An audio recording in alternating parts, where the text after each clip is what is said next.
Stop Load Board Pro for 6 months. The best tool for serious carriers. Don't miss out. Click the link in the description to get 20% off Load Board Pro for 6 months.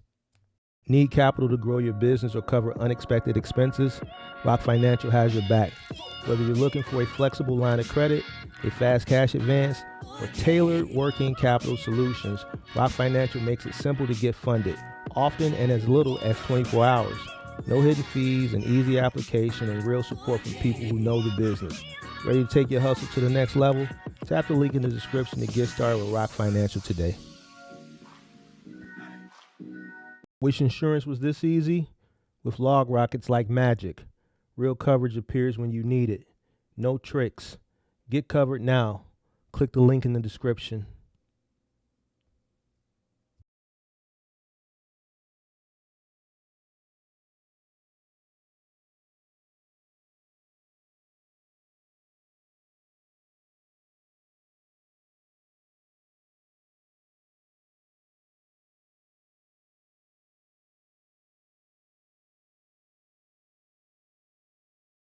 Warning: the following content contains strong language and may not be suitable for children. This content is primarily for adults, as this is a trucking channel and truckers have filthy mouths. Please don't tweak if I say viewer discretion is advised.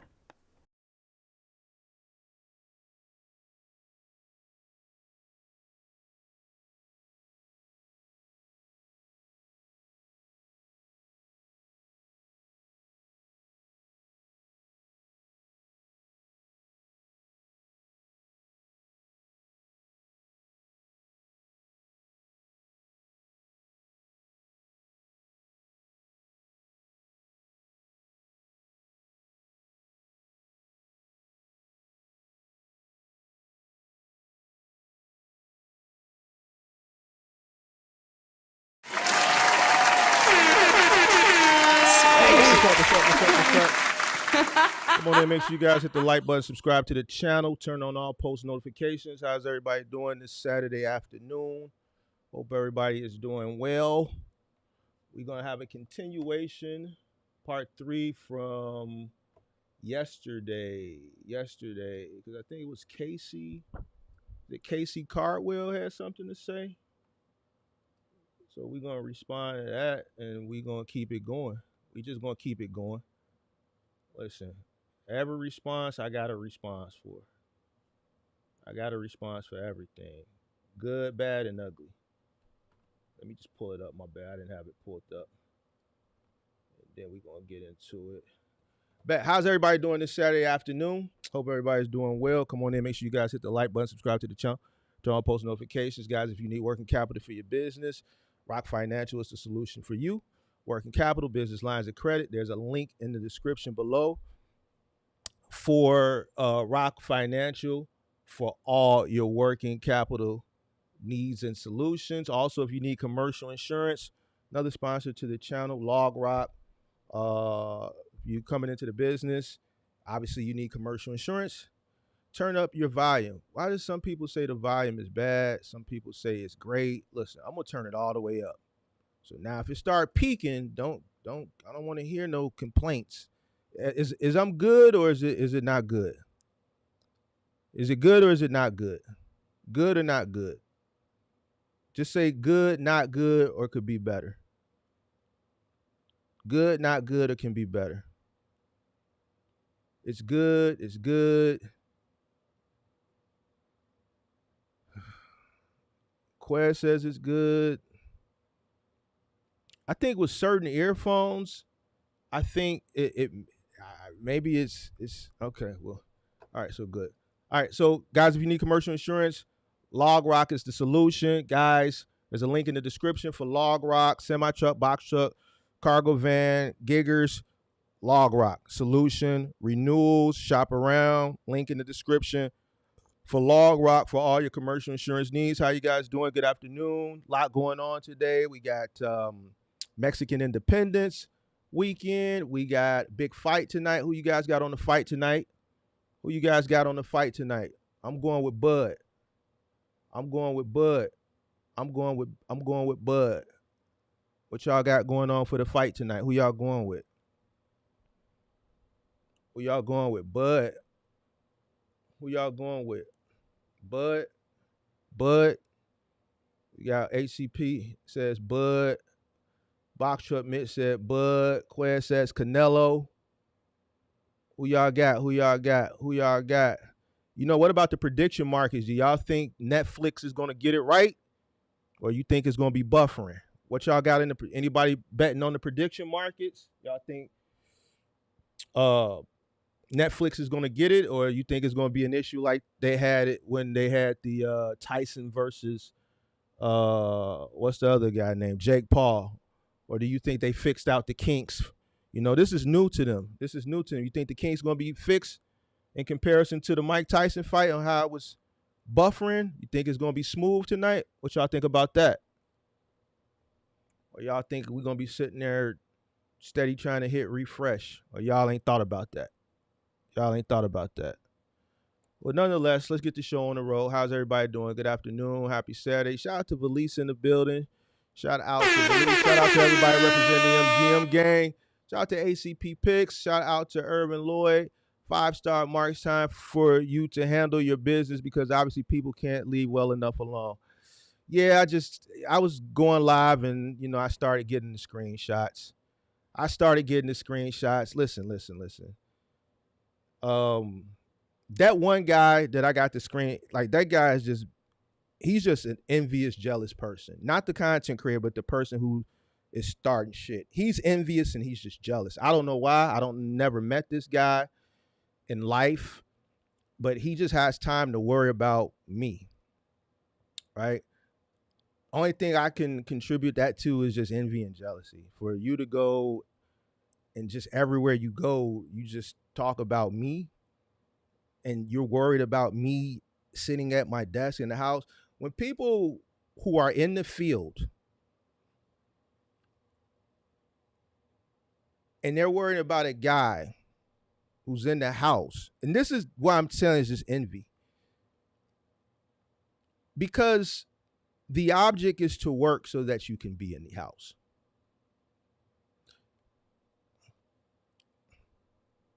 Now, if I was living, and I hate to bring this guy up, crazy. If that was my situation of being in the house, then I could understand. But that's not my situation. I live well. And I don't have to leave the house to live it. So that should tell you something. So anybody that's upset who's starting a box truck business is concerned about me being in the home, who started my business years ago, because they're in the field. The only thing I can attribute that to is envy and jealousy. And that's it.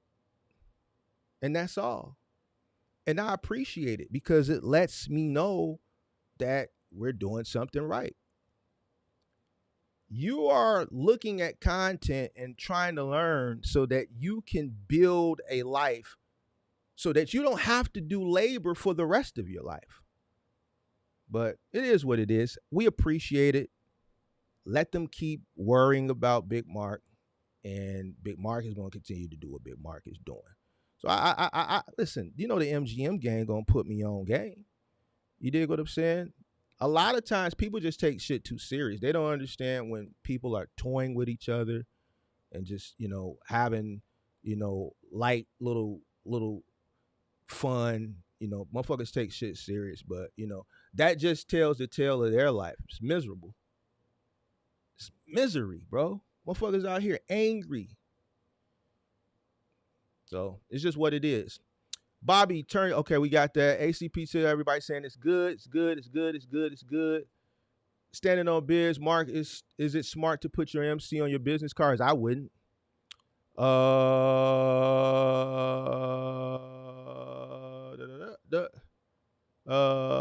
right, boom. Let's get the show started, man, because I don't plan on being here too long today. It's Saturday. I got some shit I'm going to do. I want to get out and enjoy some of this weather. I think I'm going to pull out the bike. hit the lake for a little bit. I'm going to enjoy life while the miserable guy figures out Amazon relay and cost per mile and all this other shit while he's worrying about Big Mark. All right, so let's get this show on the road. Let me see something. All right, boom. So we got Mr. Casey Cardwell. Hold on, let me pull this up. Let me move this out the way. Pull this over on that screen. Casey Cardwell. Shout out to Casey Cardwell, part of the MGM gang. Casey Cardwell is part of the MGM gang. Now, this is a comment under the video from yesterday, which is part 2. And I was going to put part 2 on members only because Crazy came up and wanted to debate on other things. And I just felt like it was just threw the whole stream off. But then I said, you know what, we're going to leave it up. Casey Cardwell said, Mark, it's $5 a mile. But you also have to account for time it takes to load and offload. This is what Casey Cardwell said. I'm going to hurt some feelings today. This is where guys like Chauncey get upset. And I'm going to hurt your feelings today on everything I love. I'm going to hurt your feelings.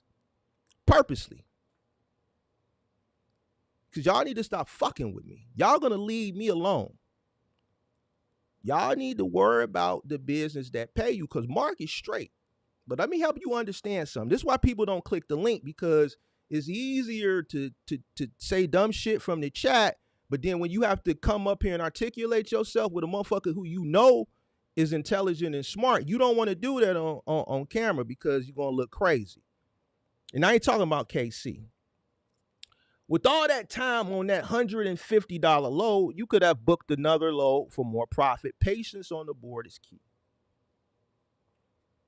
You can't be anxious, desperate on the load board and jump for anything. Now, if my cost is $1.50 and somebody's offering me $5 a mile, how is that anxious and desperate?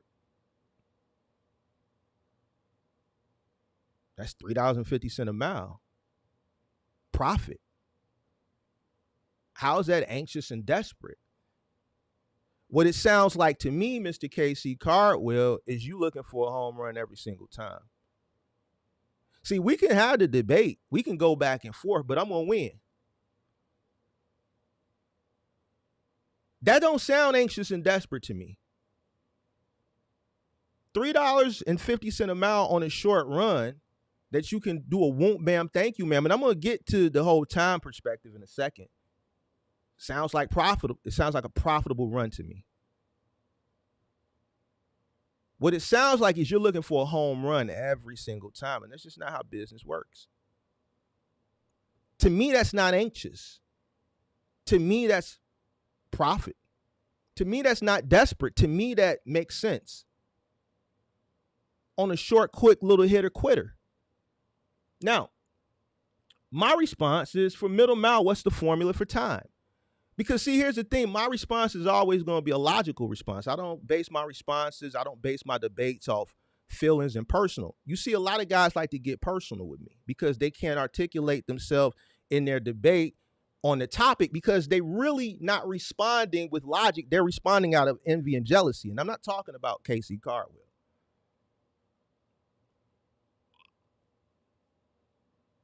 He says, yes, I understand the formula. Okay, well, what's the formula, Casey?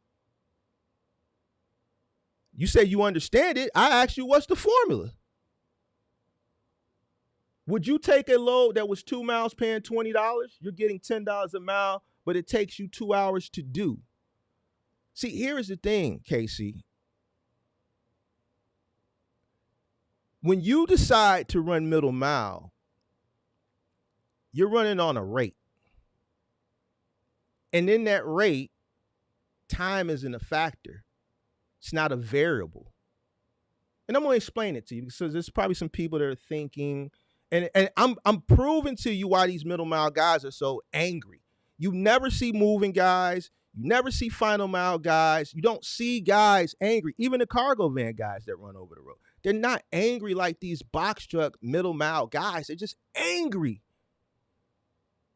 because they signed up and they invested into something that they fully did not understand what they got themselves into. And then when they got themselves into it, they hate to just accept the reality of what it really is. You never know how long it's going to take the shippers and the receivers. So that's another reason why you kind of have a base to start your day.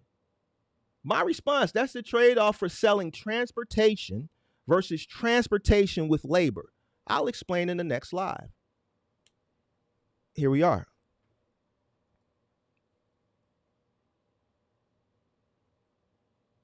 Middle mile pricing is built on a rate per mile. Now, you don't have to, this is just the formula. It's built off a rate per mile. It's a transportation service. You hear a lot of these guys, no touch freight. You're selling a transportation service, moving a load from point A to point B. You're selling your truck's capacity and your ability to move freight from point A to point B. Simple. You can feel how you want to feel. See, that's why guys that get upset at Big Mark, because they out struggling, sitting in the truck, hot than a motherfucker right now. And Big Mark's in the crib, the AC blowing. Because I understood very early on how to get to the bag.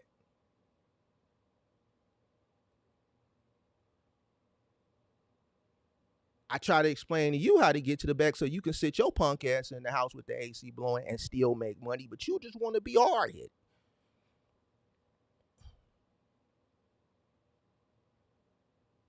Shippers, brokers, 3PLs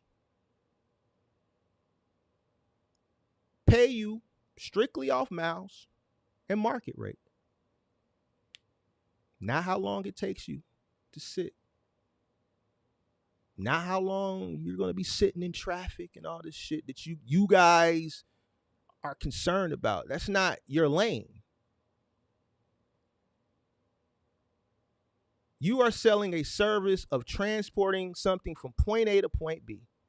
That's what you're charging for.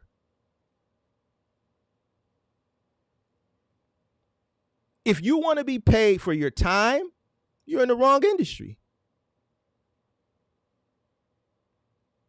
You want to be paid for time, start a moving company. You're not going to do that. Why? Because you don't want to touch shit. That's why y'all want the no-touch freight. Y'all want the easy shit.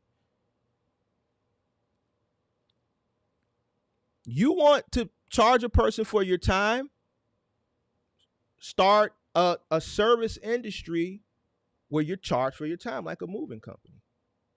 You charge for your labor, you charge for the service, you charge for the truck. The customer pays for everything. But you won't want to do that because you're lazy. If the shoe fits, wear it. If it don't, then don't put it on.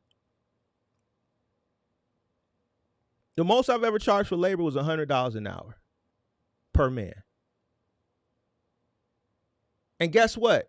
The customer pays from the moment the crew arrives to the job is done. I told the story about one run that happened during the pandemic where the lady was moving. There was no alley. It was obviously the pandemic, so people were at home. North side of Chicago, both streets were just cars lined. There was nowhere to park. Had to double park. Cars could get past. Trucks couldn't get past. So throughout the duration of loading the truck, we had to move the moving truck 19 times. Every time UPS, FedEx, a garbage truck, another moving truck, something that was bigger than a car or an SUV or a pickup truck couldn't squeeze through. So guess what? That customer who's paying $300 an hour had to assume the cost of packing that shit up, closing the door, and going around the block 19 times. That probably added an extra hour onto that job. Maybe longer. That's an industry where you charge for your time. And if unforeseen situations happen that are unbeknownst to you or are beyond your control from the business perspective, the customer still assumes those costs. If you're running middle mile, if you're running final mile, in my final mile business, there's plenty times where uh, a normal 20-minute or maybe 30-minute delivery could take an hour, hour and a half. Why? Not every house or not every apartment building is the same. Sometimes you're going to be presented with obstacles, but these deliveries are a flat rate. You're getting $50, $85, $100 a stop. $100 a stop is $100 a stop. So if we're attempting something, if I got a crew that's attempting something that normally takes 20 or 30 minutes, but there's obstacles that are being presented at this particular job that's prolonging it, it's still $100 a stop. So what happens? Mark, we still on this stop. We can see it in the office because we see the truck, it's red. We see the idle time or the stop time. It's there. You've been there an hour and 20 minutes to drop off, let's say, a couch. So yeah, we see that you're still there. What's the issue? Man, it won't fit on the elevator. Man, we done tried this way, that way, whatever the situation is. You know why they calling. They calling, one, to see what to do to get the clearance to either carry it up 30 flights or whatever the case may be. But they're also calling because, yo, we're getting paid X amount for this stop. Yo, this stop is taking long. You gonna give us some extra money? As the business owner, yeah, I'm gonna give you extra money. Get it done. Do I go back to the 3PL and lobby for more money? No. I don't got time for that. You know why? Because there was 10 stops prior to that were won't bam, thank you, ma'ams. Sometimes it's just the cost of doing business. You give and you take. Not everything is going to be sweet. Sometimes you're going to have to work a little bit harder for that pay that for, let's say, something similar to that, or let's say that same stop or that same A to B where the last time it was in and it was out. But in your niche, time is not a variable into the equation. It's just not.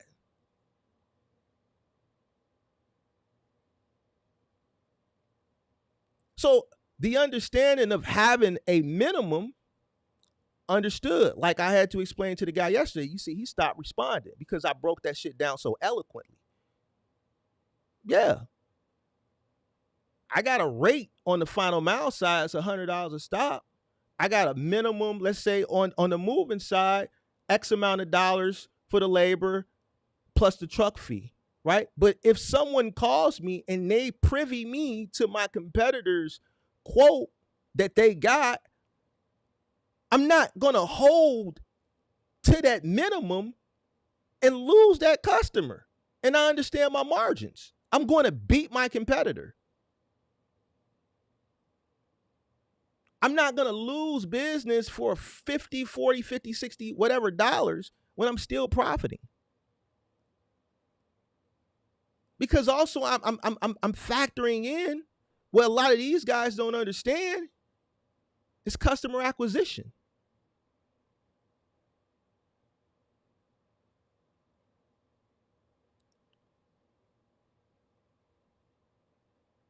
I'm factoring in customer acquisition, whether it's middle mile, whether it's final mile, whether it's moving, whether it's junk removal. I'm also factoring in the acquisition of a new customer.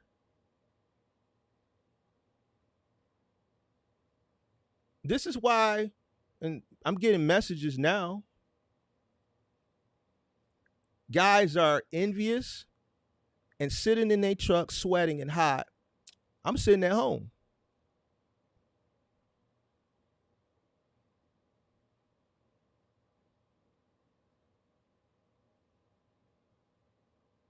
Because they don't understand how to acquire a customer. Listen, everybody, I know somebody's over there talking about me. Y'all don't have to keep sending me this shit. Hold on, bro.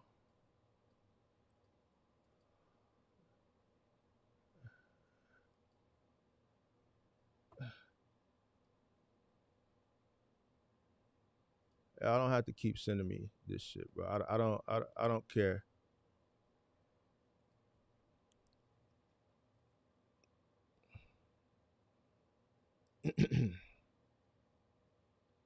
You also have to factor in the customer acquisition.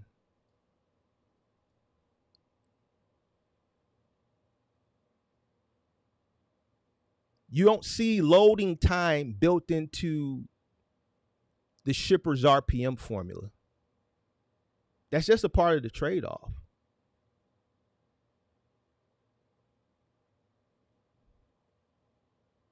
The trade-off is service versus patience.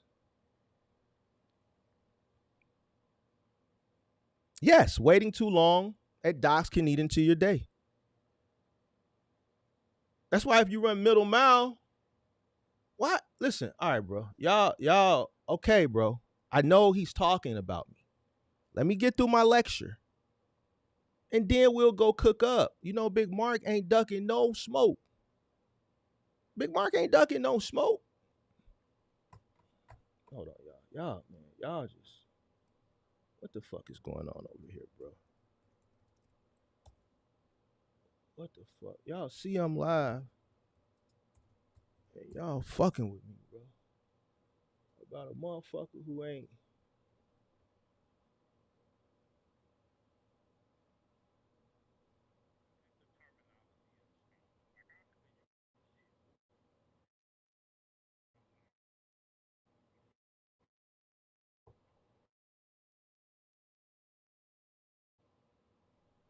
Should we go pull up over there, man, and go ahead?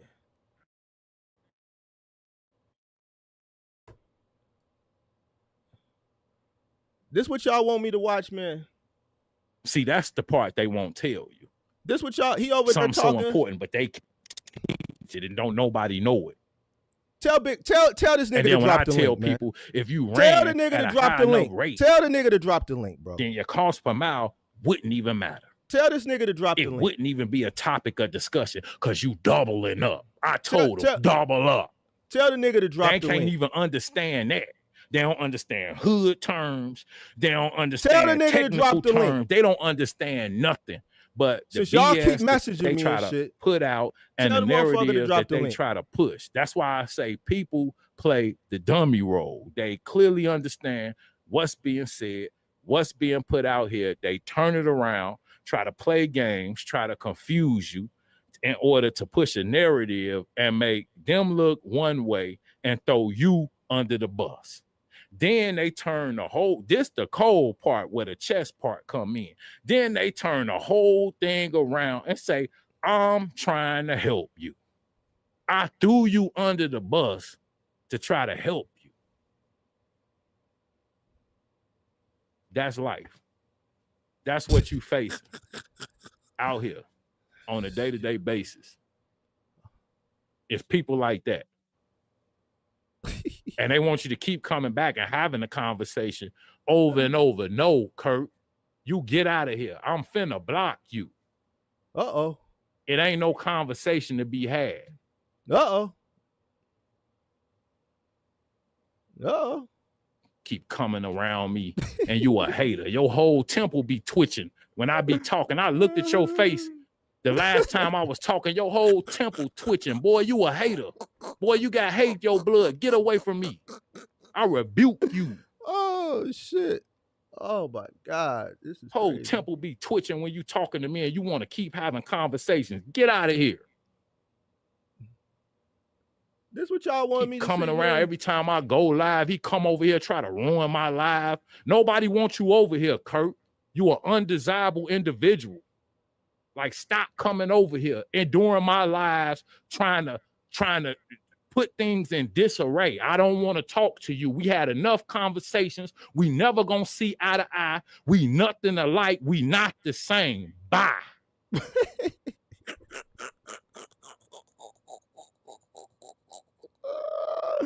Keep coming over here having the same sucker conversation. You saw, boy, you got daddy issues. You was on the internet crying.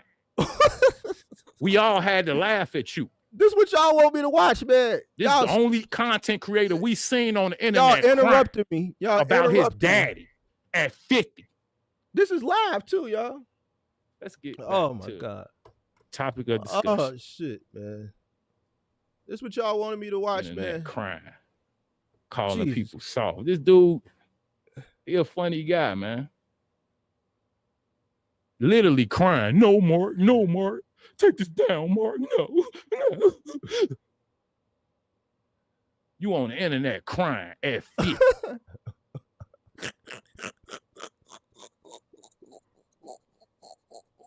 And see, this stuff that happened a long time ago. And I never even brought up because it's not funny. It just shows you how much of a sucker he is. It's funny. And he did that for attention. It's funny as hell to me. No, Mark. No, stop. So then they put it on private. I never said one word. And I'm just like, look at this shit. Hold on. What's happening? Some more stuff that he doing for attention on the internet and keep coming around here trying to talk about what? What you want to talk about? Get out of here. Go. This dude got a whole channel. Get out of here. Bye.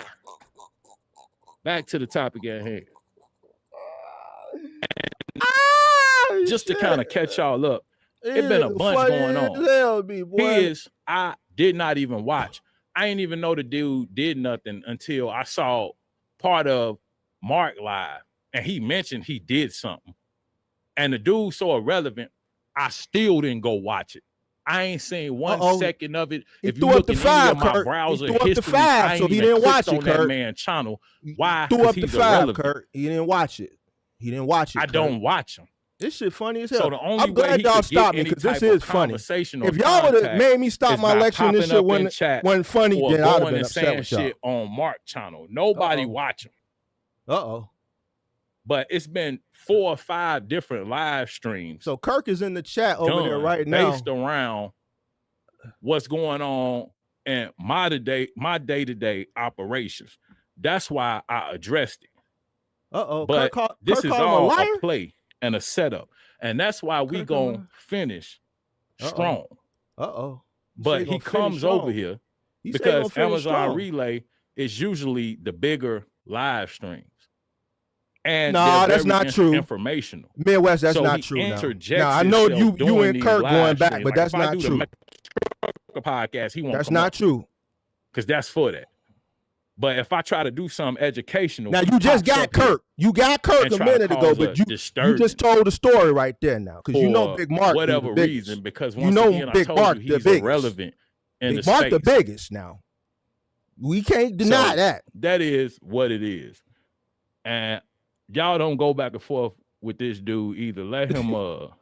This is funny as hell. I'm gonna block him when I get around to it. No, don't block him. Like I said, we gonna look Crazy over there. Crazy over there because he can't come over here no more. Crazy blocked over here. Look at Crazy over there. Now Crazy finna go over there. See, Midwest gonna fuck around and entertain the bullshit. He gonna entertain Crazy. I would get Crazy gone. I would get Crazy feelings hurt. Damn, that Crazy dude in here. All right, so back to the keep y'all. You and Kirk keep going back and forth. This shit where funny we leave off. Okay, so after changes to all right, man. Onboard. All right, so boom. All right, thanks y'all for messaging me, private messaging me in the Discord saying that they was going back and forth. I'm glad because he probably would have put it on private and I would have missed it, man. That was a good little laugh. That was my laugh for today. All right, let's get back to it. The trade-off. Service versus patience.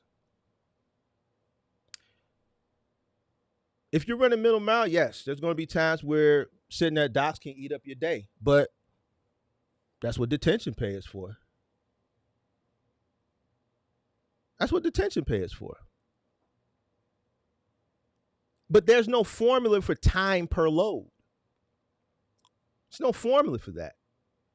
At the end of the day, this whole situation that's going on right now in the space, the reason why these two guys are arguing, the reason why we're on this whole 250, Big Mark always keep it a G with you. It was based off something that he said. And in content creation, especially in a small niche like this, like,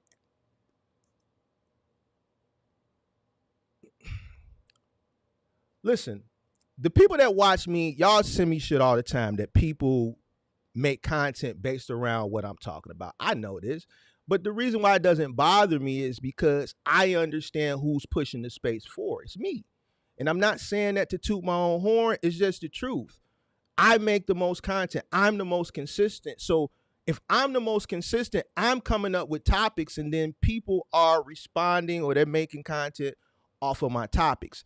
If something that happened in the space a few weeks ago with the whole CPM thing is overrated, that's something that was very memorable for people. It's something that was a topic of conversation in the space. Now, I have a community, all right? I have a community, and it's quite large, my community, as far as like the MGM game.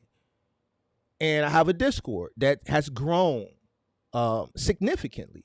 It's grown more than what I thought it would. Even when I put up the paywall, it continues to grow. Still, it was the topic of conversation.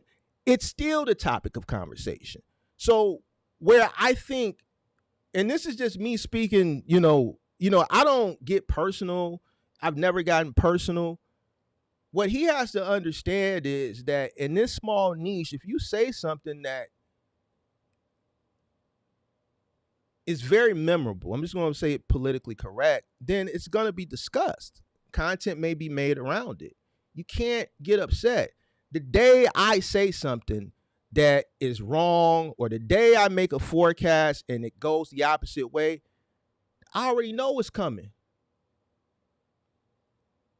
This is why I do my best to stick to what I know.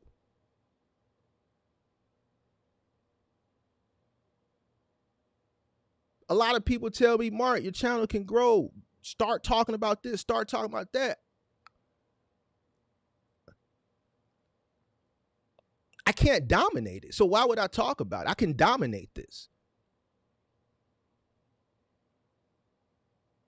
What he has to understand is that if you say things and they can be disputed, they're going to be disputed. When you say things as a content creator in an educational space, you have to be able to substantiate and defend it with fact. If you can't substantiate and you can't defend your argument with facts, then there's going to be someone who may be more knowledgeable, who may be more tenured, who may be more educated, who may can articulate themselves better than you, that may come along and dissect that shit and make it look crazy. This is what you sign up for.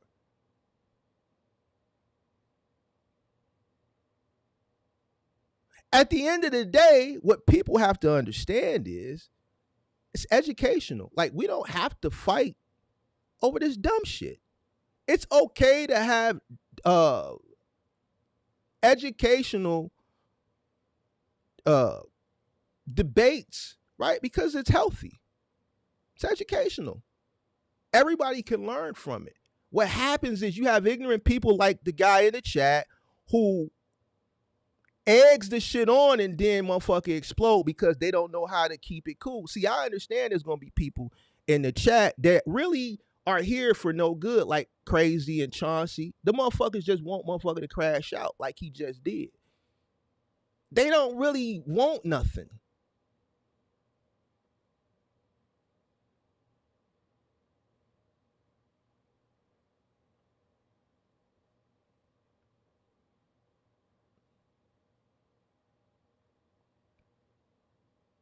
So back to what I was saying as far as the middle mile, the trade-off, service versus patience.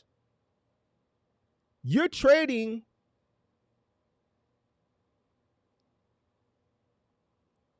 your service of transporting a load from point A to point B for revenue based off of RPM. It's a rate per mile. Patience on the load board is fine, but patience doesn't pay the bill. So if I'm looking at a load that's a short run that's paying me $5 a mile, I'm gone. Listen, since these niggas is over there arguing right now, fuck it. Let's talk about this. when he came and he said, yo, he got offered a $600 route. And he said he included time and coffee breaks and all this shit into his pricing. And he told them $600, and then they came back with $550. He should have went. I said, why didn't you go? Man, I know, man. Grace Logistics said I should went. Because you already included, in case you get stopped by the police, in case you got to go to a weigh station, you included time to stop and piss. You included time to fucking get a coffee break. So all this cost that is really irrelevant is calculated into that $600. You mean to tell me you turned something dedicated that's paying you $550 and they came back with $50 less away? Yeah, I should have took it. Right. So what are you talking about? So even right there with that, you giving a person a reason to dispute your claims because you just said one thing and then just passed on a guarantee off a $50 negotiation.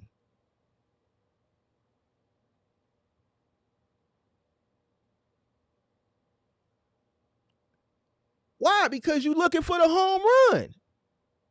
You just hit a home run. You got a fucking guarantee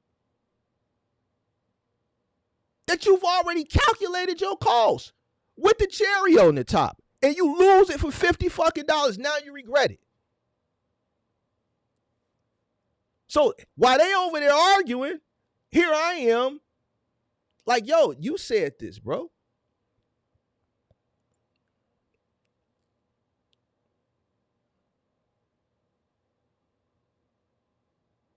If you know your numbers and you know your profit margin, I don't understand what the problem is.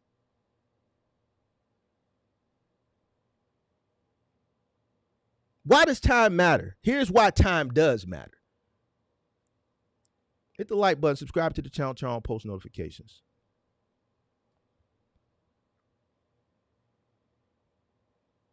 Opportunity cost.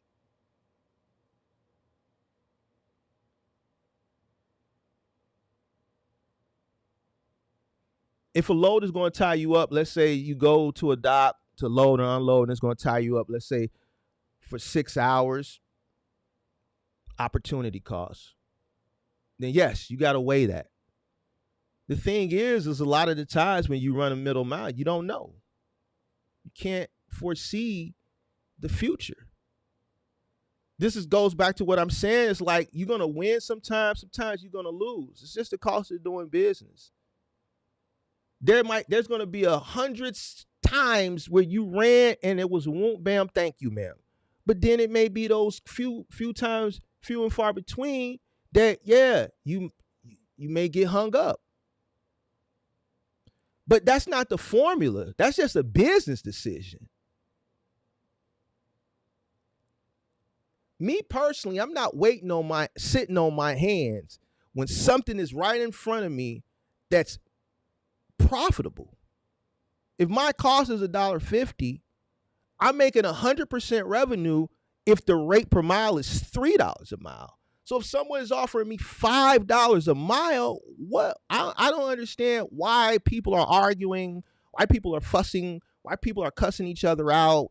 I don't understand this shit because to me, that makes logical sense. All this is because of this shit.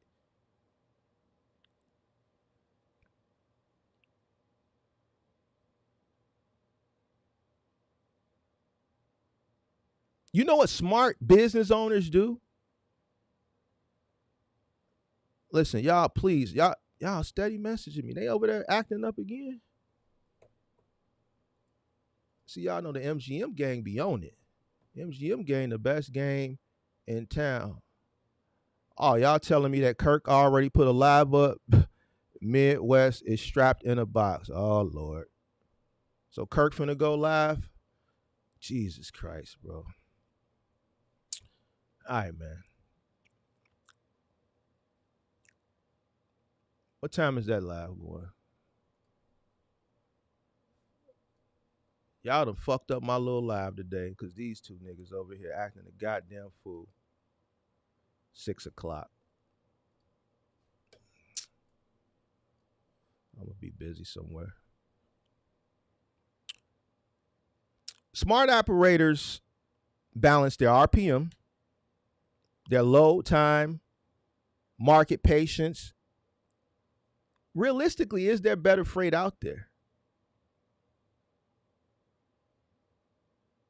If there's an opportunity that is in front of you, and this is why I'm saying knowing the numbers, and I'm proving to you a lot of people don't know their numbers, because if your cost per mile is $1.50 and something's being presented to you for $5 a mile, $3 a mile, you're already making 100%. 100% at 3. So what's the percentage at 5?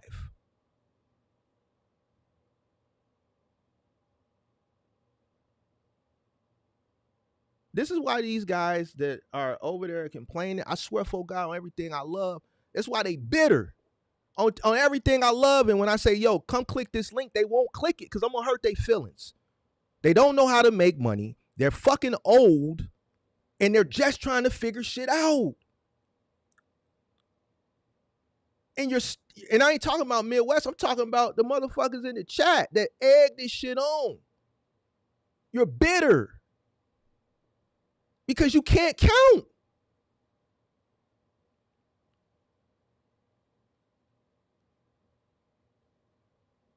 The reason why a lot of these people want to hit home runs every time is because they can't count. So they always shoot for the big number, because if I shoot for the big number, I know I'm making money. I can't do the smart guy, business guy thing and calculate the smaller numbers to see if I'm profitable because I'm just incompetent. So I always have to shoot for the home run, because if I shoot for the home run, I know I'm profitable. I don't know what my cost per mile is, but it should be somewhere between $1 and $2. So if I shoot for this big number, I know there's a profit in there somewhere, because I'm just too incompetent to really do the math to really understand the basic numbers.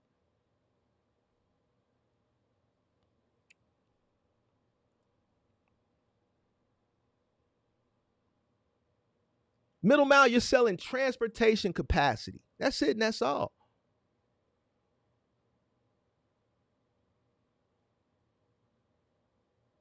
You guys that keep coming back and forth when I'm doing these part 1, part 2, part 3, and trying to use comparison analysis for different niches, you're crazy.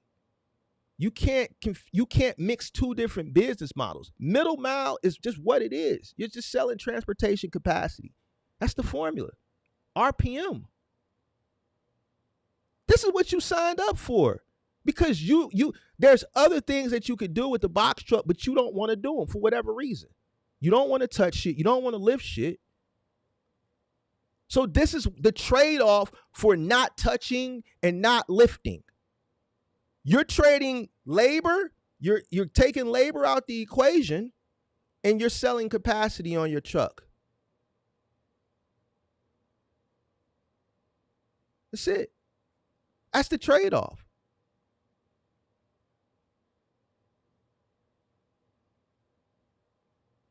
The time you spend is the trade-off for the service. In middle mile, you're not selling hours. You're selling miles. No matter how long it takes. Now, you can dispute it, but you're going to lose because there's a formula, and time isn't a factor in the formula for CPM or RPM.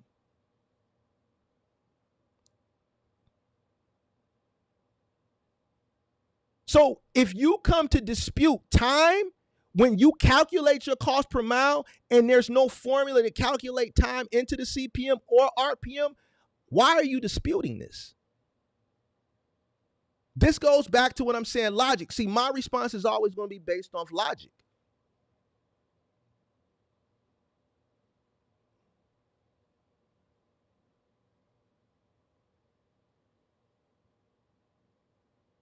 Patience, Mr. KC Cardwell, is a strategy, but profit is a formula.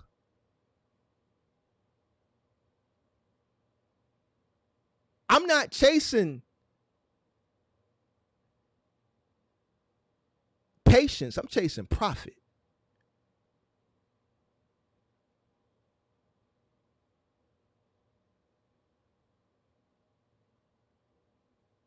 I'm chasing profit. And guess what? All of it's going into the pot and it's going to add up at the end of the day. If something is being presented to me that's paying 150, 175% markup in trucking, boy, are you nuts? What are we talking about, bro? Why do I have to go part 2 and part 3 for this shit? And then y'all, and I ain't talking about KC, but then y'all say slick ass shit. Well, nigga, you ain't out here. Nigga, I don't have to be out there because I'm smart. I know how to get out there for over a decade, make all the money, put it to where I needed to put it into so I could get the fuck gone.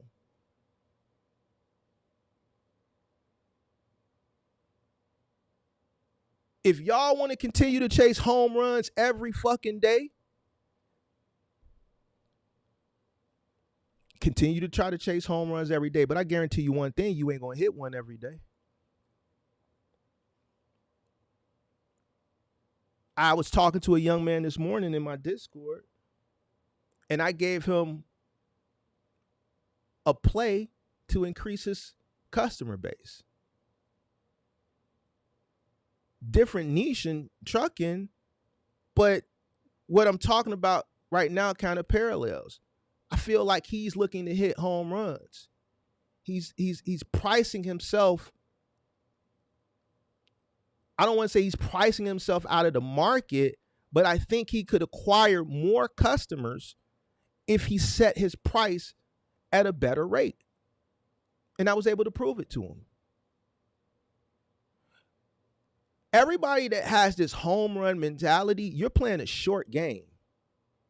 And this is where you mess up at, because business isn't a short game, it's a long game.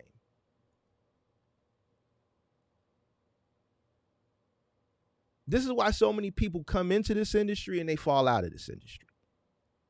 They'll never make it to 10 years or 11 years or 12 years or 13 years like me. They'll never get that far because they don't know how to play the long game. They're looking to play the short game every single day.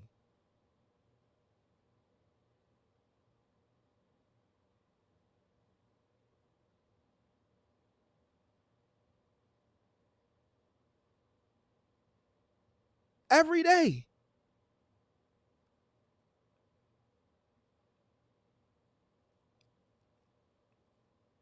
But then they have hopes and dreams and aspirations for the long game results. Nah, you're going to have short game results. Struggle, getting by. Because your mentality is not that where it needs to be to get the results of a person who's playing the long game.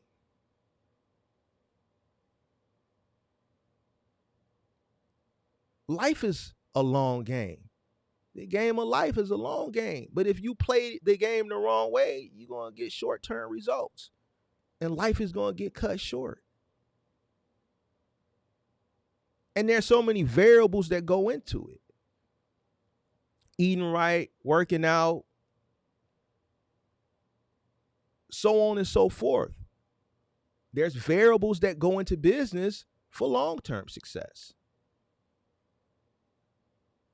The back end work that nobody wants to do. Understanding costs, which people fail to do. Sacrifice. Not robbing from the business, not robbing from the sustainability, not living above and beyond their means. As soon as you see a little money that really ain't your money, because you don't know how to pay yourself, you don't know if you're profitable or not, but you take that money from the business to go do some dumb shit with it. And then when something arises in the business, there's no working capital there because you spent it because your boo-bae wanted to go to Tulum. You couldn't tell your boo-bae no. I ain't got it. The business is new. You know, I need this money in the business. Nah, you wanted to hit the poo-poo in Tulum. That's telling you right there you ain't really got it because you going to Tulum. You ain't going to Cabo. You in Tulum. Man, we look down on Tulum. We going to Cabo. We ain't going to Tulum. That's how you know you ain't got it right there.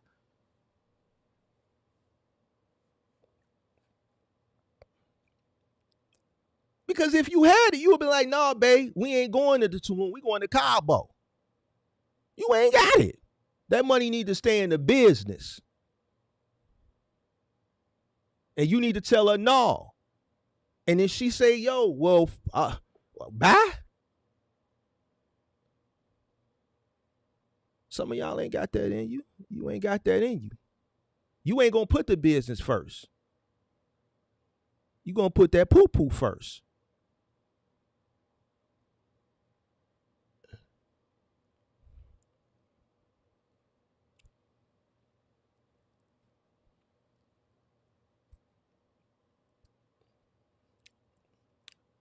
Y'all done blew me today.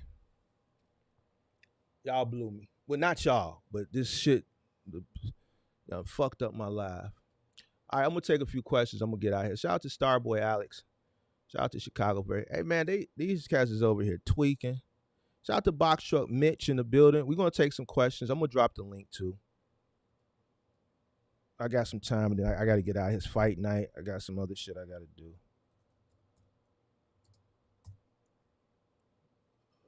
Let me see some. Where my linkage at? They done fucked up the whole understanding today with that dumb shit over there.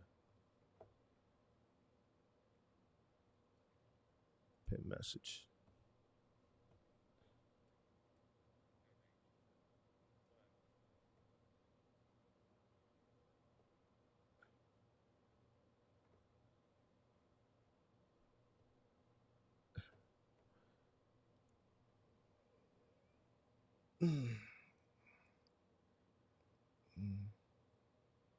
Link is pinned to the top of the chat.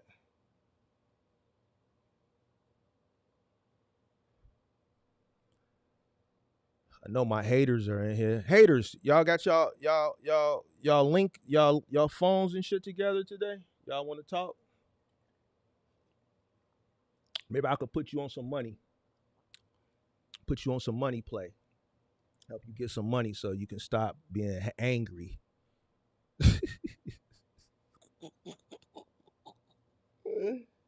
Oh, shit. What's going on? Link pinned to the top of the chat.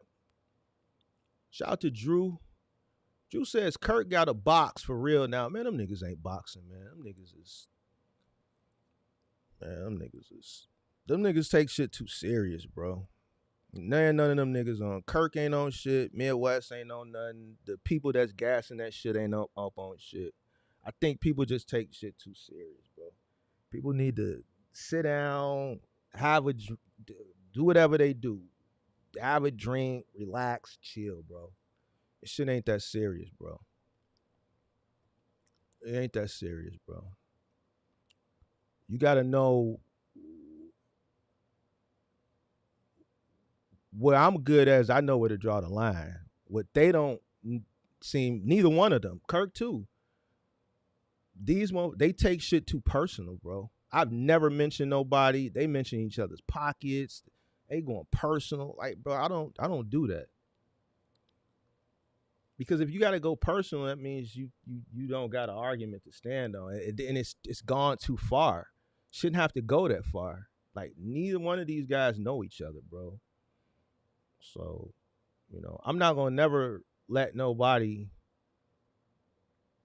put me into a situation where it just gets personal. But the moment it gets personal, it's just like throwing little jabs here and there is cool as long as it stays in the context of the content. But once that shit get personal, bro, it's a dub, bro. I think both of them need to take a chill pill. Hey Mark, my name is Jeremiah. In the process of buying my first truck, I have my own capital, but would like to speak with you about the ups and the downs. Well, my link is pinned, bro. So you got a good 5 minutes. So you better click it. Click it or ticket. Click it or ticket. Click it or ticket. I gotta get going, bro. I got shit to do. click it or ticket.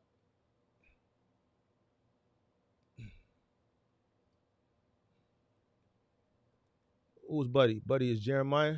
You coming up? How do I feel about Liquid Tony? Who the hell is that? Who is Liquid Tony?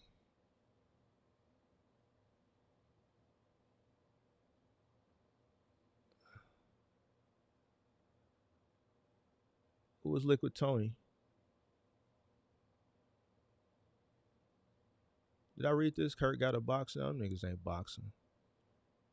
If they box, I'll pay for it. There you go. I done put it out there. If they box, I'll pay for it. If they box, I'll pay for it. I'll put it on. I'll promote it. I'll sponsor it. Them niggas ain't finna box.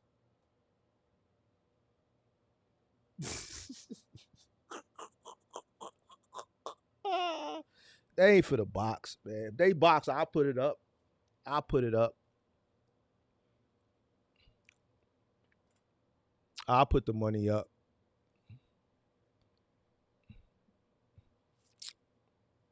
Somebody go run tell that. They box, I'll sponsor it. I'll pay to see that. Oh, the real. That ain't gonna happen though. Oh man. I'm asking because he says box trucks ain't it. What you mean?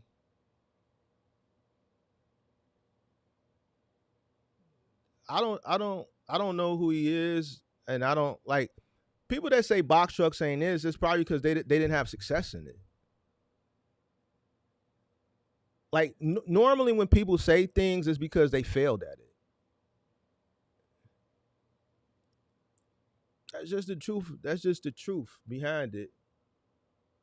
Most times people say something is not good is because they failed at it, bro. You know, I don't know who Buddy is though, so I don't know.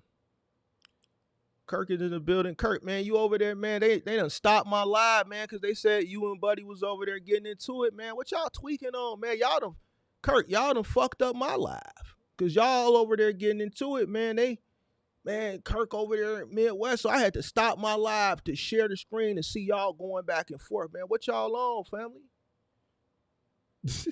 Kirk, I'm going to put the bag up. Kirk said he want to box you. Kirk, he don't want to box me. He don't want to see this. He know it. You know it. Y'all, neither one of y'all, none of y'all want to see this.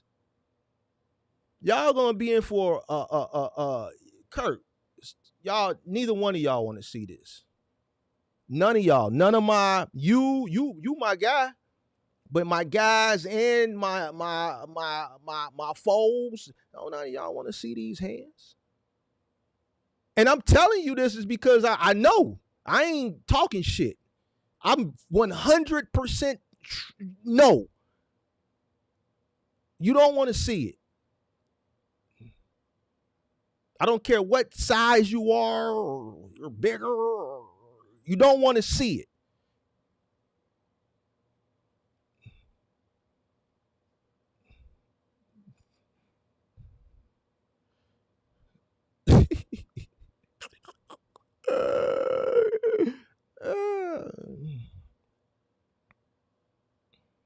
So man, Kurt, y'all need you and him y'all need to just go ahead and box. The link is pinned to the top. Y'all done made me stop my show because y'all motherfuckers over there arguing in the middle of the afternoon. I had to stop my show. People, I'm steady getting messages like, man, what is going on? Why am I getting all these DMs and private messages? Man, go check out Midwest. Go check. I go over there and you and him is going at it. This is crazy. Y'all cats is funny as hell, boy. Midwest over there all in the camera. He all in the camera. Kirk, you heard him. And then Kirk steady trolling him in the chat. Man, what the fuck going on, man? Y'all cats is tweaking on a Saturday, man. Y'all done fucked up my whole life. Man, let me shut this down. Man, what's going on? Man, what y'all over there on tweaking on early in the afternoon, bro? No, because you know that guy Chancey, right? Chancey that don't like you. I don't know why he don't like you. He over there. He starts some shit. Hold on. He starts some shit over there, right? So Midwest went off and said that me and you was talking about him for 6 hours, right? And he was like, "Well, why That's you what don't he go said. buy a truck?" Yeah, that's what he said. And he said, Did he say you? Did he say? Wait, hold on. He said you, hold on. He said you was you. talking about for 6 hours. He said we, or did he say me? He said when he was talking about the whole content, he said we over there talking, but then he said if you got a problem with not taking the thing, why you don't go buy a truck and do it yourself? Because you at the crib. Who said that? He's talking about you, Midwest. I got 2 trucks. Well, that's what he said. So that's when I said, all right, drop the link. Why would I? First of all, why would I take anything? Because why do I have to go do a truck? I don't have to do a truck, bro. Kurt, you've been here. Hey, Kurt, was the skyline beautiful? Was the skyline beautiful? When I look, I see the skyline. Fuck, I need to go drive a truck for. Jefferson. I don't need to drive a truck. Jefferson said something to him about Mark. It says that live Mark was just him and his buddy bullying, and this is that guy over there, Jefferson. If you look in the comment section, he said I bullied somebody. Jefferson. He was basically saying the live with me and you and him. I was pretty much like bullying. We were bullying him. You were bullying him, or we was bullying him? We was bullying him. I guess he was talking about the 6 hour live. Man, listen, when them niggas was fucking with me 2-3 years ago and all that shit, I didn't say shit. So at the end of the day, and you know what I'm talking about, all that shit, man, listen, if he can't take jabs, then that's on him, bro. So at the end of the day, I don't got time. This shit. He ain't built for this shit, and I'm gonna go off later on. He was jabbing years ago. As far as the Chauncey dude, Chauncey the type of motherfucker that if he seen me, you know what Chauncey gonna do? Kurt, this is what Chauncey gonna do. If he see me, he gonna take a picture. No, on the real, this is what Chauncey gonna do. If he see me, he gonna be like, man, you Mark. I'm like, what's up? Who you? He gonna say, man, I'm Chauncey Simmons. I'm the motherfucker that I've been fucking with you for years on the internet because I ain't got shit better. I'm like, you Chauncey? Yeah, Chauncey Simmons. Yeah. I'm gonna be like, dog, what you want, bro? Man, I just want a picture, dog. You know I don't mean. I'm gonna be like, man, get in here. I'm gonna hit him. I'm gonna listen, Kurt. I'm gonna put my arm around his neck like this, and I'm gonna point. I'm gonna, man, snap the picture, though. That's option 1. Now, option 2, if he see me in the street, this is what he gonna do, Kurt. If he see me in the street, if he don't want the picture, because he's gonna be fanned out, this is gonna be his other option. This is what he gonna do. He gonna be like, is that? He gonna put his head. He gonna drop his head. He gonna drop his head because he ain't gonna be able to look at me in the eye. I'm gonna be like, man, why dude got his head down? He gonna be walking around like a dope fiend. You know how the dope fiends? Man, you probably don't know how the dope fiend. The dope fiends be walking around with their head. No, I know the dope fiend. They looking for. That's how he gonna put his head down. Chauncey, let me tell you something about a nigga like Chauncey. First his name Chauncey. So. Off the strength, just off his name being Chauncey, you know what I'm saying? We don't take him serious, Kirk. So when we see him, you know, I don't take Chauncey. No, I don't take him serious. Chauncey, no, I don't take him serious because it's not a serious thing. Chauncey just the type of motherfucker. Let me explain this to Chauncey. Hold on a minute. Hold on. He's talking about us again. Put him up. Put him up. Put him up. Because Chauncey said in that message he's talking about something going on with him, boy, and then you keep coming back, wanting to have a conversation. They talking about you, Kurt. About what? No, Chauncey said that you were talking about him. Ain't no conversation to be had. Like I say, I'm not even, and you know, I am gonna step my game up. I'm not even on the internet like that. You ain't got no game, nigga. Like, go look at my content. Hold on, Kurt. So, y'all can you and him can do this on you. You said they said you got a live plant for later. I'm gonna let y'all. I ain't got time for that because you know I step on shit. He go live today because he ain't talking about no Amazon shit. He go live to adjust the shit not to get the shit that go like the live I did off his chest. See, Midwest think he think nobody's a clown. See what I'm saying? He come with this Amazon Q&A live shit, and he ain't dropped the link for nobody to come up and ask no question. See, he used these diversion like he think. That's why he takes shots at you and he talk about certain individual and like he think motherfucker is a fool. Bro, you ain't got shit to say. You just came up here because you were mad and you wanted to go and do some shit about what I say. You see what I'm saying? And you just see that people leave comment in the comment section about you being stupid. That's all it is. So you come over here, yeah, well, man, if you are ignoring us so much, then why divert from what you're doing to take a full-blown assault? You know what I mean? Y'all gonna box? Is y'all gonna box or what y'all gonna do? I would beat his ass up, bro. Man, I told you. You'll beat him up. Y'all should box. Listen, bro. I'm gonna pay for it. Big Mark gonna pay for it. Big Mark gonna pay for it. I'll pay for it. Hey, Mark, I want y'all to box. I got my deposit here. No. I don't want no money. I'm gonna pay for it. I want y'all to box. I want y'all to box because I think it'll be a good fight. I think it might be a good fight. I want y'all to box. Because y'all seen like me and Midwest, like that's little homie to me. You know, he from the crib. We gonna always take care of Midwest. Listen, Midwest is good because he from the crib. So we already got him. You dig what I'm saying? But come and try to save him, bro. No. If y'all fight head up, if y'all fight head up, it's a head up thing. If you get the best of them, then we can't jump in. But if he gets you, Kurt, I can't come save you neither. But what I'm telling you is, y'all.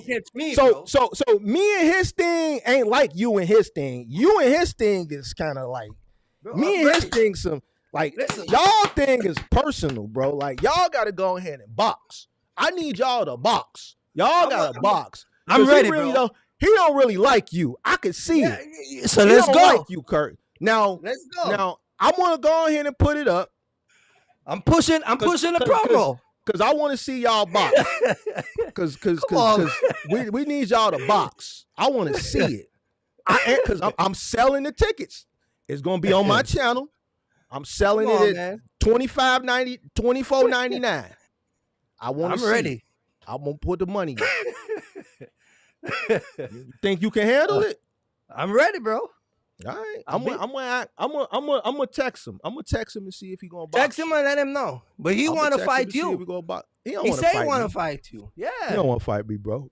He said you put the money up 10 G's and he'll beat you. That's what he said. Kurt, on everything I look. All right, Kurt, that was just for that was just for content. He don't want to box me. You know what it is.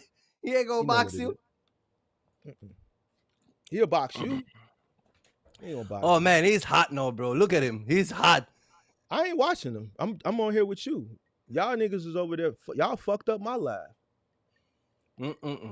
My fucking thing was going off. I'm like, damn, why I'm getting all these messages? Man, go look at Midwest. Go man, Kirk and Midwest. So I got like 2 or 3 that said, go watch Midwest. Go watch Midwest. Then somebody said Kirk and Midwest getting into it. And that's when I said, what the fuck going on? So then I went over there and I see you in the chat and him in the camera and y'all just just put him up on the screen. Look at him, bro. He's mad as a mob, bro. He's mad, bro. He's all over the place. Yeah, man. I'm gonna go desecrate him later. Yeah, man. I ain't finna pull him up, bro. Y'all, you come on the internet and you say shit, and we ain't saying nothing wrong. You was giving your advice. Angel, who else was on the panel? Me was there. Was even a guy that never even came there. All of us was telling him he's wrong. You see what I'm saying? The man said cost per mile. Man, he ain't this. And all we're doing is like, bro, if we here, we're correcting you. You see what I'm saying? You get mad.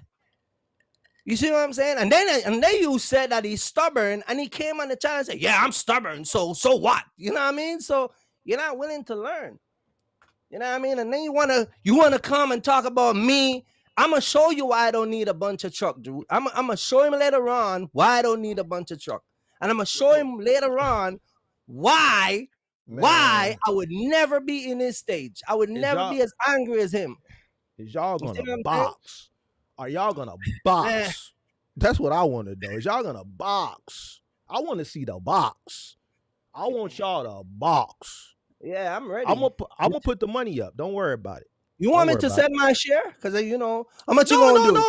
No, because I want all the revenue. I don't want you to send shit because I don't want to give you no money.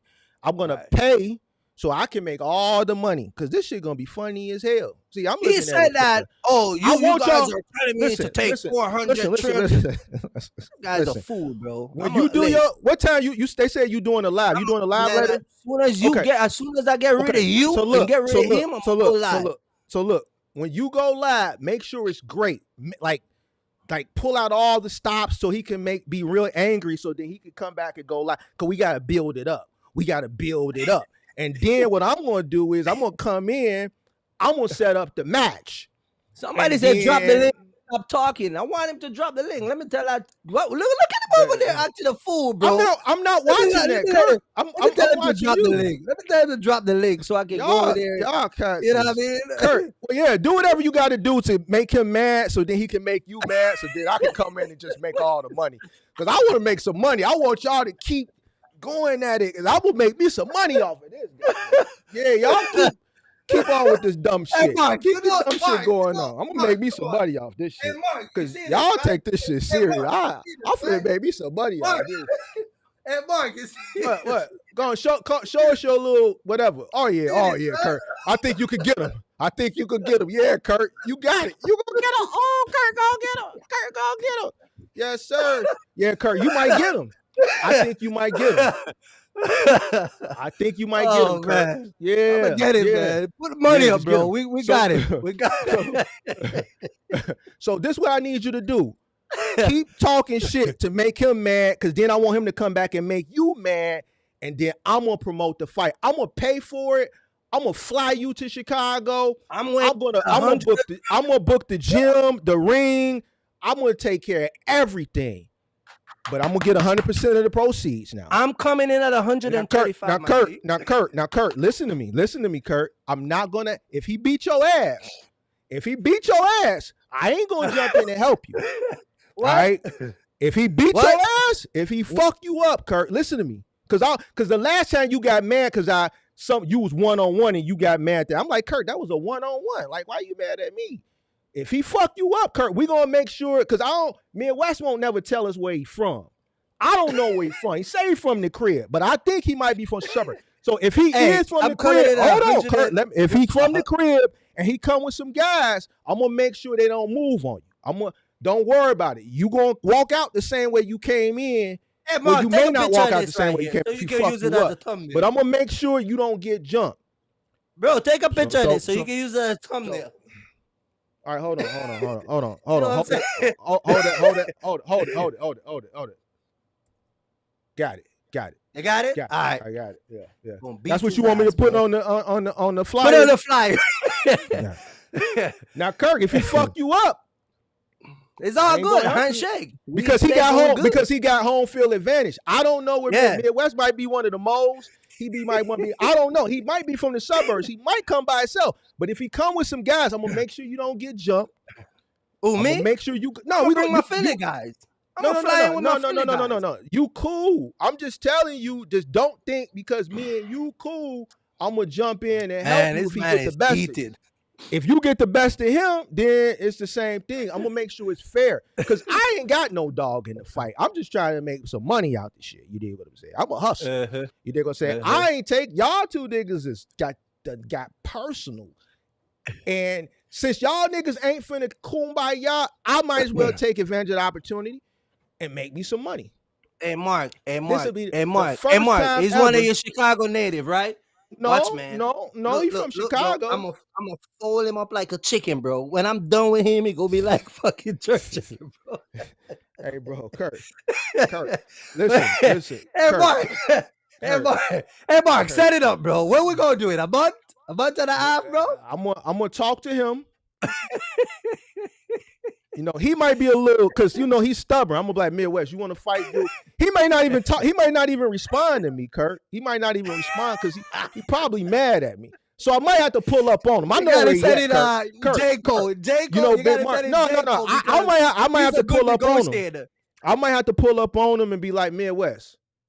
J. Cole is a good negotiator. Let J. Cole do it. So you know what? I know this is what you do, Kurt. When you go live, because you say you're going to do a live, Yeah. Make it good so that he can get mad. And then he gonna get mad, and then he gonna say some shit gonna make you mad. And then just keep going back and forth, and then that's gonna hype it up even more, bro. Yeah, we're gonna do the weigh-in and everything. That shit, I see it now, bro. I see it now. If I can get 1,000 people at $25 to watch, I'm gonna make me a good little bag. I'm gonna make me a good little bag. I'm ready, bro. Come on, a good little bag off of this. Hell yeah. Yes, sir. Hell yeah. Hey, Alex, I know you're gonna put 2,000 on me, man. Ain't no Alex, man. Angel, damn, man. Angel, I know you're gonna put 2,000 on me, bro. I don't know, man. That ain't a fair fight, man. That man say he's over 200 pounds, man. You say you only want to be wet. Man, he ain't no 200 man. pounds. Man, He ain't no 200 pounds. That's what Midwest said. He's over 200 pounds. Man, I was smart Midwest in the back of his damn 26-foot box. That ain't no fair. If he's over 200 pounds, that ain't no fair fight. Like that's 200 pounds ain't no fair fight. Let's go in the ring. I want to go in the ring. Hey, Midwest, I know you get off. You're watching. You better come and let's go in the ring. You ain't shit. Let's do this. Be a man. You soft. Let's go. Oh shit. I don't know if you caught his last little comment, but he literally ended his damn live with Mark's a user and Kirk's a flake or a flunk. I told Mark that he was going to Mark a user. I told you. User. Yeah, he called you a user. He said, I'm gonna end this right here. Mark's a user and Kirk's a flake. Or a flunk, whatever the hell he said. I step on Midwest. Midwest is hold on. Midwest, I'll step on you. You already know Big Mark gonna step on you. I'll step all over Midwest. I'm gonna use I'll step on you. What's crazy? Man, I told him to drop the link. He didn't want to drop the link. What did I use him for? You gotta watch. I don't know about. I don't think he meant it for himself. I think he's meaning it for like, maybe using other people, maybe to build a platform. Who am I use? Midwest. Man, ain't nobody thinking about Midwest. Midwest. If I went there with Midwest, it wouldn't even be fair, bro. Midwest was fucking with me 3 years ago. I didn't even know who dude was, bro. I ignored all that shit. If I go there with, I don't take Midwest serious, but if I went there with Midwest, it wouldn't. So I know I'm big homie. I step all over Midwest. So I'm gonna let him and Kurt, cause them. I'm gonna let them niggas go at it. Angel, Cause I don't know. Cause hold on. Cause I don't know who I don't know who I use. I ain't never used nobody. Use them for I think what? he's just saying it just for clout right now. Cause I don't even know you put a Q&A. How you put a Q&A when you don't even put the link on it? What are you doing? Like, you're not even reading none of the Because he never come to talk about shit. He come to do exactly what he wasn't talking about nothing about. Yeah, he wasn't talking about nothing about. But that's what he does. He uses all about Kurt the whole time. Yeah. He uses Amazon shit as a diver, like he think people is a fool. You see what I'm saying? Yeah, guys, he just clicked it. That's all it was. You see what I'm saying? Like it's a bait and switch, and then he knows that people gonna come in the comment section and talk about the shit. Cause y'all gonna box though. I'm pumping mom. So then, Kirk, them dudes, and you a fool, bro. I want you to set up that boxing so I can beat his ass, bro. I will hold him. But see now Angel said. Angel, Hold on. Angel said he called me, so he might not. If I message him, he might not respond. Look at the Jonathan is a good negotiator. Let him be. He might not respond. He might not respond. But I try. Let MGM Jonathan do it, man. I'm telling you. He may not respond. So here's the thing. If he's watching, listen. You and Kirk just go ahead and square up. I don't want no smoke with you. I don't think he's gonna do anything because he's talking about cutting people off, like people. Because I don't really care. Like y'all niggas take shit too serious. I'm talking to you and Kurt. Both of y'all niggas.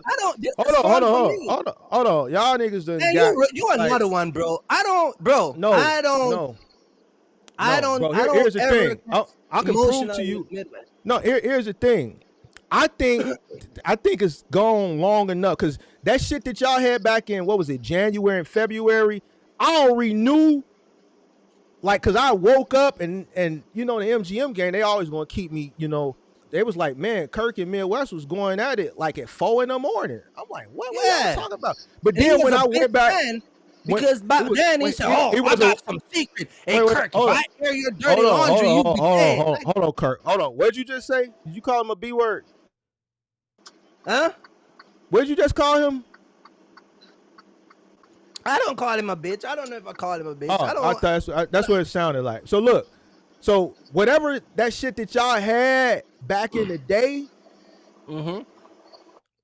I knew then based on how y'all was going that it was irreparable because it had gone outside the realms of content. See, me personally, me and him never have gone outside the realms of content. Listen, and there's a reason why I don't go outside the realms of content, because once you go outside the realms of content with me, ain't no turning back. I'm not going to respond to you no more. I ain't going to say shit, because at that point, if you feel you just don't know no better. You don't know no better. You see what I'm saying? But if you would have came to Chicago during that time and I would have called up with you, I'd have got up with you, Kurt. I'm just telling you this is what it is. But at the end of the day, once it goes outside the realms of content, then to me, it's just no words. I just feel like y'all shit was personal and it was just irreparable. So throughout this journey of the course of maybe the past 7 months, y'all have kind of like been phony kicking it, like trying to be cordial, buddy. But I think you here. Let me just say what I want to say. I think you are harboring something because of something that was disclosed that was personal to you from a third party, and he's used that twice over your head. So that's what I feel. So it seems like that's what the issue is. No, because if it was, I went on his live and I told him, you were there. You were watching the live. You weren't on the live, but you were watching the live, right? And he came on your live the other day and he lied again, just like he just lied, because he's a big notorious liar, right? Yeah. He came on your live and said, my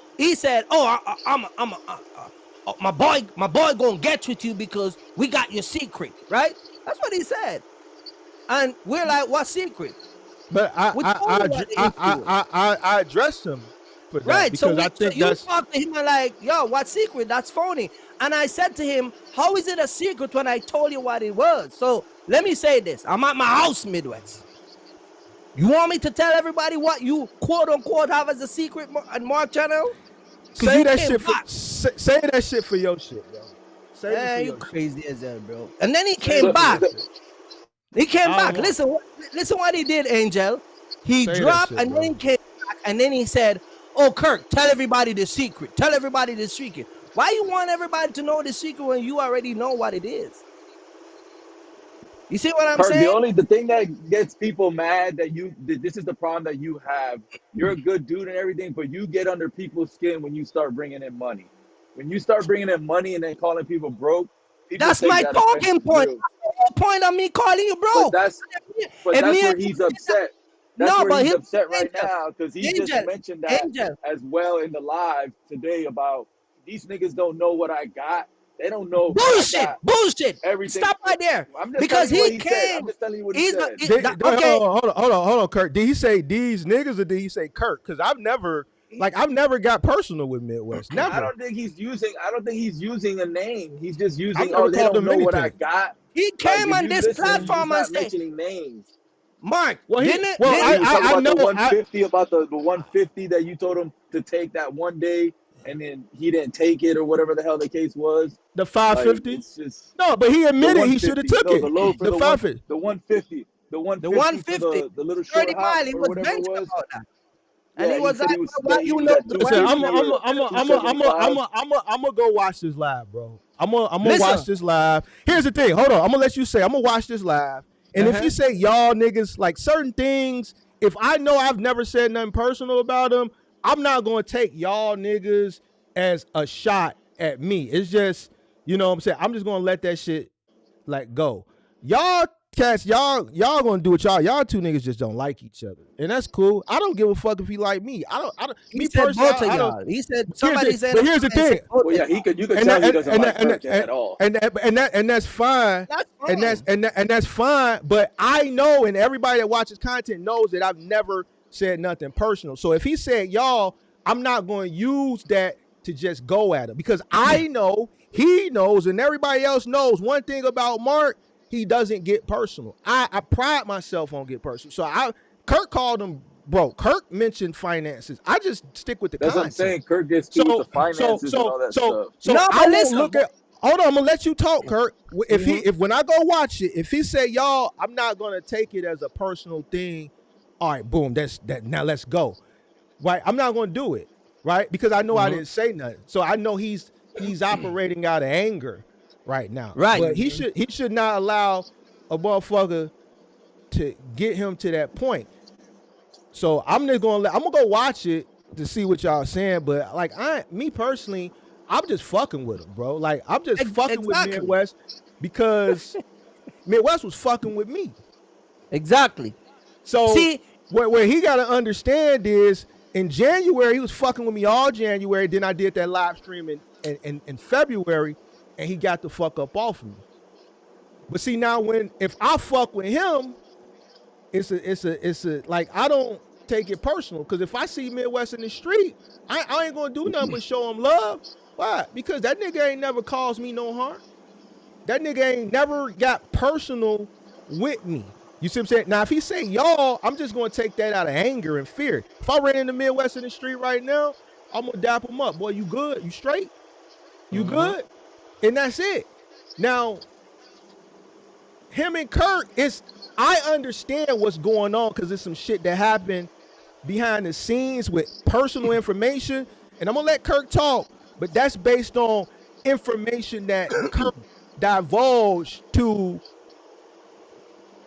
people. And that information that was, I guess, supposed to be kept in privacy, it got passed along, but that's another story for another day. Kirk, go ahead. Listen, Angel, let me say something about the broke statement. The broke statement is purposely used to get under your skin, right? Remember when I asked you about that debate, when I said let me and you go debate? Yeah. I probably would have used it, but you're not going to take offense to it because guess what? You're not broke. You see what I'm saying? That's number one. Number two, in January, there was another content that he was doing. He said, and Mark, I quote, I don't got the money like these guys over there. They're rich. He said it out of his mouth. They're rich over there. I don't got their type of equipment. I ain't got no money. I'm frugal. I'm a broke guy on multiple occasions. Then he said on the live the other day when he came up, he said the brokers are rich and he's broke. So why you take offense to when I say you're broke when you already putting out there that you're broke and you're cheap? You said it. Yeah. You see what I'm saying? Yeah, but every time I guess it's a good thing to do to make people irate because everybody that you say that broke to the other guy, what was the guy's name? Mark? Kenneth. Yeah, he said, he like, oh, don't make me throw that ain't exactly shit about that water money that you had. I'm like, oh, here we go again. I call Ricardo broke. I call Ricardo broke. He was there messing with me. I call him broke. I call a lot of people broke because I know it's just a jabbing word I use. You see what I'm saying? It's one of my words that I'm going to use at you because, you know, but I don't know your finance. You see what I'm saying? But if it doesn't matter, but in his case, he already stated out of his mouth that he's cheap and he's broke. You see what I'm saying? Did state no, if me and you get into it, calling him broke. If me and you get into it, and you a semi driver, right? You've been out here as long as me. I might throw that at you. Yeah, you broke. You ain't got no money. You see what I'm saying? Yeah, I ain't gonna take it personal because you don't know me like that. So why the hell am I gonna take it personal? You know, and I called even when Great Polo came up here and me and him get into it, I said the same thing to him. It's just a word that I use. So why you all of a sudden take it so personal to the point where, oh my God, no. You know what I mean? So, man. But when you do that, you know, that see that right there. I would not take nothing personal. Listen, Mark, how many times I tell you broke, Mark? I said it to you too. I said, Mark, you broke. You ain't got no money. I said it to you all the time. It don't matter to you. It doesn't phase you because you know it's not true. I came up here all the time and I met you. But you got to understand, Kirk. You've met me in real life. You've seen how I live. I've spent. You brought people here, and I didn't spare no call. You popped up on me, and was like, "Mark, I'm in Chicago," and in an hour you had car service, a hotel, everything. 1942. You know what I'm saying? So you know. So if you say that shit to me, I don't have an ego. I'm not trying to prove no shit to nobody. I don't give a fuck, bro. If a motherfucker think it, you said it and they think it, okay. If a motherfucker know that ain't true, okay. To me, hold on. To me personally, that don't matter because at the end of the day, I don't know these people. So what they think, it doesn't really matter because I know the truth, right? So, but you have to also understand that, and I'm not speaking on him because you named a few people, Great Polo and him. Mm-hmm. You understand that everybody ain't me, and you've seen that when you say that to people, how it triggers them. And I think you kind of but look, okay, stop right there. You thrive off of, you know, that gets under people's skin. Okay, you know, but look at what you just pull up and talk, and when you pull up the screen, look at what he was saying. When he said that, I'm laughing. All the shit he's saying, I'm laughing at him because I don't take it personal. You see what I'm saying? I hear I don't care. But the point of the matter is, because he came up here all the time and he said shit that I don't pay him no mind because I know it's not true. I'm not gonna let a man get under my skin about some shit that they don't even know me. You see what I'm saying? So what does it matter? You know what I mean? So it is what it is. If you don't like it, then you know what I mean? Then stop mess with me then. Because part of me calling you out, I'm gonna call you broke. That's gonna be a part of it. I think y'all just need to box, bro. What is it gonna take for y'all to box? I want to beat his ass. And I'll even put up the money to beat his ass. Beat his ass. Y'all cats just not gonna never. This space ain't. It's too small of a space. Like it has to, like, so because it's not a big space, it's a small space. Like, some gotta happen, bro, so we can just settle this shit once and for all. $2,000 on me already. No. I don't want nobody to put nothing. I'm gonna cover all the costs because I want 100% of the profits. Everybody off. Cut everybody off. So that means he ain't going. If I message him, Kirk, he not gonna respond. So I don't think he's ever gonna click. I don't think he's ever gonna come to the live again or any of that stuff. He's not gonna click. He just gonna watch, Kirk. Listen, Midwest ain't bringing. Midwest ain't bringing shit to the live. Midwest ain't bringing the shit to the live, but stupidity and lack of information. That's what he brings over here, and we try to educate him. You were here the other day. Right, and you were trying to educate him while you're driving, doing your work, telling him he was wrong. He also mentioned. He said, but see, in that live, he also mentioned who the hell asked. He said, this is according to his word. He said, I've never asked for education. Why do I need education for? I never asked for. I don't need your help. He said, I don't need their help. I never asked for your help. He literally said that. Then keep coming on the internet, sound like a fool you are. That's how stupid you are and ignorant. Wrong information. At the end of the day, it's not about. Well, let me respond to that.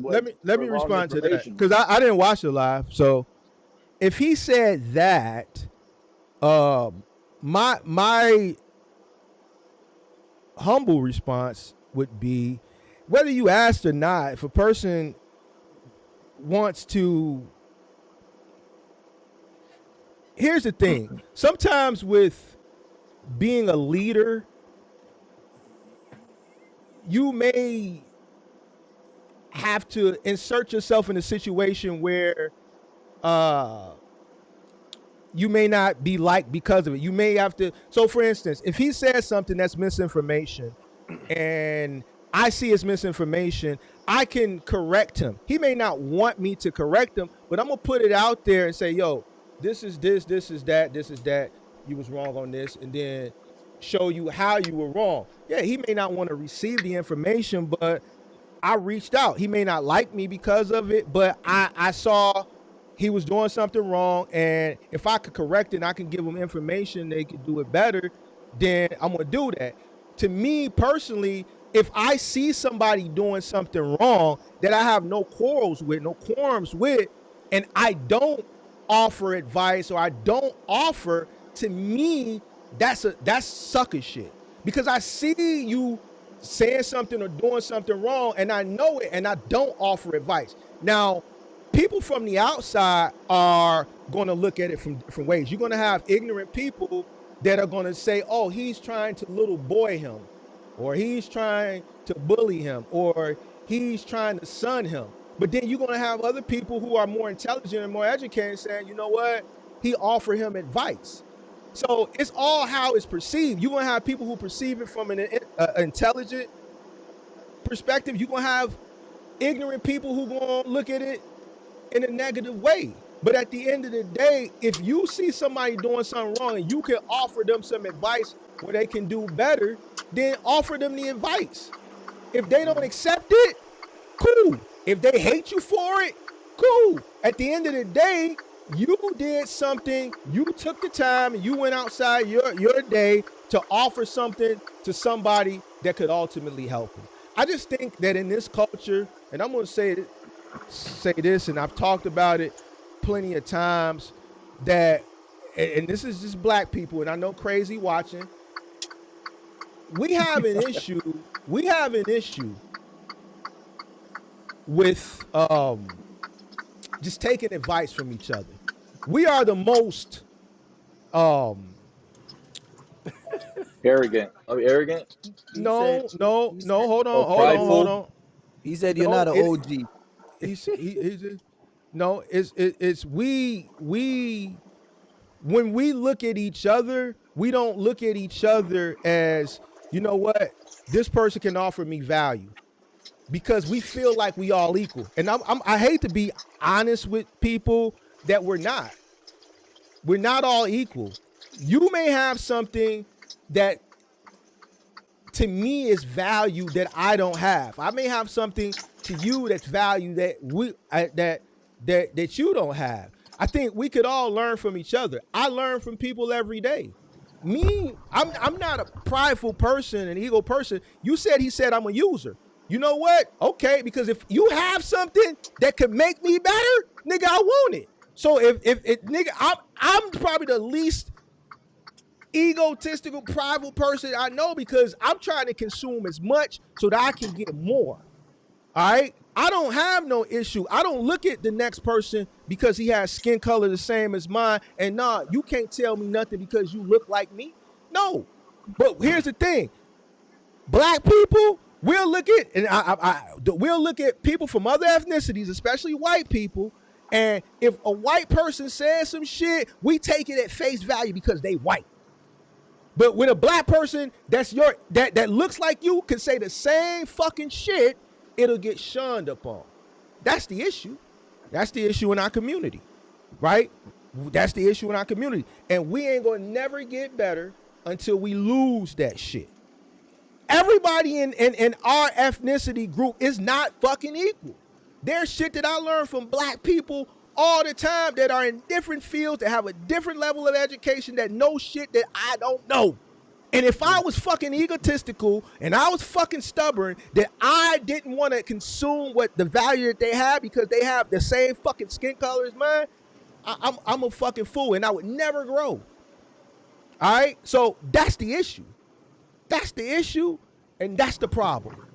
You know, right. So when I say things like, I'm your OG, one, it's said in a playful, and motherfuckers know I'm trolling. And if I didn't watch the live stream, and I know he's watching, this is how we talk.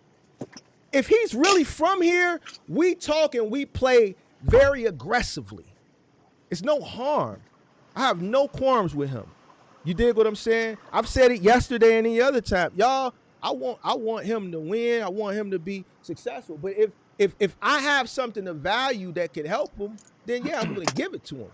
Now, how you perceive it or how people push narratives, then that's another thing, bro. Me personally, I don't have an issue with nobody. Why? Because, man, like I say all the time, he's never gone outside the realms of content. So, like, nigga, it's like, as long as you keep it inside these boundaries, nigga, shit, nigga, you all right with me? Because I love a friendly debate. If you go outside the boundaries, then depending on how far you go outside the boundaries, then, man, it's up. Y'all have gone outside the boundaries a long time ago. So y'all got to fight. Now, he telling me that y'all, hold on, I'm going to let you get it. So I have to figure out a way to get in contact with him, because they saying he might have a little bit of he might not respond to Big Mark. So we got to figure out a way to get in contact with him, because y'all got to fight. I got to promote this, man, because this is an opportunity. So I guess this way he said I'm a user, because I'm gonna have to use y'all. Hey, on that comment that you just said, to make some money. Would you, on that comment, that statement you just made, would you agree that even I think that all races kind of think the same, besides just your no. You don't I see Asians. I see them help each other. I see them pull each other up. I see Hispanics. I see them help each other. I see them pull each other up. I see other ethnicity. Arabs kind of operate like black folks. Arabs are the same as black people. They operate the same. They're competitive. They don't like to help each other. They'll step on each other if they get the opportunity. Arabs are kind of the same as black people. But these ethnicities like Asians and Hispanics, they pull each other up. You see what I'm saying? We are the individuals that are, I guess, prideful, that if you reach out to a motherfucker and you offer him help, I don't need your help. Mm-hmm. I think Spanish people are kind of similar to blacks. Like, somewhat, yeah, they do help, but they are the ones out there that are the same way, where they don't want your help. They feel prideful and they just get out of me. I don't need your help. Maybe it's market depending. I think it's Americanized way. That's my opinion. Okay. Because the Americanized way of living here, instead of their culture. Because I think it's what you're saying is true, but I think it's culture based. Most people that come from that island are like that, but then when they come here and they've been here for so long, I think the American way changes that whole way of them, that whole model, the way they used to be. That's my opinion, but I could be wrong. Yeah, he called me a fake and a phony and say I'm a phony guy. You know what I mean? But he's the one. See, here's another thing. We start this whole entire broker debate, right? And Mark channel. He don't talk about brokers because he don't go. All of a sudden he's making content. Save all that shit for your life. I'm gonna go at him later on. I don't. Y'all cats got. You better go find a way to set up a fight, man, because I'm ready, bro. I know how to set the fight up. Y'all just need to make sure y'all. Hey, Angel, turn your noise cancellation on. Y'all just need to figure out how y'all want to, you know what I'm saying, get this shit done so I can go ahead and use y'all and make some money off y'all. I got to use y'all. Because Angel he said I'm a user, so I'm going to use y'all. Yeah. I'm letting you know. Yeah. I'm going to use you. I'm going to use him. And I'm going to sell the fight. I'm going to promote it. I'm going to sell it. I got maybe him and use me, and I'm going to beat him up. Yeah, you're going to use me to beat him up. because he want to fight you, but I'll fight him for you, Mark. He don't want to fight me, bro. He don't want to fight. Yeah. Me. He said that for the content. See, I know the difference. You say he's 200 pounds? No. So see, Kurt, you got to understand when sometimes shit is said for content versus when you can tell it's real. It's real. Like you got to be able to decipher what's content versus what's real. Like that shit that y'all got, that shit real, bro. That shit real. Like me and him, I swear for God on everything I love. Midwest know it. If I seen Midwest in the street, listen, if I pulled up somewhere and I seen Midwest having some issues, man, I'll lay a nigga down for Midwest, bro. On everything I love. I'll push a nigga shit back for Midwest. He ain't gonna believe that. He ain't gotta believe it. But here's the reason when I'm telling you why. Because even though I've never met him in person, in the past 3 years, I've had conversations with him. So even though I've never met him in person, I know him somewhat from engaging with him, that if I seen him having a situation in public and I could lend him a helping hand, I would be a sucker if I did. Now, if I never had no type of engagement with him at all, then I'm gonna mind my fucking business, man. Dude over there got some issues, man. Let me mind my motherfucking business. Let me turn the car around and go the other way. But just off the strength that I know him and I can lend him a helping hand. So I'm telling you, like this shit that like me, I don't take this shit personal. Like it ain't to the point. It doesn't bother you that he wouldn't do the same for you. Nope, that shit to me, I don't do things based off of that, right? Because I don't know him well enough to know how he's cut. You see what I'm saying? Now, if you one of my homies that I've come up with 20, 30 years, then I measure those individuals differently than I would measure an individual like Kirk. I don't measure Kirk the same way I measure the cats that I came up with, because they different people, they cut from different cloths, and I can't expect Kirk to do what these cats do for me and vice versa. So for an individual who I've had some discourse with, right? And if I see him in a situation like on the street, I would help him. So I'm using this in an example to let you know that to me, the shit between me and him, it ain't never got personal, to the fact that, nigga, I would say, nigga, I wouldn't spit on the motherfucker if he was on fire. It's not to that point. And I don't think it'll get to that point. He thinks otherwise. But no, I don't think he thinks otherwise. Because I haven't watched his live stream, but I'm gonna go watch it when I get a chance. But here's the thing: if he says things, I know how to measure things based off of if a person is speaking out of anger. Because it seems like a lot of the shit he has is with you. So if I got thrown into the mix because he thinks, hold on, I'm gonna let you cook, because I understand that when I do content with you, I understand that you've pissed so many people off that I'm going to catch strays because of, I get that. But I'm not going to jump out the window because a motherfucker is speaking out of anger. The little clip that I watched when people kept PMing me to go, he was angry. He was angry. So, he was angry at the end. So when I go back and I watch it, I'm going to keep that in mind before I go jump out the window. 9 times out of 10, I ain't gonna jump out the window because it ain't that fucking serious. It has never got. Y'all situation is serious because it's gotten personal. It ain't serious to me. No. Y'all niggas is done went personal. You see, the problem with Midwest from day one, he think I'm his little homie. That's what he think. He think I'm. But go ahead and say what you was gonna say, bro. Yeah, he think I'm his little homie, where he can, you know what I mean? He can check me and keep me in check. You see what I'm saying?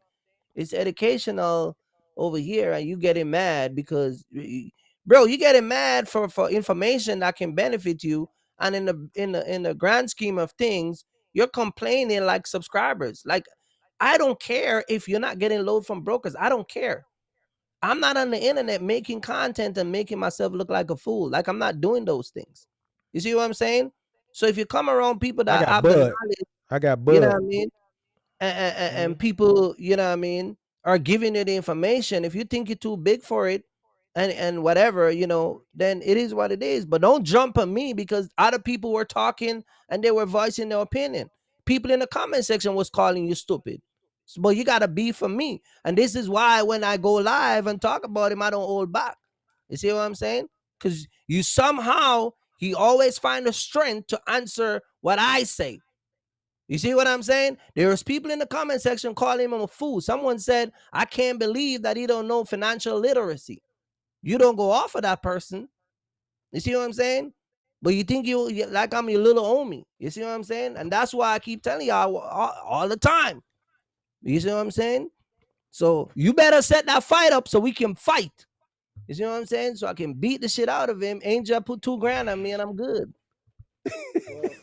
He's crazy. This guy's crazy. I'm gonna let you go. I'm gonna let you go do your little live. Y'all niggas. I might not do my live, man, because he don't worth my time, bro. I got a call. I gotta go on. He ain't worth my time, bro. He ain't worth my time. I'm gonna watch his little crybaby live and watch him whine and cry and squeal. Hey. The only thing I'm gonna tell him, I'm gonna tell him on this platform because he came over here. You ain't got no secret for me, and I'm not one of them dudes that even if I talk shit in my house, my wife can't put me out. I think that whole little. So you must think I'm one of them dudes that get back here. This is what I think you should do. Here's what I think you should do. I think you should just go in here and just whatever you think or feel is being held over you as leverage. I think you should just go in here and just put it out there. Ain't nothing. What? Get it over and done with. Don't do it here. I don't want that shit over here. This ain't got my time. But I think you should just go ahead and address the shit so that way, whatever leverage you think he has, that is no more leverage, and then that shit'll be over with, and then y'all motherfuckers can fight. I think y'all should listen. I think y'all should fight, shit, bro. I think y'all should box. That's why I keep telling y'all all the time that these guys act like female. I keep telling y'all all the time. See what I'm saying? You get mad. You say everybody act like a female, but somebody could say you act like a female. No, he act like a female. Look how he was acting. He come on the live. This live was not about Amazon. The live said, I got a live up here.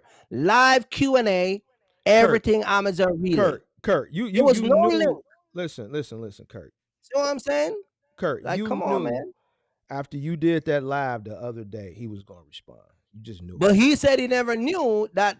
Listen, I don't mind he respond. I don't mind he respond. You knew. But my thing is this. He said, I didn't know that the dude talk about me. I heard about it. He's a liar. Because many times he come on this platform and say, yeah, I saw what y'all be saying. What y'all be saying. So here's the thing. Here's the thing I don't like with Midwest. Let me settle something before I go. Here's what I don't like about Midwest. And goes back to this whole thing that you just talk about black folks taking information and don't want to learn. Let me tell you something.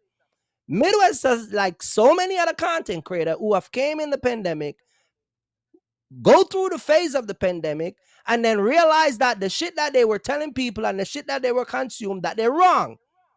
You see what I'm saying? Now, Mark been here the whole time telling the truth, but instead of them come on the live or come around and say, you know what, Mark, you're right. I should have listened. I should have paid more attention and give Mark his credit. They don't do that. So instead of giving Mark his credit and come and say, Omi, you were right, they don't do that. You see what I'm saying? This is what pisses me off. Just like the whole broker shit. He don't do content OTR to be even talking about broker. You see what I'm saying? But now Mark is doing a show about broker, and this is why jealousy and envy comes in, and you see it all over his ass when he gets up here and people in the comment section saying it. You see what I'm saying? So instead of giving you the credit and say, man, you know, big dog, appreciate you. There's a subscriber who came and said, Mark, I never like you, but bro, you the truth. Mark this, Mark that. But he don't do that because he think he bigger than the program. You see what I'm saying? If Angel come up here and Angel is giving you advice and you bashing him, and Mark is giving you advice and you bashing him, and you bashing everybody, and you think you're bigger than the program, but then on the flip side, you the one complain about 30 miles for $5, and you get mad when somebody say you're a fool because you never take it. You think you're bigger than the program. That's my issue with him. Well, he's the type of person that he's never gonna. His views are his ways, and some people are like that. They're stuck in their ways. He's never gonna give Mark or anybody their credit. And like so many. No. Hey, listen. Let me drop something on you, Angel. A lot of these content creators don't know that we know, because they go and tell other people, "Hey, Mark was right. Yeah, I was a fool. I said that shit. I was a fool. I should have listened to Mark." You see what I'm saying? Yeah. But they don't know that we know. Well, so instead of jumping alive and listen to Mark and say, Mark, we're big, we from the rock, so we can relate. He doesn't do that because he thinks that he's right and he's bigger than the program. You see what I'm saying? See, here, and I'm gonna say this. I'm gonna say it publicly because I know he's watching. What you didn't realize either, because even when me and you was in our heated battle, what did I tell you when we was in the mix of our heated battle? I said, look, me and you, we ain't seeing eye to eye. We in a heated battle, but stop running your fucking mouth. Exactly. So I said that because I knew some shit was going around because you was talking to subscribers. See, me, I don't divulge my personal shit. Whatever personal shit I divulge to my subscribers, first of all, it's not on the channel. If I divulge anything personal, it's going to be to my core Discord members. And I don't divulge certain shit that I don't want to divulge to them, right?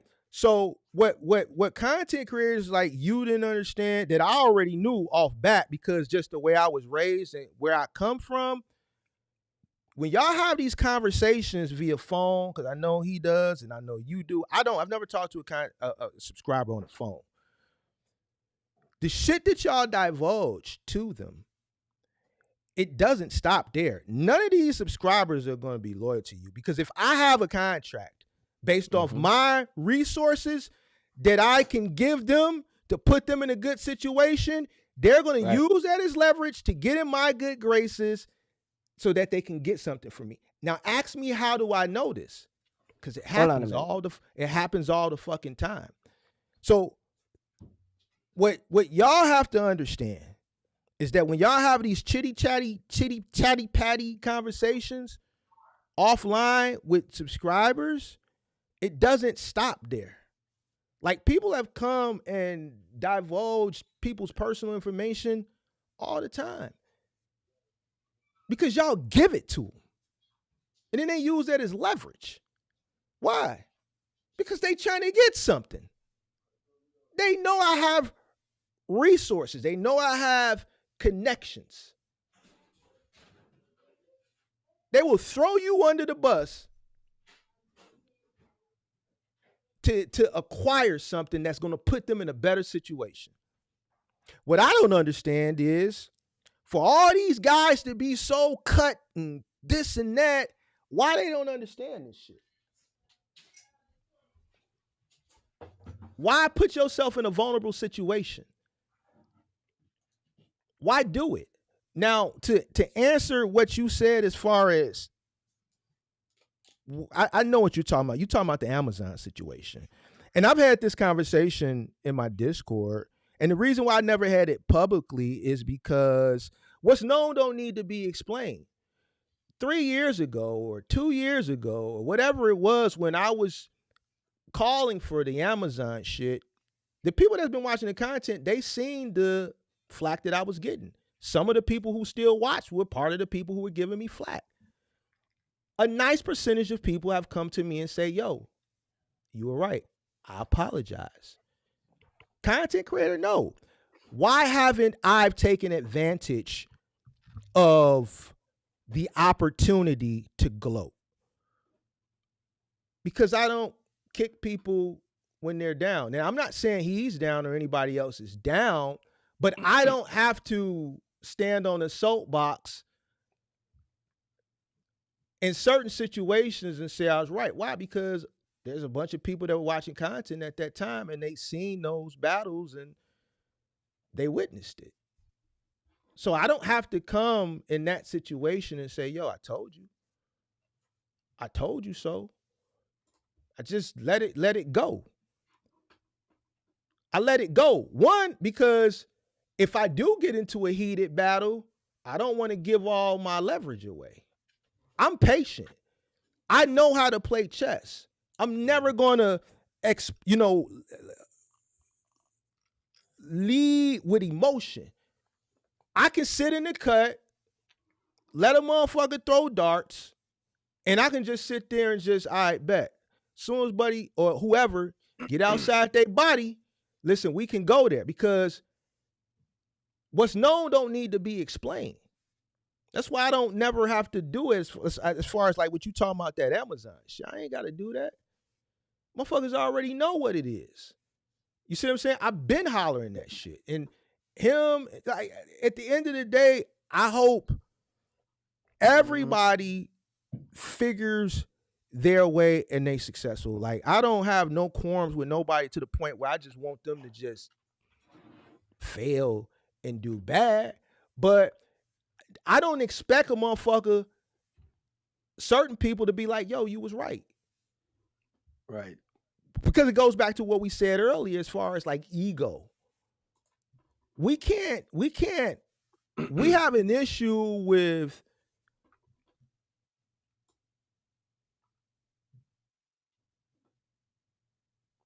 accepting value from people that look like us. You know what I'm saying? We just have an issue with that. I'm good at what I'm good at. So even 3 years or 2.5 years ago, when I said, yo, this is going to happen, it's not the fight if I'm right, it's just not right now. You don't see it. I'm warning you, it's coming. There's no way that the market can sustain at what's going on right now. You a fool if you think it can. Man, he don't know, he don't do this, he don't do that. Bro, it don't got nothing to do whether I do it or not, nigga. I understand business. I understand a company can't continue to pay you exorbitant rates and appease shareholders. The object of starting a business is to make money. Nigga, we not in the business to appease contractors. We in the business to appease shareholders and customers. Mm-hmm. I understand business. In 3.5 years of creating content, my most hatefulest critics will say, yo, he know what he's talking about. I just don't like him for personal reasons, whatever my personal reasons, because I'm a sucker. You dig what I'm saying?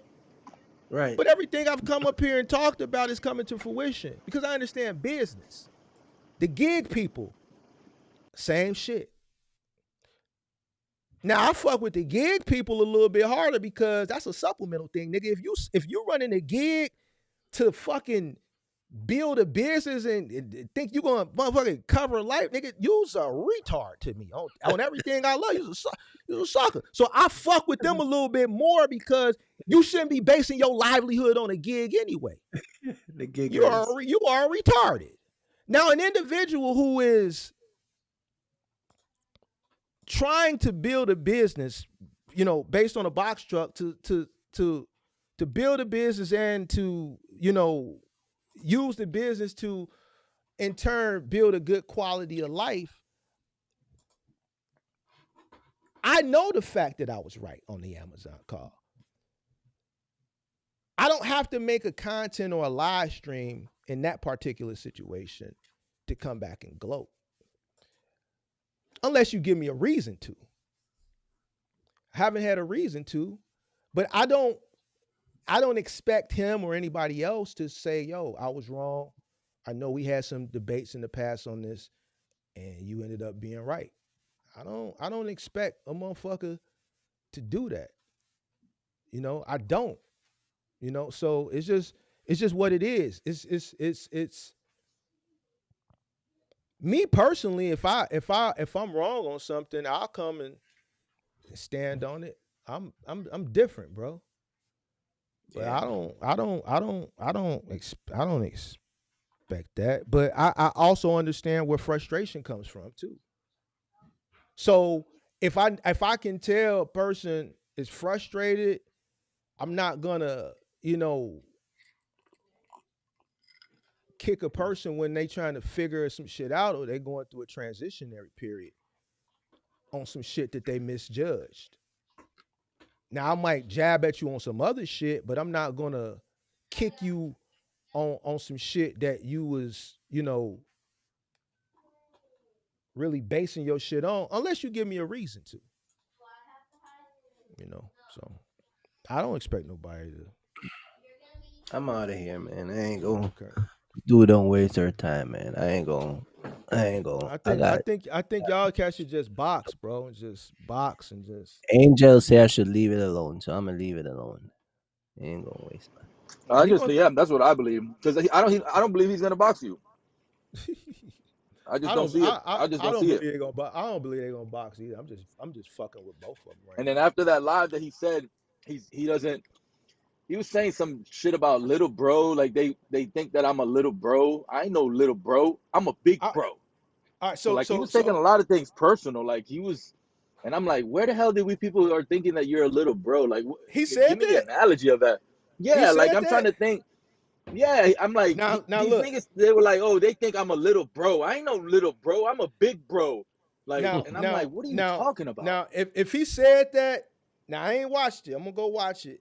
But if he said that, me and West, see, that's that shit I'm talking about. That right there, like I would have never said no shit like that. Cause don't nobody think you a little bro. I got one little brother.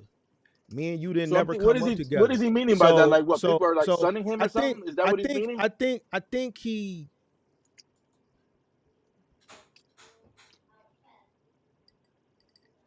Because that's what I took it as. Like people are maybe trying to sun him up or something. Like, well, here's the thing.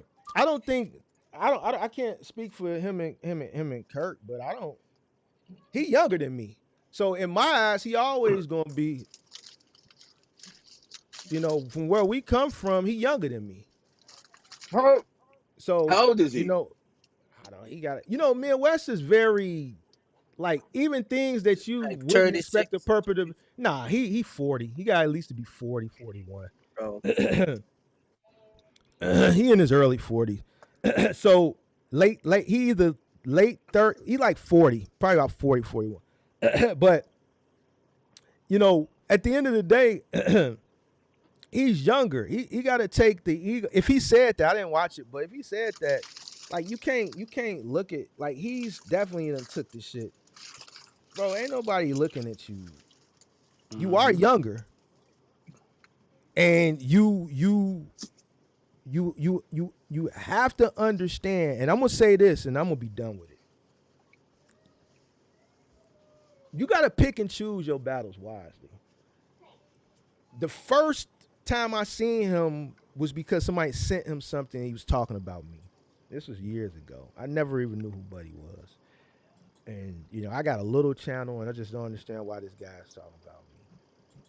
And I think we mentioned that on the stream where he came up, and I threw it out there like, bro, you was wrong. You jumped the gun. Because he was, I was talking about things in my early content creation days based on my experience. And during that time period, there was just a lot of,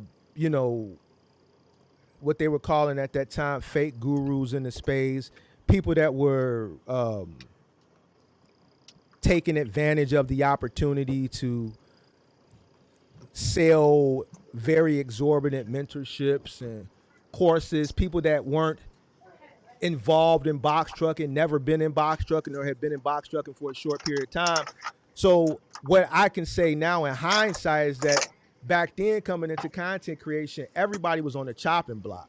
So with me coming in at that time in 2022, starting to make content based on my experience and saying things that to some would be an anomaly in comparison to what everybody else was doing at that time.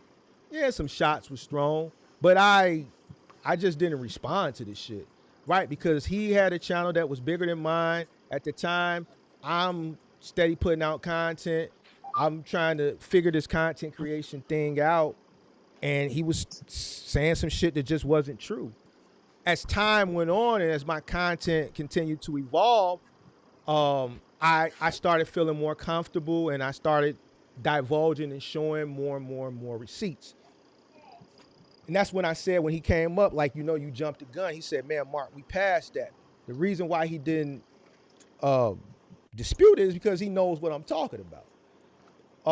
That's why he said, man, we passed that. He jumped the gun. So my introduction to him was him fucking with me over some shit that was not even correct. It was untrue. But I didn't respond to it. Now, later on in time when I felt like, let me respond, because if I don't, motherfucker gonna keep playing with me, and I don't think they really know what they doing. And I responded. And, it kind of stopped there. After that, just to show camaraderie, I guess you would say, I emailed him and said, man, you know what? Why don't you come on the show? Let's cook up.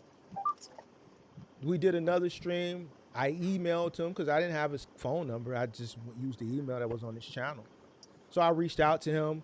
When him and Kirk was having situations earlier this year, when he was saying, man, y'all don't invite me on and shit like that, they won't come over. No, he said they won't come over here. I addressed that. The reason why I never came over there because he never invited.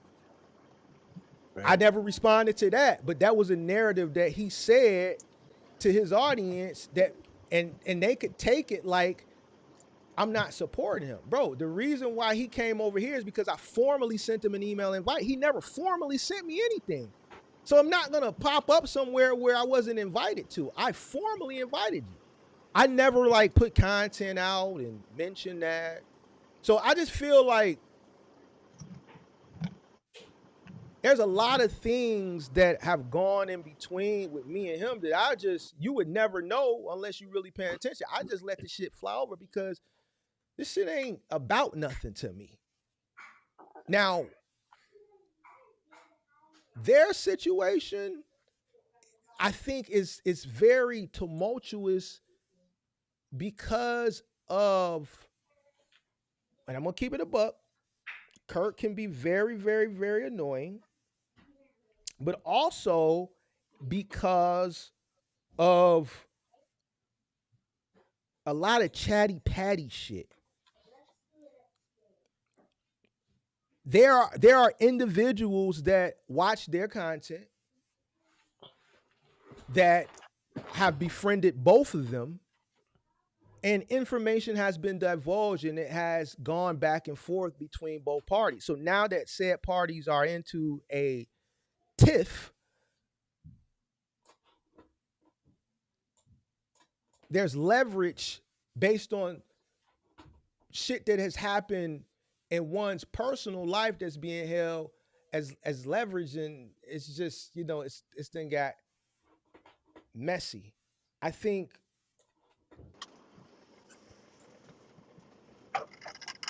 there's a lesson to be learned in this. I think there's a lesson to be learned in this. Don't give out no personal information. Well, that's one. But I think two is you pick and choose. Mama always told me pick and choose your battles wisely. All right. If you can't take the heat, stay out the kitchen. If you can't take the heat, don't go fucking with somebody. Because the motherfucker you fucking with may not have exposed his full hand yet. And you thinking one thing, but it's really another. Right? Two, stick to what you know. But understand that when you come in this realm of content, and this realm ain't as bad as others. Like when you get into those red pill and blue pill and all that shit, like over there, them motherfuckers is killing. You see what happened in Vegas. But when you come into a realm of content creation, no matter what niche you fall into, your content is going to be critiqued. If you can't handle your content being critiqued, you should not do it, because not only is your content going to get critiqued, people are going to critique you as well. You have to be able to stomach it. If you can't stomach it, you should not do it, because people will go there. I'm the type of motherfucker, I can go there with you back, but you have some people that, and I'm not speaking on these individuals, you have some people I've seen just in other genres I watch, you have a troll come in the chat, they'll get emotional. I've seen people cry. I've seen people, just quit because of it. Some people don't know how to even defend themselves against trolls. Like, you got to be prepared for that.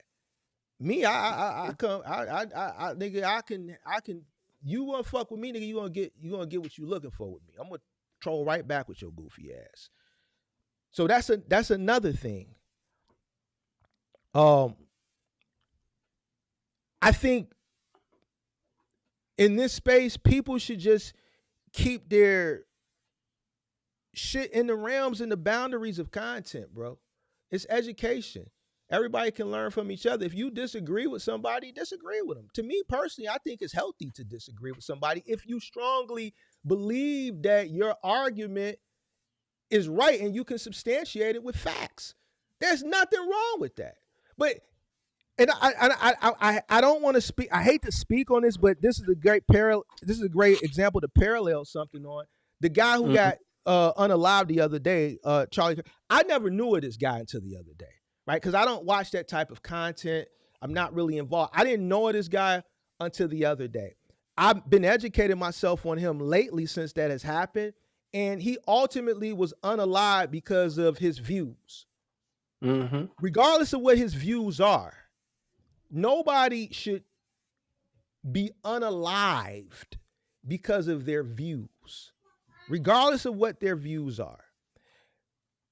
I think in today's society, people are too emotional, and it's okay if someone has a difference of opinion with you. If you are in a space of content creation and you have a difference of opinion, you should be able to articulate and substantiate your position with fact. And that's it. May the best person win, shake hands, walk your own way. That's it.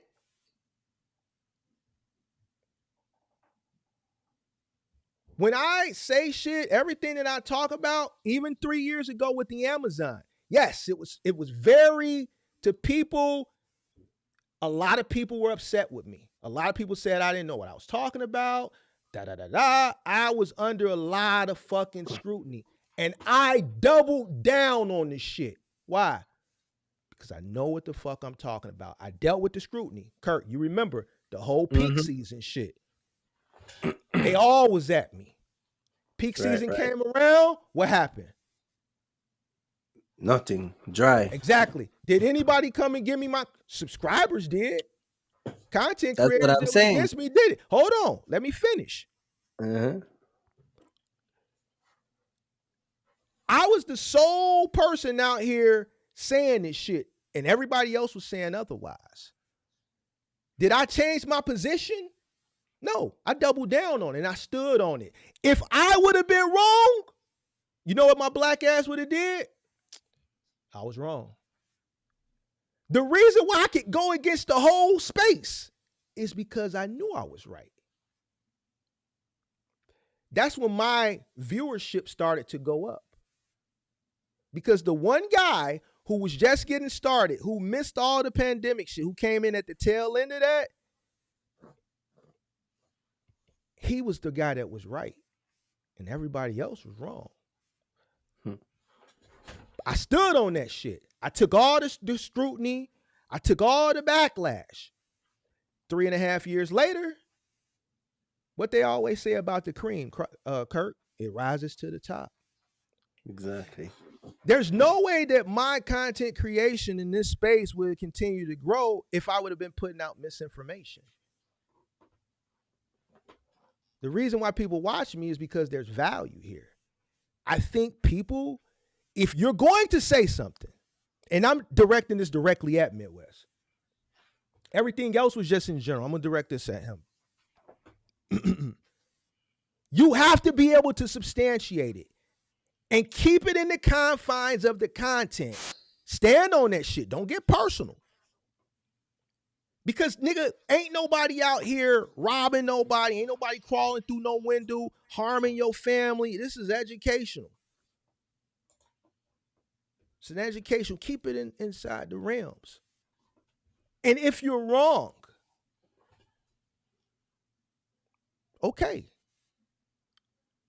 It's okay. Me personally, I'm speaking for me. I can't help it that I was born when I was born. I'm older. I started when I started. Can't help that my tenure exceeds that. I can't help that I went beyond moving and I went beyond just final mile and I went into cross docking and I've done these things and I have years more experience. Can't help that. It's just a time thing. Do I use that as leverage in content creation? Absolutely. Why wouldn't I? There was time, there was money, there was blood, there was sweat, there was tears that was spent doing that so that I can come here and be selfless and provide value now. Why wouldn't I use that as leverage? So to respond to what you said, Angel, and I didn't watch it, I'm going to take your word for it. The little bro thing, I think he probably feels that way based on the experience. Kirk has years of experience as well. Kirk started around the same time that I started. We all do. I think we all started at the same time. What year did you start, Mark? You said 2013? 2010. He started 2011. Oh, okay. I started after that. I started 2016. All right. So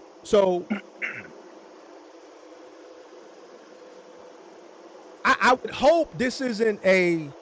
Do me a favor. Put your noise cancellation on. I would hope this isn't a. Who's smarter or who's bigger or who's better. I would hope that he's not perceiving it this way, because this is one of those things that are just, you can't control. You know, you got individuals that are older and more tenured. It's just timing, bro. That's just timing. That's just all that is. That's just like the older guy that came up on the Broker Trucker show 2 weeks ago, the older guy. And we just let him talk. Yeah. And talk.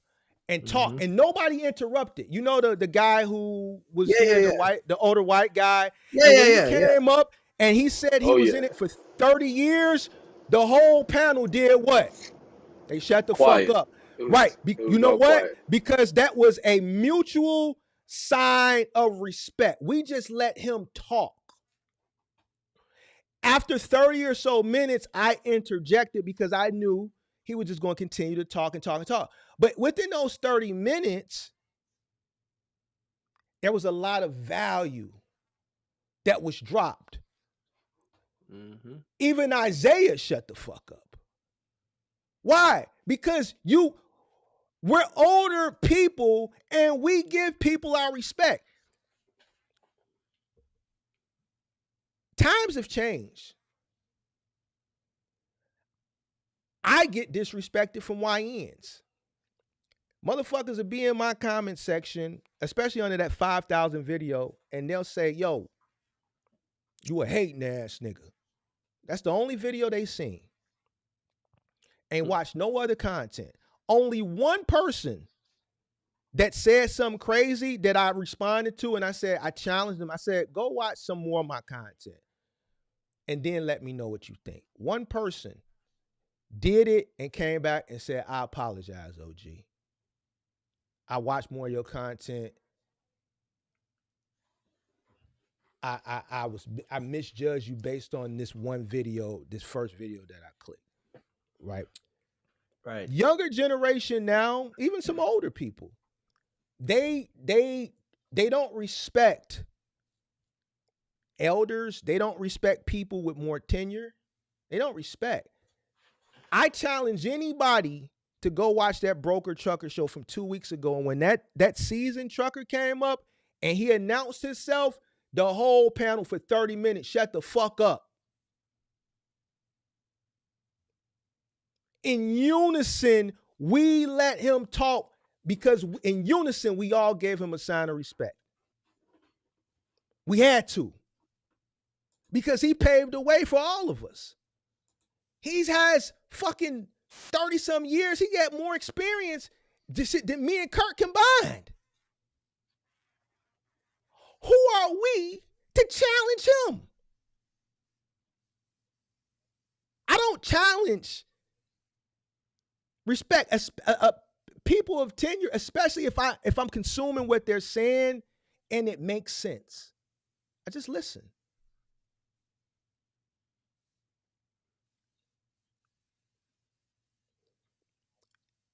So there's an individual who has a channel, because he has a channel. I didn't know it until he said it. And I didn't challenge. I didn't utter a fucking word, bro.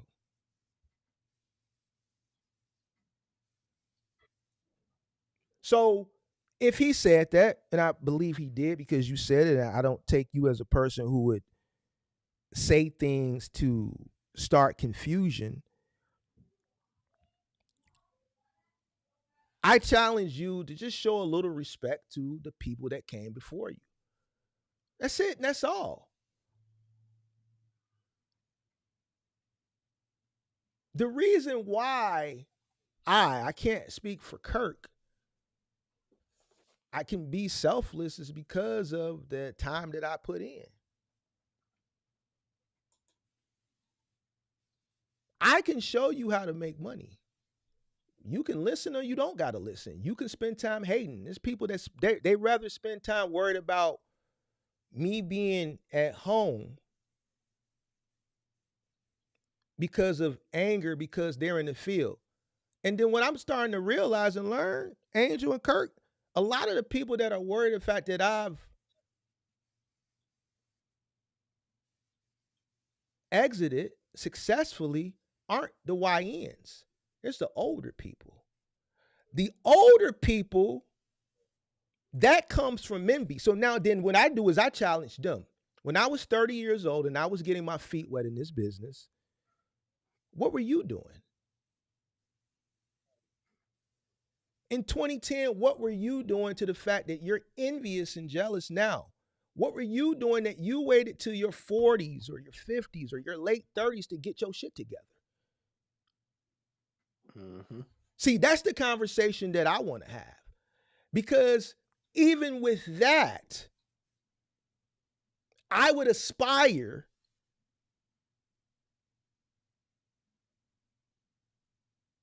to gain knowledge from that person. My homie said, Mark, you an anomaly. You gotta understand, black folks, this ain't, man, motherfucker don't see a motherfucker at your age just sitting around doing nothing. Living how you live. You an anomaly.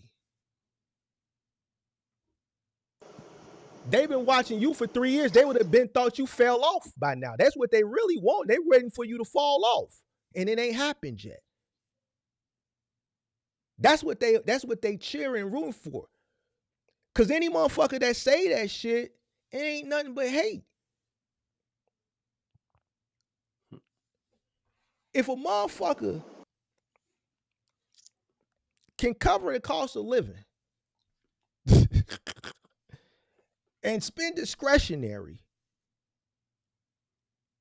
sounds like that individual figured some shit out. Motherfucker ain't sold no dope.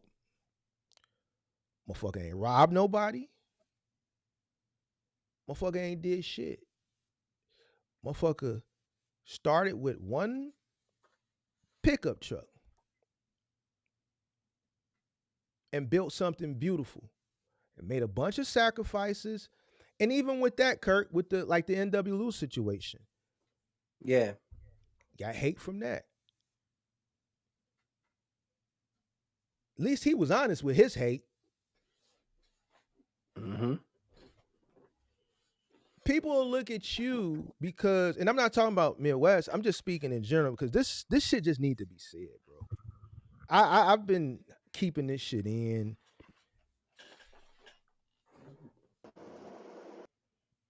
There are black men that are doing exceptionally well, better than me, that I take value in from. Some are older, some are younger. I don't look at a younger person who has something of value that I don't have and have an ego because they're younger than me, but they figured something out that I haven't figured out. That's just like me looking at Kai Cenat or Speed and being jealous because they're better than me and they're 20-fucking-1. What type of nigga would I be hating on a motherfucker who's 20, 21 and up 40, 50 racks, 40, 50 mil? They figured something out that people twice youngest, half my age, I should say, are winning that. Man, I'm going to take, man, what these little young, I want to learn. Man, what they doing? You think I'm going to hate on these young boys because they running up a bag? No, I want to learn. That shit ain't in my heart, bro.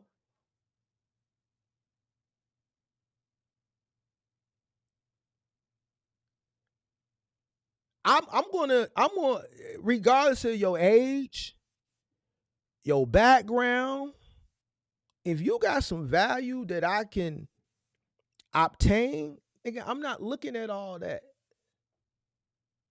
Run that value. Run that value. Ain't no ego. Ego, let me tell you what an ego will do. It'll get you fucked up out here in these streets. Ego will keep you fucked up. Ego gonna keep you broke. Ego gonna keep you trying to figure shit out.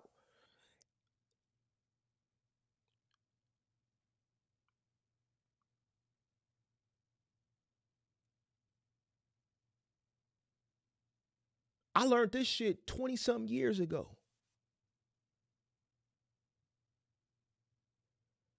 If I got to sit in a room with a Kai Cenat or a Speed, nigga, I'm soaking up game. And these niggas is young enough to be my kid. I'm soaking this shit up. I don't give a fuck about how young they are.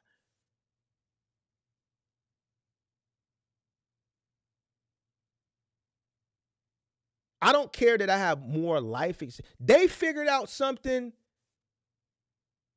that I just don't know. I'm older. I'm, not going to, I think I've done well with social media at my age, but there's things that I still need to learn. I can't learn that from a person of my age or older than me. I have to tap into the young people. The young people push shit forward. I know this shit.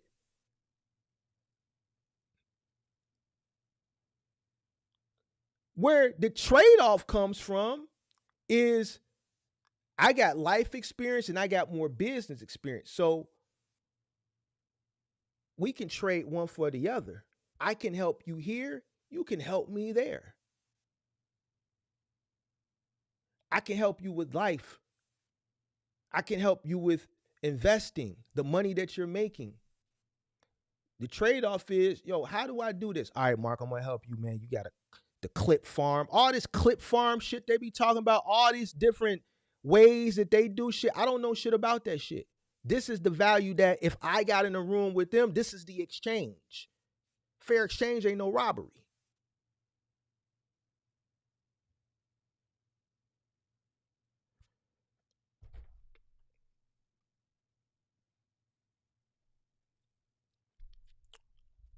It's fucked up, bro. It's fucked up that, we can't have these friendly discussions. Like, at the end of the day, when you do decide to enter the realm and you do make that first video fucking with somebody, you gotta understand what happens. And sometimes you just gotta know when to hold them, and sometimes you gotta know when to fold them. And that's my spiel, bro. And I'm gonna get out of here. You said it all, man. I'm gonna grab a bite. Yeah. And all that stuff that you said is like most people out here, which you already said before, is they want, instant gratification. And everybody has, their lack of education. Nobody, it's like no one wants to learn, but they want to make the money right away, but they don't want the education at the same time, if that makes sense, which it doesn't make sense at all. But, and to me, it's like who you surround yourself with matters a lot, because like when I first started, my first, 3-4 years, roughly, the people that I was around, it was just that mindset of Midwest. Oh, I'm gonna sit here. I'm not gonna turn my truck. I'm not gonna turn my key for no less than $500-$600 or whatever. Like that was my same mindset, and I'm like, what am I doing? Like I'm losing money. I'm like, I'm not making any money. And then over time is when I started pretty much separating myself from them people and learning things on my own and figuring it out. Like that's not the way to go. It's all about consistency. As long as you know your number and you stick to that number and you make something, you can't. And most people base that one load on their whole business. It's just like, come on, don't work like that. You're gonna take a L once in a while and then you just make it up later on. But no one wants to take a L. It's just crazy to me. They don't want to. They have to make this big exorbitant amount of money every single time, and that's just the mindset of everyone. Pretty much, a lot of people have that same mindset. What's up, Alex? Hey guys, what's going on, man? I just got broke down. My belt, my fan belt broke down, and I'm on the rest area and relaxing, waiting for the mechanic. Okay. Oh, okay. Yeah, yeah. Luckily, he most probably gonna have the part, and I gotta keep on rolling tomorrow in the morning. So, Okay. hopefully, cool. we'll see Glad how it's it's working go. out. I got a Kino, so it's not easy to manage for the weekend. Always you gotta have a dealer. The parts are really kind of tricky. What's going on with you guys? Man, I'm blessed. I'm getting ready for this fight. Not much. Get out of here. Get ready for this fight. Kick it. Enjoy my Saturday night. I can barely hear you, so I'm sorry. My connection is really bad. That's cool. Yeah, getting ready for the fight. Gonna get ready for this fight tonight. Okay. I see. There's a lot of basics you guys going through. Like I don't want to insult nobody, but this is like really the people should learn the basics first. You always is that him cutting out? Yeah, your phone cutting out. Your phone cutting out again. Like yesterday, man. You gotta get you a headset, man. Yeah. You gotta get you a headset, big dog. Oh. Yeah. Yeah, man. You gotta get you a headset. You We can't hear you. You sound like a gotta robot. get a headset. Yeah, I'm about to drop him. Yeah, he gotta get. Well, he's a box truck driver. Yeah. Box truck guy. Oh, okay. Well, I thought it was over the road guy. Man, I don't look like I'm gonna be able to promote this fight, man, because now Kirk ain't pumped up no more. Alex, man, Alex always come in. Angel, always come in, and you know what I mean. So yeah, it is what it is. No, I tell you, if you want to do it, I just don't think he's gonna do it. We want to fight, man. He's not gonna do it. Me personally, I don't think he's gonna do it because, again, he said I don't know him at all. I don't know if you guys ever met him, but he said he's over 200 pounds. So I don't know. So he said that in the live today. He said that in today's live. Well, remember in the last live that you guys were in, he said that. Well, that might be a challenge for Kurt. That might be a challenge for Kurt. There ain't no challenge for Big Mark. 200 pounds. Well, again, I don't know. Big Mark. He said he was over 200 pounds. Well, he said well over that. The live that you guys did. That shit don't mean how far back it was. He said I'm well over 200 pounds. To me, that don't mean nothing. He said that don't mean nothing. That chin ain't 200 Well, I already pounds. know that. That chin ain't 200 pounds. That Exactly. chin, because I'm quick. And like he said, you don't know the background, you don't know math. So if I'm talking this shit, trust me. Trust me. Like, you know, that chin ain't 200. Yeah. That chin ain't 200 pounds. But he don't want he want Kirk. I think him and Kirk should go in here and get that up out the way. Because here's the thing. I don't want to take the W. I'd rather take the money. So I'd rather promote them two. And if you say he said I use people, I want to use him in this situation, and I want to use Kirk to make me some money. Now, if he well over 200 pounds, that ain't healthy. It ain't a healthy 200 pounds. That's another reason why that how tall is he? I don't know how tall is he. Hold on. See, that well over shit don't mean nothing, because I seen him in one of his videos in the back of the truck. It wasn't lean. So all I know is that chin ain't 200. And I'm quick. I'm fast. I'm fast. And I'm lean. Overweight then. I'm in the gym twice a day. I'm lean. It ain't fit 200,000. It ain't fit 200 pounds. That chin ain't 200 pounds. Oh man. Yeah. That nose right here, that ain't 200 pounds either. And it's gonna be quick. Listen, Angel. It's gonna be quick. They're gonna be mad at me. They're gonna be like, Mark, why you didn't, like, we paid $25 for this? Damn. So I think him and Kirk should go on here, get that up out the way so I can use both of them. Since y'all said that's what he said. How much money am I get? I ain't gonna listen on everything I love. I ain't gonna pay y'all shit. y'all just need to fight just to fight, because y'all want to fight. So just fight. I'm gonna promote it. I'm gonna promote it. And I'm gonna use you, use him, and I'm gonna make some money. Listen, I ain't gonna pay you shit, and I ain't gonna pay him shit. And I'm gonna walk away. Damn well because you heard what he said that first day. He said, "Man, I need to be at 10 grand, and you need to be at 5." Remember, they were going to debate about that. He's like, he really wanted it that day, boy. And I gotta get less. Y'all really, damn. That's what I'm telling you. I think he bigger than the program. That's what I keep telling you. Y'all really think he want a piece of Big Mark? Yeah, because I remember that he said he wanted 10. Exactly. Said, I need 10, and Mark need to get 5. Exactly. I said, holy I shit. told you. He think he bigger than the program. But if we had put that money up, it would have smacked Mark out in 2 minutes, bro. You think so, Kurt? Hey, put your money up. I don't even think even if you.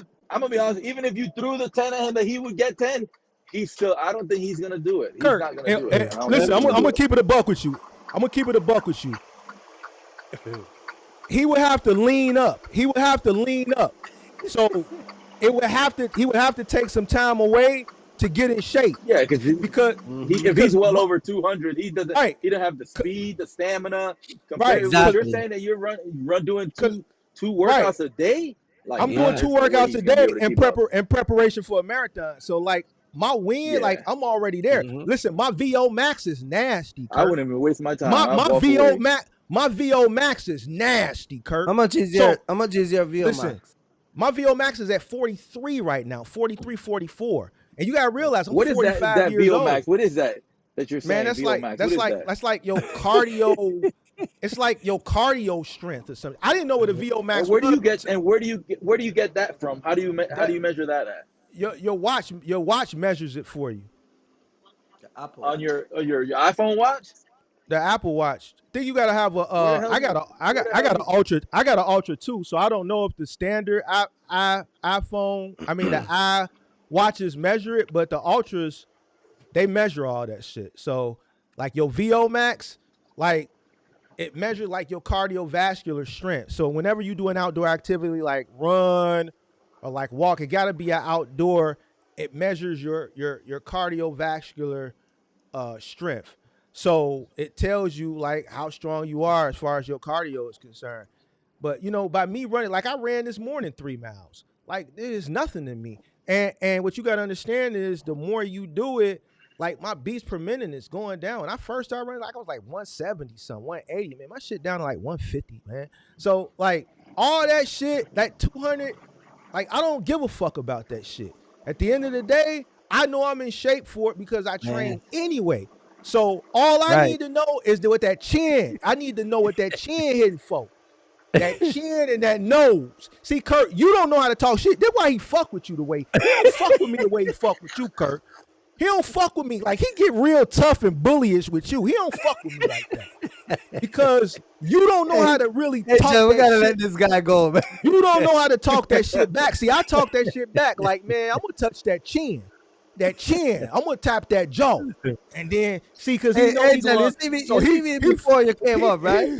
He fucked with you a lot, Kurt. Kid, right? He fucked with you a lot. See, I can tell you what he's doing right now, Kurt. He watching this. He laughing at what I'm saying. With you, if you talk, he get fuming. You can see the smoke. When I talk, he start laughing. Like, Midwest, I'm gonna tap that jaw. You want to box me? I'm gonna right here. I don't care how you could be 250. You're slow. I'm faster than you. I'm more fit than you. My VO max is higher than yours.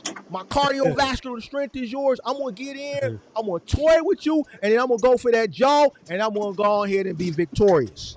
I'm gonna go ahead and I'm gonna come in. I'm gonna get that win, and I'm gonna get that money. Now you, Kurt, I don't know what you're gonna do. Even in the promotion for the fight, I'm gonna be talking that shit in the promotion. I'm gonna be jumping my rope. Man. I'm gonna be jumping my rope, doing my little jump rope dance. I'm gonna be jumping my little rope, talking shit. Yeah. $24.99. Come on, guys. Y'all gotta get a ticket. Y'all gotta get a ticket, man. $24.99. But he ain't gonna fight you, Kurt. $2,000 on me. He ain't gonna fight you, Kurt. He ain't gonna box you. Not gonna put $2,000 down on me. He ain't gonna box you, Kurt. I don't think he's gonna box you. So I don't know, bro. Hey, man. It is what it is. So. Hey, I keep telling y'all I'm fit, man. Hey, that pilot Jack give me a lot of workout, man. I keep telling you, man. That's not enough, Kurt. That's not enough. Yeah, Kurt, that ain't enough like, listen, boxing, Kurt. I work out, and I like to be on Mark's level. I wouldn't even box Mark. Fuck no, because what he's doing, and I run. Don't get me wrong, I got stamina too, but 2 times a day, nah, I'm good.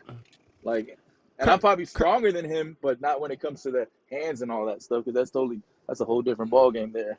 I was on a live stream the other day. I was doing elevated leg lifts. You know how hard it is to do. You know how strong your core is to hold on to the bar and be able to lift your legs up with just your core. Kirk, how many pull-ups can you do? Maybe like about 15, 20. You a motherfucker. Nah, I don't know. You a lie. You never see me do the push-up when I was on the live? That's different. He said pull up. Oh, pull-ups. Oh, no. I don't. Sorry. I thought you said push-ups. No, push-ups, that's easy. Pull-up is totally different, buddy. No. I don't know. Kurt, so I don't know. I think both of y'all would be a good fight because both of y'all out of shape. So y'all think he's out of shape? Five star gonna put money on me. So it's gonna be. You think he's out of shape? Yeah, I think Kirk is. You think I am out of shape? I'm talking about not Kirk. I'm talking about the You think Midwest is out of shape, Mark? I think both of them out of shape for a fight. Oh, for a fight. Yeah. But I'm not out of shape. I'm energetic, bro. Yeah, maybe for a fight. Well, I probably have to just go in and get fine tuned. Ro, I'll set it up and put your money on him. You know what I'm saying? You're gonna be highly upset. Isn't Ro from CJ's from the days of CJ? Isn't he started out being a troll until he loved you? I think so. Yeah. He was one of them CJ supporters. Most of my trolls like me. SD Ward gonna put money on me too. See, I can call out all the name of the people that gonna put money on me because they want to see that pow man. Most of my trolls like me. Chauncey like me too. Chauncey Simmons. Oh man, J. Cole definitely gonna put 1,000 on me. You see what I'm saying? Them guys, hey, $29.99. Set it up, man. They all like me. Oh man, all my trolls like me.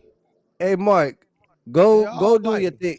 Hey, go do your negotiation, man. Go in and see what you can do, bro. He ain't gonna answer for me. We need to get this done. 29.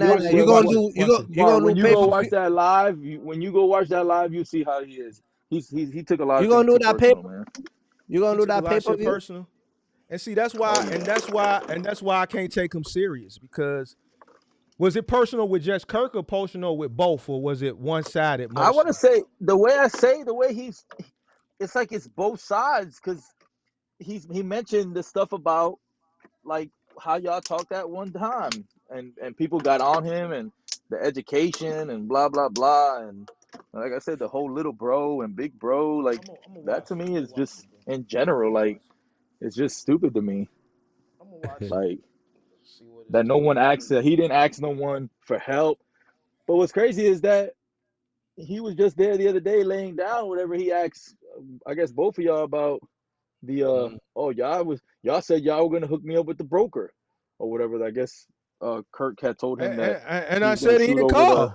And I said he didn't call. So he got my number. What do you want me to do? I think people just want you to like hand it down, like. And see, this is where he don't know how to play the game. Because once I say I'm going to do it, I have a reputation for standing on my word. So now what he should have did was he should have reached out to me. Because if I said it and I didn't do it, boom, now he can go say, man, Mark ain't a man of his word. Because I reached out to him, he ain't had nothing. If I tell you I'm going to do something, I'm going to do it. But he never reached out. So if I'm telling you, hit me up, I'm going to put you in tune with somebody that's right down the street. And I'm going to say, yo, take care. You know what I'm saying? Then, boom, you reach out. But see, what it is a motherfucker don't want to feel like.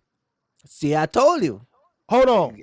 I'm going to say this, that you helped them out. Like, what the fuck? When have I ever thrown anything in anybody's face? I've done a lot of shit on this channel, shit that motherfuckers, I didn't even know a lot of motherfuckers seen.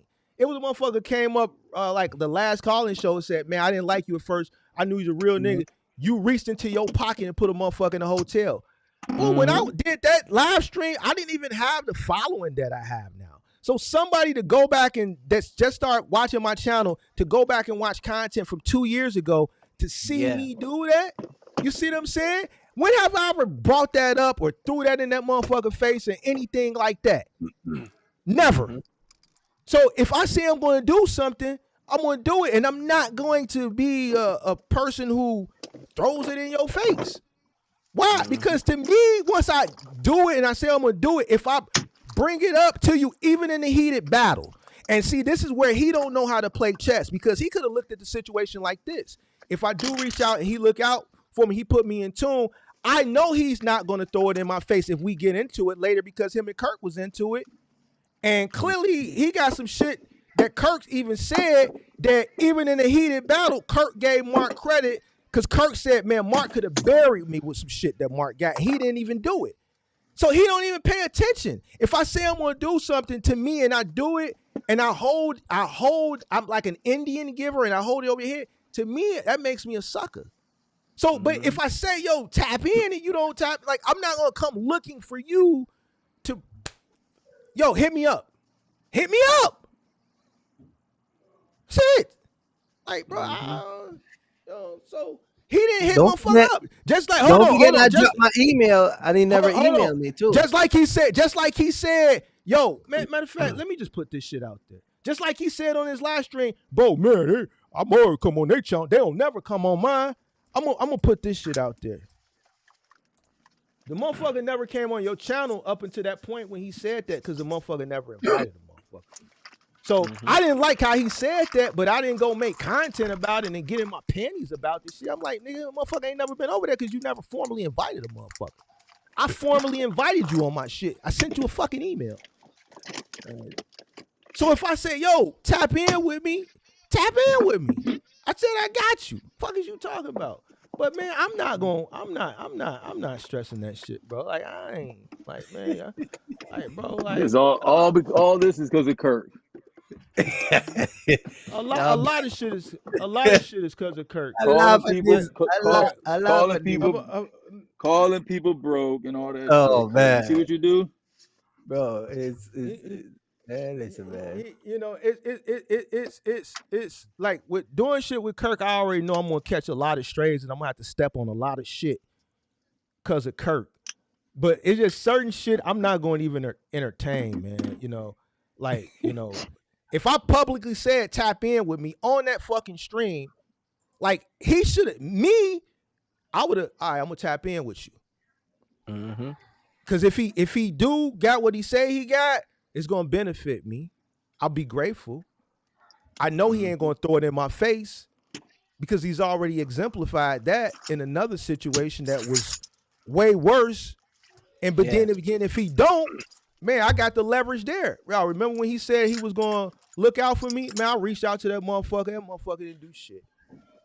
Mm-hmm. Like, bro, like y'all gotta know, like, motherfuckers gotta know. And but see, this is where your feelings, and this is why I keep telling people, stop leading with your feelings, because your feelings is gonna always misguide and misdirect you every time.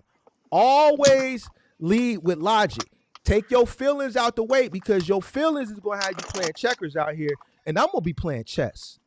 Mm-hmm. I'm gonna let you say some shit, I'm gonna let you do some shit, and you gonna think I never seen it, and I'm just holding that shit to my chest patiently. You bet not. You bet not. You bet not. You bet not. You bet not. So it's just what it is, bro. Like, I just think, man, motherfucker need to stop drawing off ego and emotion. I'm gonna watch the live stream, but I ain't like, bro, like I ain't responding to that shit, because that shit with him, that shit gonna continue to go on. He ain't gonna know how to let well enough go, and then I'm gonna have to. You know what's crazy? You know what I find crazy? There are subscribers that watch us that once they see me, like Angel came and kind of like picked up the type of person I am, right?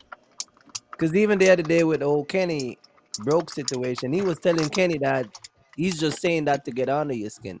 A lot of people know, like, once I start to say certain things, that's just me. It ain't nothing coming from it. You know what I mean? Well, but I guess some people just, no matter how you break it down, because I've told him that on his channel personally. I've told him that, like, some of the shit we say, you gotta stop feeding to it. There's people that leave comments and call my name over there that was instigating shit to him, and he fall for it. And I told him, don't do it. Oh yeah, I seen that when I was watching. I did what? Well, the Chauncey, was it Chauncey? Chauncey and was it Jefferson? Then he had a guy over there, Redman. Redman would be over there telling him things. I'm like, bro, when people start to do that, just don't fall for it. But he agreed, but then he's still not, you know what I mean? He's not thick skin to like understand, but you know. Well, he gotta understand what most, I think, content creators gotta understand is when people in the chat say certain things, they hyping it up for what's going on right now. The one guy, Chauncey, he does that with me on everybody. Like, my name is in his mouth. I seen my name in his mouth and Ancha Mike, like.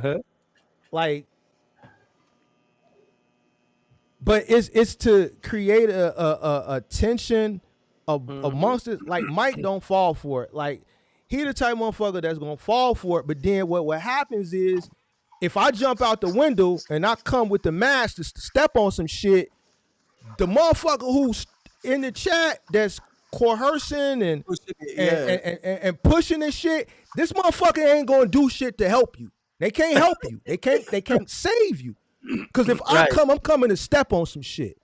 Right. When I come and I mask up, I'm coming to step on shit. This motherfucker cannot help you. They can't save you. There's nothing. The motherfucker drop a link. They can't even got the resources to click the link and be able to say anything. But I understand where it comes from, because that motherfucker is getting entertainment from this shit because he's in the truck. He don't give a fuck about none of us. I know it. That's why I don't take this shit serious, bro. When I feel like it, I toy with him back. I toy with him back. When I don't feel like giving the motherfucker the attention, I see some shit, I ignore the shit. That motherfucker be in my comments saying shit. Man. I see the shit, I don't even respond to the shit. He'll come in the chat, I ignore the shit. when I feel like, responding, I'll fuck with him. That motherfucker said he's 6. That motherfucker said something that one time. Say he was 6'7". I said, nigga, what the fuck you 6'7" got to do, nigga? I got shit that'll knock a 6'7" nigga from here to New York. You see what I'm saying? I know how to talk that shit. You know what I'm saying? So, like, he gotta know how to. He gotta know how to take the good with the bad and know how to decipher what's real and what's bullshit, bro. Like, right. Like, gotta school himself on that though. 5-star said, Mark, you don't want to be a part of the collateral damage. No, it ain't. I don't think I'm gonna be a part of collateral damage. I think, Kirk's ops know how far to go. I think Kirk's ops know how. Hey, 5-star, you think Midwest gonna, bro? Listen, you think Midwest gonna beat me, bro?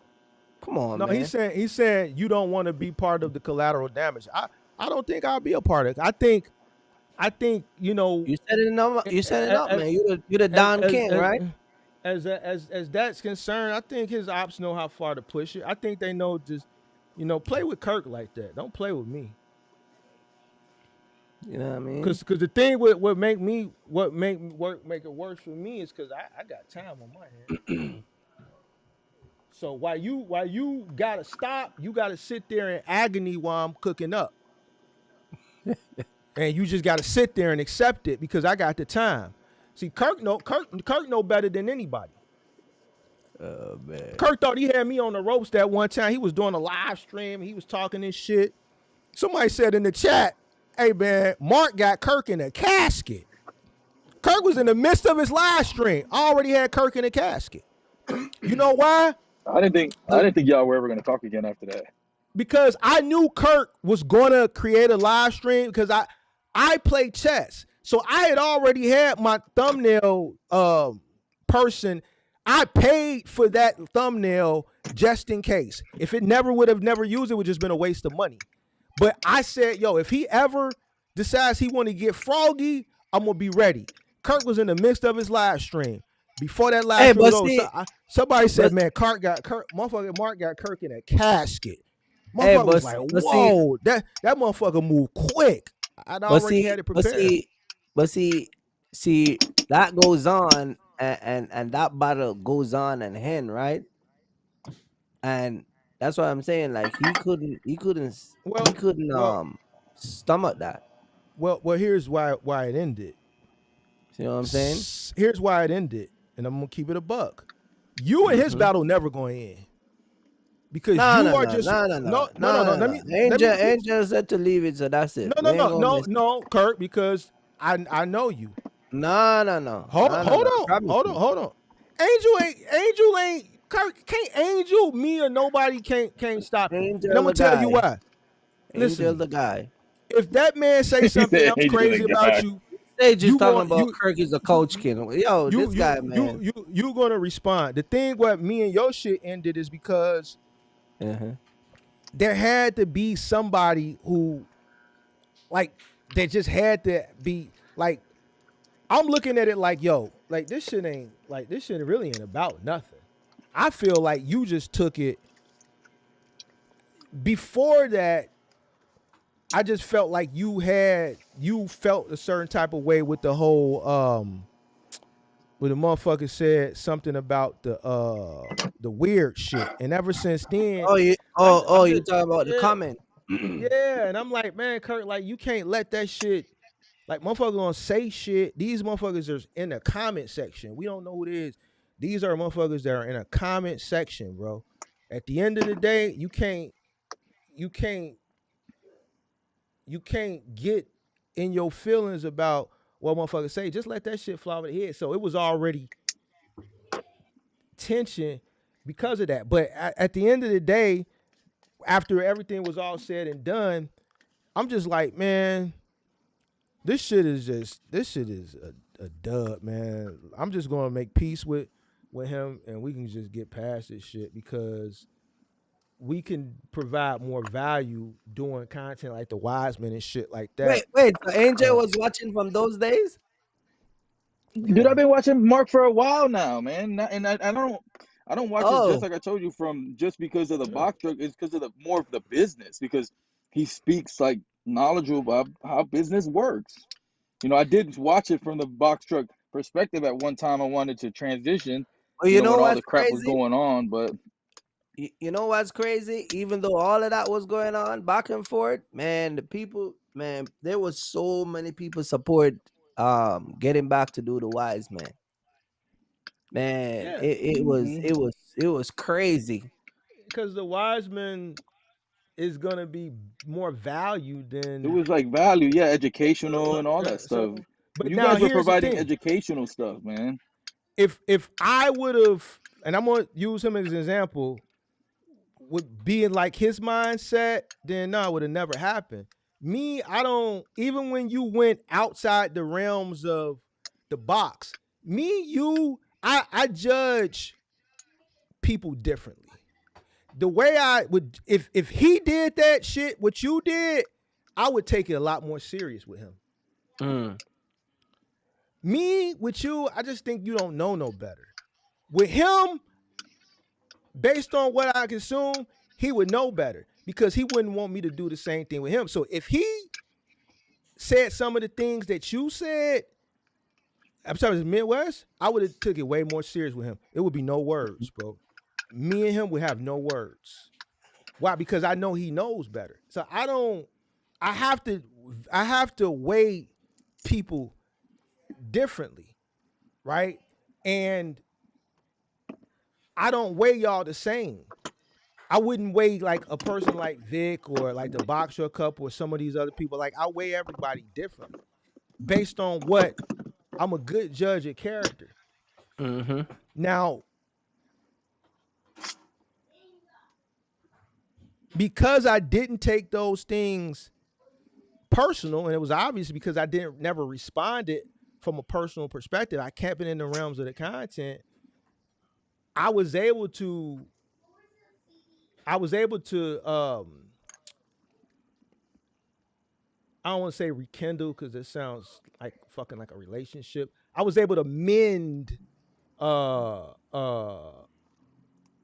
working relationship from a content creation perspective that we had, and not holding or harbor any malice or in my heart, because I never took it personal.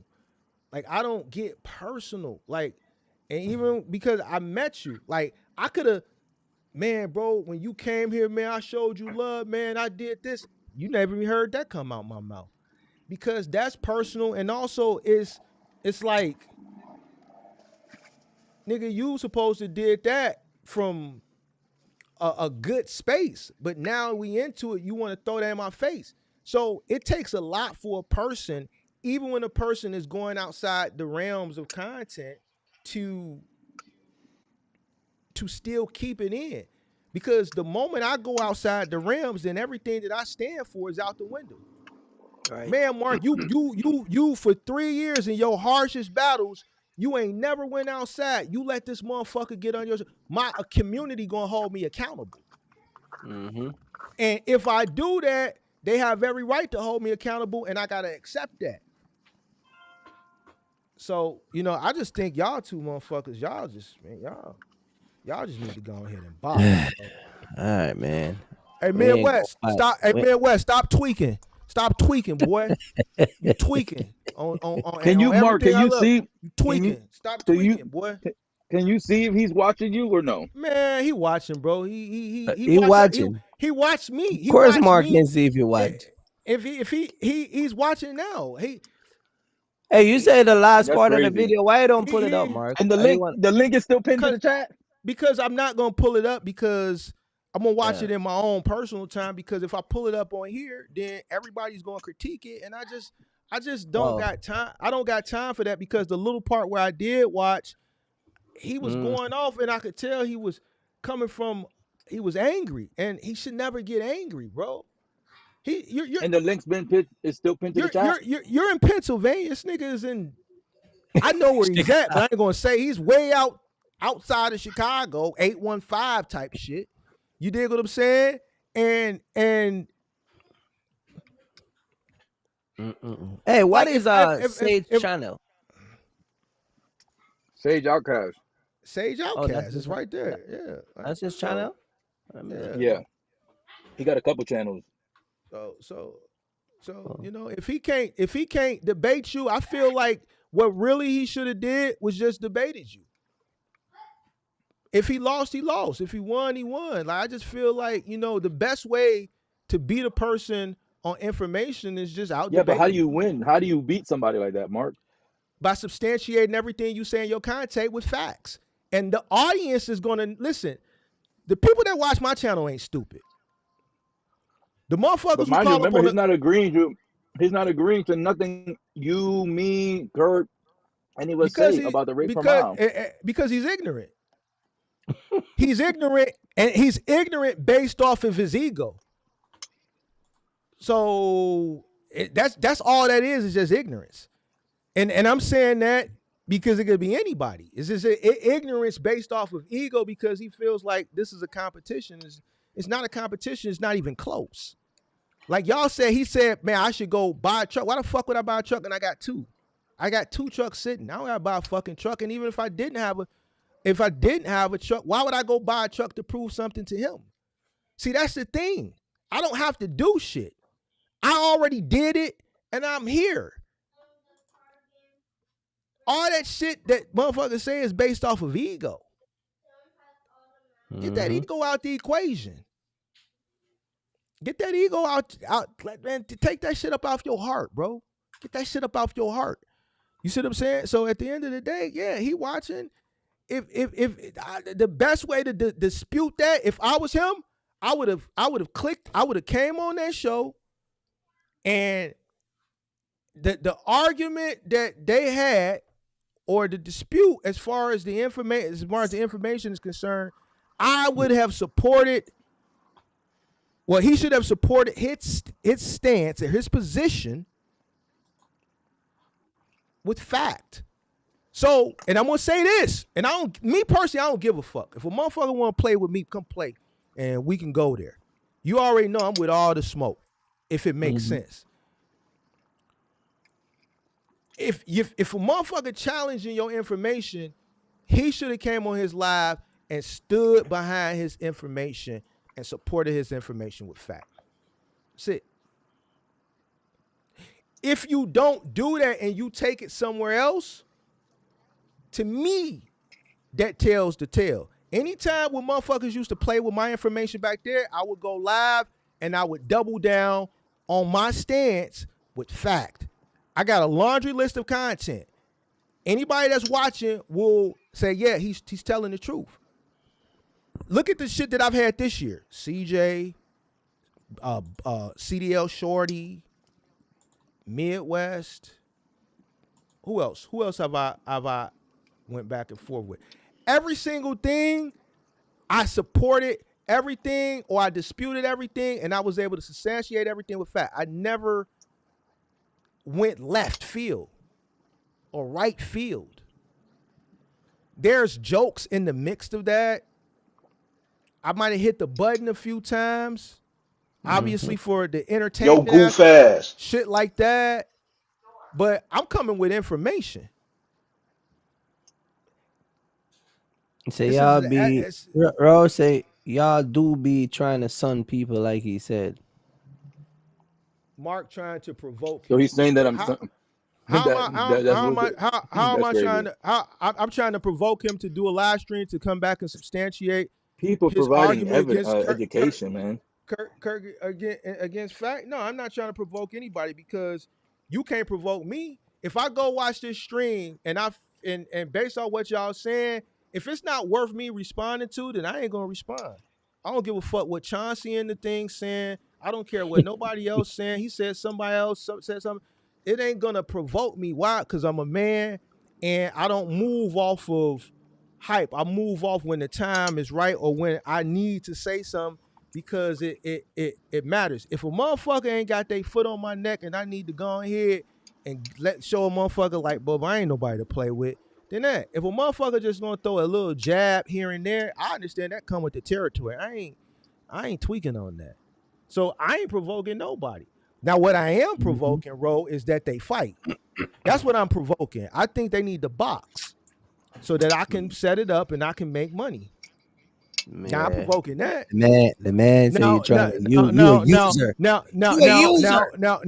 if you can't even take the, because he'll tell motherfucker, he'll take that serious. Man, Mark over there trying to, nigga, I'm playing with you. But if you do want to box, then I'll set it up. Now it's out there now, so now I gotta run with it. Now I gotta go pay for it and set it up and box. But just what? Just know this: all the profit, 100% of the profit coming to me. So yeah, I want let them niggas box it out and get that shit up off their chest, man. Oh my God, yeah. Hey, so am I trying hey, all of these channels here, I subscribe to one of the channel with Sage. I gotta subscribe to all of them. It's Sage Outcast. He got multiple channels, but yeah, I saw multiple. But why do I gotta subscribe to Sage Outcast? Why do I gotta subscribe? I subscribe to that. Why do I gotta subscribe to all of the rest of the channel? Because I think there's another one that he has too. That Sage are you more right wing, Kirk, or you left wing? What are you? Oh, me? I'm in the middle. Yeah. I don't like the government. You don't know that by now? Well, I know that, but I'm saying, who are you more for? Like, you know what I mean? More I'm in the middle. I don't support Democrat or Republican. I don't support nobody. Because he's more left side, more left wing. Ro, you said person trying to provoke him. But now you're asking me to watch it and pull it up. And I've purposely, when Kirk told me to pull it, I'm not pulling it up, because if I pull it up, then everybody's going to critique it. But okay, you're telling me I'm provoking. Ro is telling me, you trying to provoke him, but then in the next breath saying, please go watch it, pull it up. No, because I'm not trying to provoke it. I'm not trying to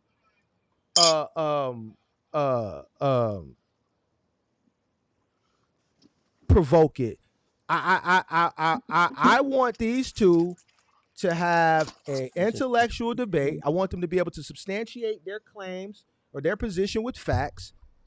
Or if they don't want to do that, I want them to box. Mm-hmm. If they don't want to box, or they don't want to if they don't want to debate with logic, then I think both of them should just chill, because I'm gonna keep it a buck. Midwest is too emotional. He gets upset, and Kirk do too. Mm-hmm. Both of them. So if they not gonna debate it out or box it out, then you gotta. Now here's I'm gonna speak on this too. In Midwest, you bet not. Because at the end of the day, you claim you from the crib, but you let a Jamaican. First of all, two, you ducking it. Me, I'm pulling up. You already know I'm pulling up, and link is always pinned to the top. You can't talk the talk and then duck it and then say you from where you like. No, I'm not honoring it. Me, I'm not honoring it. Now you can say it. I'm your OG. You ain't older than me. I'm older than you, and I got more tenure than you. Now, you can say what you want. You can say what you want, but the truth is the truth. But you ducking your taco. Man, where you ducking your taco? If the man is disputing your shit, you gotta be able to stand on it.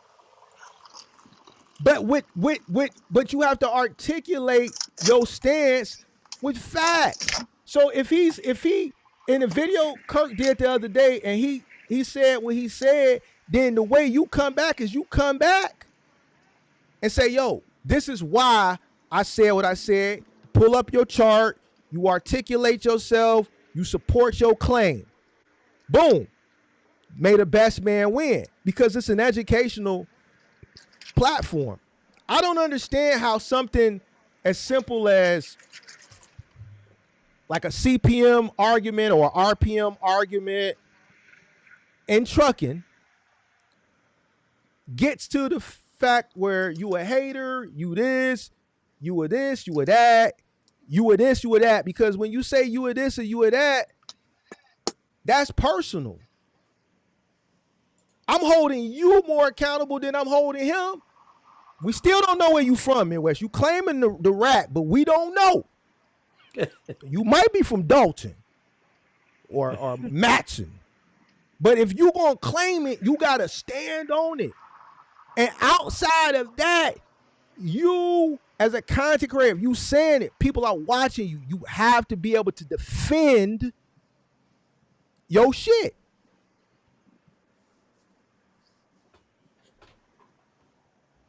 I'm giving you advice on how to beat this motherfucker. And he's sitting up here right next to me. You got personal with the motherfucker. Damn, bro.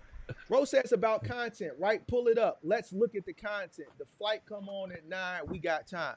Why y'all want me to pull this shit up, bro? Listen, man. That's crazy. Bro, I don't want to. He ain't gonna come back, so it doesn't matter. How long was it? How long, Kirk? How long is the live? It was 2 hours and 14 minutes. Then he was on the live for 2 hours. Yeah, because he was he talking shit the whole time about you and Mark? Because I was only catching little snippets of it when I was watching Mark. In the first part, they gotta go watch the first part too. That live was not about no damn Q&A. He came up there because he wanted to vent. He do that all the time. He never dropped the link. He never do nothing. He just come up there because he wanted to do exactly what he did. Because the thing is, he's easily baited. He fall for the bait all the time. See what I'm saying? All the time. He fall for it. So he wasn't doing no live today about Amazon. He said Amazon was slow. He put a video out say Amazon is this, that, and the third. So you know what I mean? He just because if you look at his action, like you get emotional and it just watch his body language. He was. All right. I'm gonna pull it up. He's from the. I just dropped it. I just dropped it. I just dropped something. Why the hell doesn't he just do hold on a second. Hold on a second. Because I just clicked on it. I was gonna pull it up, and he just said something that was directed at me, and I want to get this shit straight. Midwest, I don't go live when you go live. You go live when I go live. Oh yeah, he said that too. Yeah. Oh, he just wrote that in the chat. Yeah, he just said. As soon as I clicked on it, like nigga, I don't go live when you go live. What are you talking about? If it happened to be a situation inadvertently where, because I ain't gonna lie, I don't check to see who's live and who's not. I used to, but when I seen people didn't give me the respect that I was giving, I said fuck all y'all. I'm just keeping it a buck. I'm gonna keep it a buck. I used to give you respect. I told you on a live stream, bro. I seen you was live. I had a live schedule. I didn't go live. I told him that on a live stream. But you saying a motherfucker going live when you going live. Nigga, I don't like. You are tweaking, bro. You tweaking. Nigga, I had this live planned since this morning when I was in my Discord. I told my Discord that I was going to respond to a comment from yesterday's live. I was going live. Nigga, I don't have to compete with you. You are tweaking, bro. Stop mind you, tweaking. This is the third part. You've been going live every day for the past. I've been going live every day. This is part 3. I go live in the afternoon. All the time.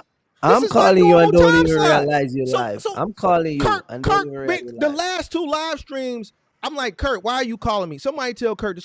I go live in the afternoon damn near every other day. Like, so how the fuck am I going live when you're live? See, he put this up and said the motherfucker going live because he's live. Bro, I go live at the same time every day. Oh, he said it on his live that you going live. I just clicked on because y'all saying pull. So this why y'all want me to pull it up. This why y'all want me to pull it up. All right, so y'all won't smoke. All right, here we are. Let's have it. Y'all just won't smoke. Y'all hyped up because of this fight. Y'all hyped up because of this fight. Y'all won't promote the fight, man. Promote the fight. Y'all trying to provoke me because y'all want to get hyped for the fight. See, Ro, who's y'all? I know Ro. I read it, bro. So hold on. Also, so here we go. Let's just look at this because y'all bugging me. Yeah, usually if I schedule a video, if I do a live, let's just go. Then they gotta. It's just some type of whatever. Midwest, ain't nobody thinking about you. Ain't nobody thinking about you. Bro, I go live at the same time every fucking day. Like Midwest, bro. Nobody's thinking about you. Listen, I used to respect y'all lives. If I seen that y'all had a live, and I told him on the live stream, yo, if I seen y'all had a live, I would cancel mine, push mine back. I said it on the live. I've said it in the Discord. Oh, Midwest live, I'll just wait till tomorrow. I stopped when I saw y'all weren't respecting me. I got a live and y'all want to go live. So I say, fuck all y'all niggas. You, Kirk, Vic, fuck all y'all niggas. The thing with me is I show respect. And if I don't get it, then I'm not going to show respect no more. So I don't check to see if y'all niggas is live no more. I just don't give a fuck because y'all niggas didn't give a fuck about me. So nobody's thinking about your live, bro. So I'm about to get off of here and get me something to eat. Go enjoy the rest of my day. If people want to concern themselves with what lows I'm running, but if he posts his but if he posts his live before I go live. No, but here's the thing, Kurt. If he posts before you and then you go live, then that's like you crushing his live. Kurt, I go live in the afternoon all the time. So if I know you go live in the afternoon, or I know he goes live in the afternoon, I just go live in the night. In the evening. The reason why I started going live in the afternoon is because everybody was going live in the night. But I got all day to go live. When I went live at night and I started the after hour show, I never said this. He did a lot. I never mentioned it. Man, you know, I had an idea to do a late night show and, you know, somebody else. I said, bro, why would he say that? I didn't know he had a plan to do it. It just happened to be a coincidence. That's the type of shit I would have just never said out loud because when you say shit like that, it comes off as envy. Okay, it was a coincidence, bro. He even admitted that he never divulged that information publicly. It was a coincidence, so why say it? You dropped the ball. We had the same idea. I beat you to it. Like, bro, some things I would never fucking say, bro. Like, as a man, I would never fucking say this shit, bro. More power to him. People want to compete, go live whenever I go live. If I schedule a video, then, let me pull my equipment. Like, man, Wes, ain't nobody think about you. No. Bro, literally, I was scheduled to go live early in the afternoon. I told people that was in my Discord this morning I was going live. Oh, man. This dude is nuts. And then, but see, the narrative that tripped me out, then they turn around and say, I just want to help with my life. Like, just say it, man. I don't like them. And that's that. You see, I don't like them. So who is he stating? You see, he says them. That's the way he talks the whole time. Like, I don't like the fake stuff. That's Midwest. Let's keep it a buck. He said they, so I'm gonna include myself in it. I ain't got no issue. Well, he said them. He said them. Them. So I'm gonna tell you like this, Midwest. I ain't got no issue with you, but if you want an issue, then we can have an issue. I'm gonna leave that shit up to you. I don't got no issue with you, but if you want an issue, we can have an issue.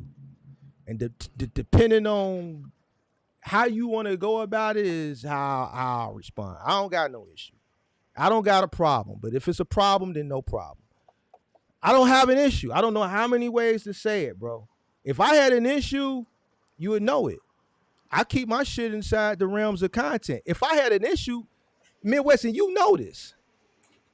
If I had a real issue with you, Midwest, and you know this, and I know you know it because you've seen me in action. If I got an issue with you, it would be no words. It would be no response. It would be no back and forth. It would be none of this shit. You could continue to make shit about me and you would never get a response from me.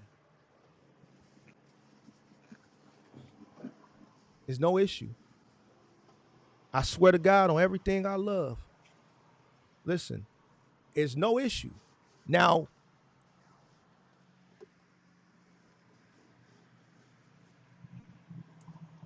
I don't know how many more ways to say it. Now, you and Kirk clearly got an issue. Y'all issue, and it's evident because y'all shit personal. I ain't got no issue. I said on the live stream, bro, I got a lick for you. Tap in. You didn't tap in. I'm not gonna come chasing you down to give you a lick. What type of shit you think that is? I said tap in, nigga. Like I don't understand. Like so, y'all want this? Y'all want this shit? So let's walk. Like if you dislike a person, then you dislike them and you leave them alone.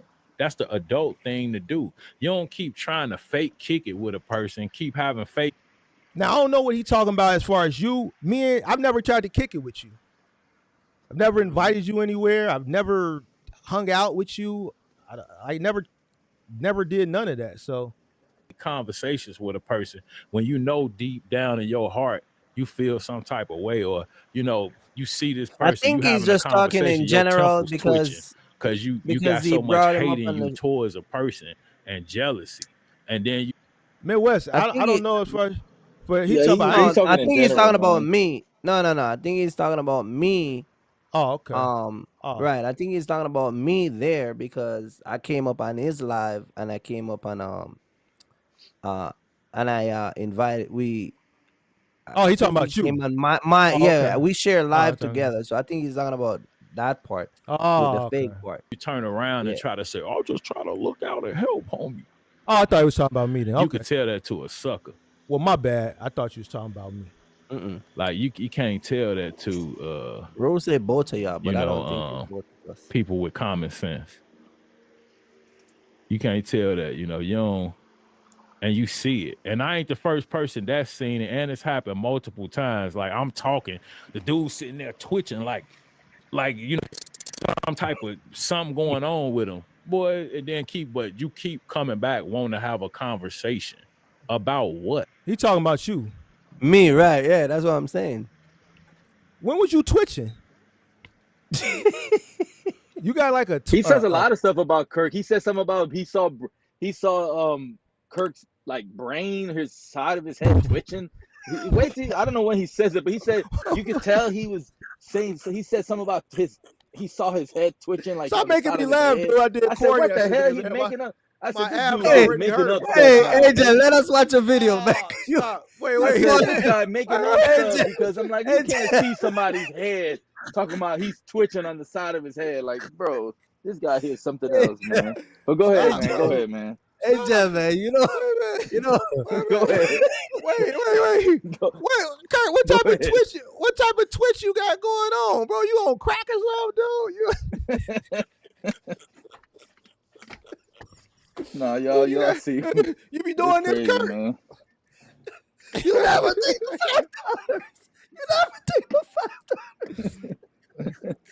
Hey, Kurt, what you got going over there? You never take the $5. He said you be twitching. What type of twitch you got? Go ahead. Hey, Mark, put me on the big screen. Let me see if. Hold on. What we gonna keep talking about? Ain't no conversation to be had. Like I say, yeah. I'm not even, crazy, man. Kurt, he said you twitching. I am gonna step my game up. I'm not even on the internet like that. Like, go look at my content. So it's clear that people are looking for and trying to push a narrative. I can see if I'm on here every day, but you get 2-3 videos every blue moon, and you even go in that and try to pick that apart because you have nothing else to talk about. Wow. So that's me, Mark. And like I said, hey, it's cool. Is that you? I'm cool with everything. It's just that because Kirk done why then try to turn on multiple videos. I only reacted one time, but Kirk done did it multiple times. Around and act like you like a person and be fake about the whole situation. And I'm talking about both individuals. Oh, well, okay. Wow. You see? You see? He said both. Out. See, I knew he said both. All right. So this what I thought it was just me. So So Midwest, I said it 5 minutes ago. I didn't have no smoke with you, but if you want smoke, it could be smoke. Now there you go. Either way, you hold on. See, Kurt. This how you handle shit, Kurt. I gotta show you something. This how you handle shit. I told you I didn't have no issues with you. For some reason, you just think like as a motherfucker. You ain't never did nothing to me, and I'm telling you, it's on everything I love. But if you want to have it. If you want to go there on everything I love, and I'm telling you this because I don't know how many more ways to tell you. I don't like, bro, we can go there. I don't like what like you want. It's like you're egging and you're in your heart. You feel something, bro. You've never done nothing to me for me to not like you. You never did nothing to me. You even in our debates, you've never gone personal. So why would I not like you? You know when I don't like a person because I won't respond to your punk ass. I don't care how many motherfucking videos and how much you name drop, because if I stop responding to you, then what's known don't need to be explained. I just won't respond to you no more. If I'm giving it light credence and I'm giving it attention, then that means it's hard. It's harsh. It's just not nothing, bro. Like, you tweaking. Nigga, you and Kirk are going back and forth on personal shit. Me and you ain't never been personal. But if you, I'm telling you this because it seems like you got some shit, you harboring some shit on your heart, and I don't understand why, bro. Like, this man done, in me and this man's harshest battles, this man went outside the realms of content, but yet and still he's sitting up here. So this should show you that I don't take y'all niggas is content create, like, and I'm one too, but y'all niggas is content niggas to me. Y'all niggas ain't, I don't look at y'all niggas as like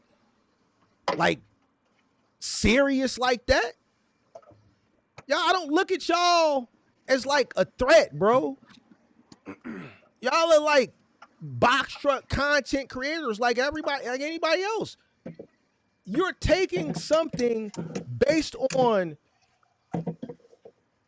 a CPM and an RPM, and you're turning it into something that is not, bro.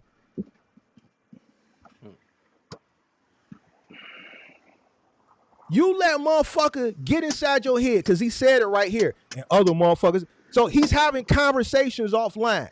Same conversation with the motherfucker that told him your personal business, which you told your personal business to like a goofball. These are the conversations. Stop fucking chatty-pattying with niggas who are consuming content. You got to understand that content and content creators, you're going to have people that like you. The people that like you may dislike me. You're going to have people that like me, and they're going to dislike you. You got people that like Kirk, they dislike me. Kirk has a few subscribers, but those few subscribers, they don't watch me. What's the girl's name over there and her and her husband, Kirk? Rosie. What's her husband? Wayne. And, they don't like me. What's the dude down in Charlotte who failed? And he said he always call you and talk about God's coming around. He likes you though. Oh, he like me now. He's coming around. Why he like me now? Because everything that I said that says to what word you said? No. He said, but why when he didn't like me? Because everything that I was saying, he didn't like what I was saying until it came into fruition, and he said, "Damn." See, he came to you and admitted it. He didn't come to Big Mark. What was the word you used? Complacency. Complacency. Right. So. But at the end of the day, here's somebody that watched you that didn't watch me because they didn't like what I said until it came into fruition, and they had to come with their tail tucked and be like, man, he was right. So at the end of the day, what he has to understand is that as a content creator, people gonna like you, people gonna dislike you. People are gonna talk to you, which I've never talked to nobody on the phone, bro. Like, y'all are niggas is weird. Y'all talking on the phone and shit, like, that's crazy to me, bro. You too, Kirk, because that's why you and him in the situation y'all in, because you running your mouth on the phone to subscribe. Y'all niggas is tweaking. Bro, when people call me on Facebook Messenger, motherfuckers be calling me on Instagram. Bro, I'll be like, who the fuck is this calling me on Instagram? I don't know you. Send me a message. I don't answer that shit, bro. I'm not answering to the phone to some fucking stranger who's fucking Insta message calling me. I don't know you, bro. I'm not answering this shit. I wish I knew how to turn that shit off. Bro, ain't no, motherfucker ain't got no smoke, bro. Like, tweaking. Both of them will come fake kick it quick, but really be feeling some type of way inside. When me, I don't come looking for y'all. I don't come try to come on y'all, whatever. He said fake kick it. All right, I'm gonna pull up. Next time Midwest go live, I'm gonna pull up. Don't do it, man. Nigga, you can't tell me what to do. He's 250 pounds, man. I'm trying to look out for you. You can't knock out for me, Kirk. If anything, I'm trying to look out for you. Kirk, if anything, Kirk, you can't look out for me. if anything, I have to look out for you. I think on the fake kicking part, I don't think he's meaning like how you're meaning it, Mark, because I know what you're meaning it. I think he's meaning it like how basically we were kicking it in the live and we kind of like that day we all, because I think he's going based on that day that like we were all there and like we supposedly he felt like he was attacked. I think he's basing this all on that one day. And I'm gonna keep it a buck with you. He was attacked. It wasn't by me. It was more so by the panel and the chat. If you go watch that live, when he said that, I challenged it. I challenged it from a professional content, or not even content, just based off what he said. Yo, it's overrated. I'm like, how? Bro, you need to understand what your operation cost is, so and so. I mean, everybody watched it. I didn't say that shit. He said that shit. At the end of the day, he said that shit. Who would have been to sit up here, listen to him say that, and just sit here like that and heard that shit? Then next thing you know, the chat would have been like, man, Mark, you ain't gonna say nothing? Yeah. So at the end of the day, how am I, when I don't even have any issues with brother? Like, I don't know, bro. He tweaking, bro. He is. And if I do anything, it's out of support for the space in general. But like I said, it's weird to really keep trying to fake kick it with somebody that you really, in general, deep down, inside you dislike. And see, this is the difference too. I don't feel no type of way about them. I don't care. But I know they both feel some type of way about me. You could see it in they. Hey, Midwest, you can ask me and I'll tell you. Because I've already exemplified that if you cross me or you go outside the realms, you can make. It's been motherfucker who made multiple videos. I ain't never responded. And you know that. Because it ain't no going back. You know it. So why would you sit over there and act like that, bro? You tweaking. Man, bro, he done fucked up now. Midwest, you done fucked up, right? See, you done jumped out the window too soon. Boy, you need to exercise self-control. See, now you done jumped out the window and ain't no turning back.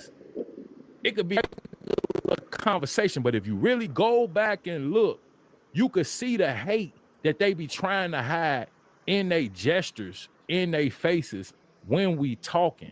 And somebody else brought like, he couldn't even sit still. He twitching it. And I look back at it and I'm... Why, hey, Kirk, why he say you keep twitching? When was Kirk twitching? I don't know what he's talking about. Like, he ain't even saying the name, so I don't know who he's talking about. No, he's talking about Kirk because when I was getting all the messages that they was arguing on the live stream, he told Kirk when Kirk was in the chat that Kirk, he be twitching. So he talking to Kirk. I was watching that part when he was telling Kirk he be twitching. Kirk, when you be twitching? I never seen you twitch, so maybe I wasn't paying that much attention. Man, other people could see it. You see what I'm saying? And we ain't gonna go into everything, but like I said, is that when he said we ain't gonna go into everything? Is that the secret that he got that Grace Logistics told him? I don't know. Is that everything? So be it. So what? If you feel some type of way, so what? But the point is, why keep trying to fake kick it? Drop the link for what? So you was over there saying drop the link in the chat. I said, I told him over there too. I went over there because I didn't when Kurt came in and said something about conversation, but if you really go check this dude out, and then I told him to drop the link too. Stop talking shit. And he didn't even go back. I don't know if he's reading his chat or not, but he didn't answer it. Play. So you said drop the link. That's why he said drop the link. Oh, okay. The hate that they be trying to hide in their gestures, in their faces when we talking, and somebody else brought like, buddy couldn't even. People could see it. What did you see what I'm saying? And we ain't gonna go in. So what? If you feel some type of way, so what? But the point is, why keep trying to fake kick it? Drop the link for what? I don't want to keep having no conversation with people that feel the way y'all do about people on the internet. Y'all too internet for me. I ain't into that. All right, Midwest. You see what I'm saying? There's certain rules to this internet that I don't coincide with. It's either real or it's fake. He's funny. Midwest, you on it? Period. Internet or you're no too internet for him. Like, Midwest, what the hell? What is you're on the internet. That's what I just literally said. That you never did nothing to anybody. Like you never did nothing to me. Why would I? Ain't nobody harboring no malice towards you. You on the internet whining about this shit. It's the internet, nigga. You ain't the fuck. Like He make no sense. Nigga, he's on the internet saying somebody is internet. Midwest. Kirk, this is all your fault. See Kurt, man. See Kurt. Now I gotta see Kurt. I'm gonna separate myself from you, Kurt, bro. I got to, bro. I gotta separate myself. I wouldn't talk to you the last time, bro. Cause man, people he might hurt me or something out here in these streets or something. I don't know, Kurt. I'm worried. Stay with you in real life, then I don't want to talk to you on the internet. If I dislike you, if I feel some type of way, I can't stand to see you because it makes something hurt in my soul and makes something feel weird in my stomach, then first off, I don't feel that way about no man because that ain't in my heart, but I know they do. But they continuously come and try to fake kick it. Hey, Midwest, you a motherfucking lie, bro, on everything I love. On everything I love. Because if I could mend the content relationship with Kurt and you ain't never said nothing remotely as what that nigga said, then you are a motherfucking lie because you ain't never did nothing to me. Like, I don't, like, first of all, Midwest, we don't even know where you from. Like, I don't know, like, there's nothing that you've done for motherfucker to feel any way towards you, bro. Like, you ain't never did nothing. You ain't never said nothing. Now, you and Kirk, y'all clearly got an issue. But with me, I don't understand why you feel like that. But I'm gonna tell you this though, Midwest, and you know Big Mark gonna always keep it a buck with you. The shit between me and you, as far as this back and forth, you started it. So don't go crying now. You started this shit. I didn't start it. You came fucking with me. I didn't come fucking with you. I never fucked with nobody. Y'all niggas was fucking with me, bro. And now that I got the upper hand and I'm stepping, now don't complain, bro, on everything I love. You jumped out the window with me years ago. You said what you said instead of just sitting by and letting the content evolve to see if what I was saying was factual or not. You jumped out the window. I don't have to respond when you want me to respond. See, the thing with me versus you could say something about me and I might not respond for a year.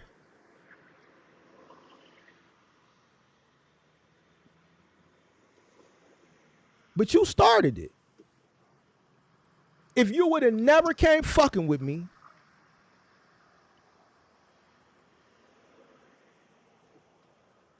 I wouldn't even have this type of this, whatever this tit for tat back and forth shit. Because to me, at this point, I done looked at it. This is fun now. This is fun. Nigga, it's fun to me, shit, nigga. Like, nigga, I'm like, damn, man, West said what? I was watching the video when he was laying in the truck in January with his toes and shit. He said, tell your favorite content creator to come out and play. I laughed at the shit. I knew he was talking about me. I never responded. Because it was funny to me. I chuckled at this shit. I said, look at the old man West. He was trying to get me to come out and go back and forth with him back in January. I had other shit going on. I didn't have time to you know. But at the end of the day, it's cool when you want to teach the jabs, and I'm giving you this information, Midwest, because it's like the live stream I did when I was talking to you back in February. I'm giving you this information because I want you to do better.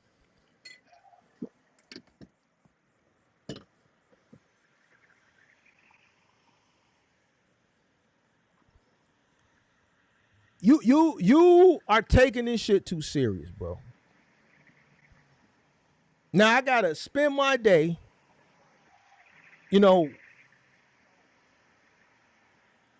talking to you and talking to him, and you and Kirk going back and forth over there. Like this shit, it's just you taking it to like, bro, ain't nobody tweaking with you, bro. It's just not. I just don't understand why he's. Oh, I like Buddy. You don't. Midwest, if I didn't like you, bro, I can't speak for Kirk. You'll know it. Because I wouldn't even, this conversation right now, I wouldn't even be saying this. And you know that, Midwest. This is why I'm saying stop pushing the narrative to your subscribers.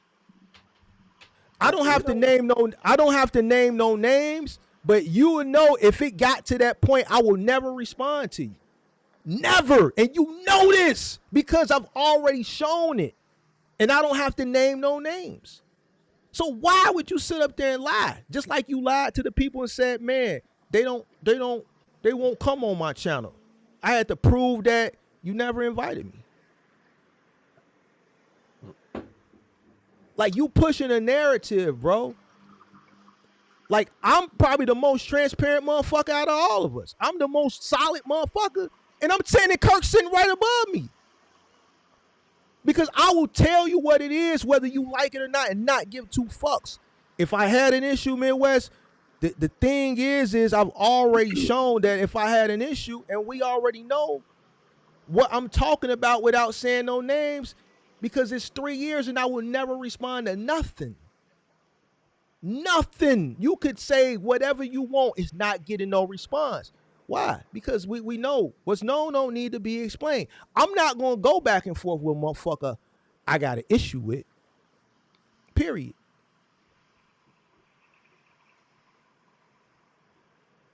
If I'm responding to your jabs, that's because it's lighthearted and it's just what it is. It's like it's the internet. It's a lot of jabs you throw that I don't respond to. See, you don't talk about all the jabs that you throw that go unresponded to. But then when a motherfucker get on that shit with you, then it's an issue. That's the part that I don't like, because January, you was fucking with me all January. I didn't respond to none of that shit. You land in the truck with your wiggling your toes. Tell your favorite content creator to come out and play. Mark is crazy. I saw this shit, and see, I laughed at this shit. Why? Because I don't take Buddy serious. Hey, remember that statement when he said, "Hey, Kurt, listen, Kurt. You know, I'm standing on this shit. Buddy supposed to be from the same city I'm from. I don't know who he with. He know what I'm with. He know what I'm about. I don't know who he with. I don't know who watching or how they taking this shit serious, and I'm still saying this shit. And you already know how I get here. But I'm telling you this because it's just what it is. I'm not finna sit up here and no, nigga, it's no issues because, nigga, you haven't never done nothing for it to be an issue. You're tweaking. What's upsetting is when you started this shit. Don't fuck with motherfuckers. When motherfuckers come back on their time, see, I do shit on my time. I don't do shit on your time. Because it ain't about you, it's about me. You just don't like the fact that the way I'm sliding it's if I slide on you based on content like I did yesterday as far as the rate per mile, then you supposed to slide back and substantiate why 150 was bad. You said it's gas money. I said it's $5 a mile. So then, boom, you were supposed to come back and articulate why it was good. Instead, you came back personal. What did I say personal about you? I'm here to educate. I'm not here to go back and forth with you. I lead that. You and Kirk can do that shit. Y'all good at getting personal with each other. So part of that is from yesterday live when you break down the I think, yeah, and see, but here's the thing. So here's I'm gonna say this too, because but you never mentioned that like that. Hold on. I'm always be transparent. Mm-hmm. I think right now what he thinks is that he's getting ganged up on. I can see that narrative play out too. Me, I'm gonna put everything on the line because this is the type of person I am. I don't care either way.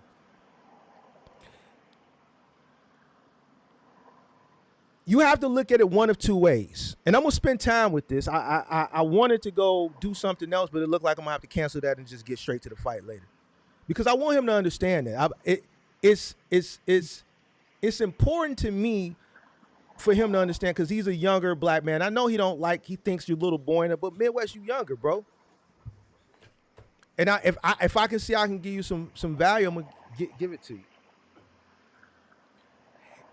If people are challenging you, you got to look at this one of two ways. You could look at it multiple people are challenging the information. Let me look at the information and make sure that it is correct. You could look at that. Or you could double down on your stance and support your argument.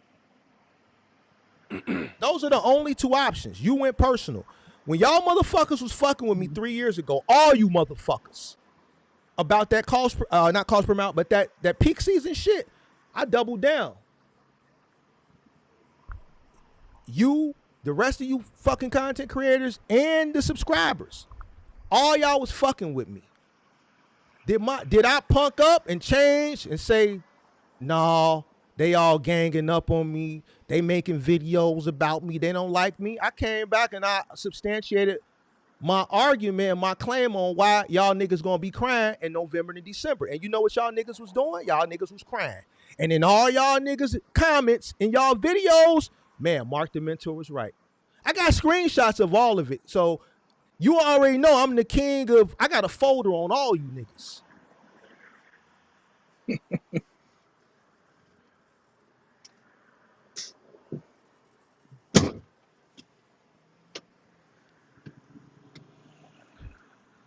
The whole Amazon shit.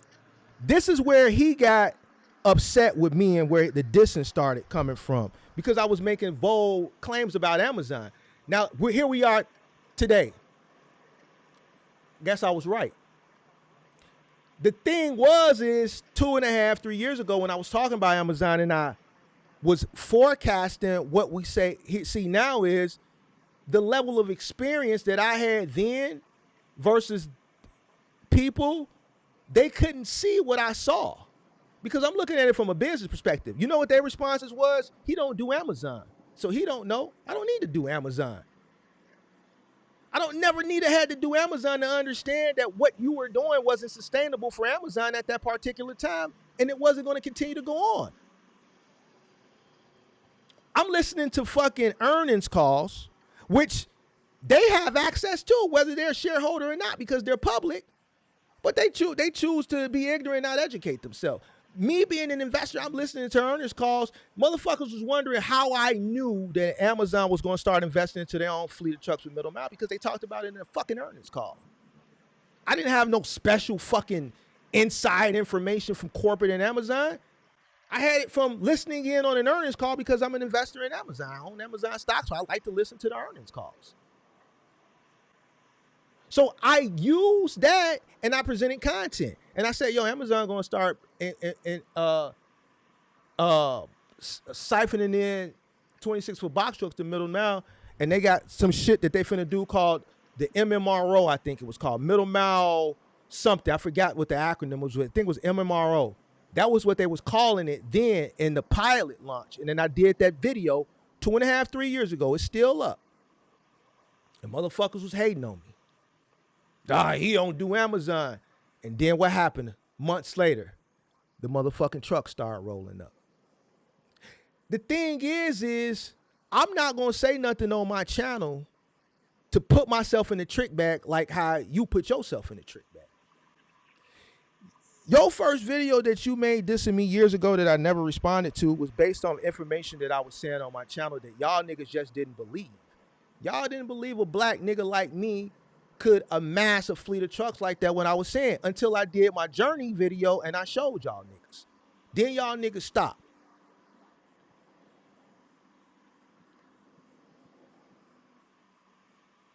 That's why when he was on the thing a few weeks ago and I said, Midwest, and I said that shit, man, Mark, why you can't let the past be the past?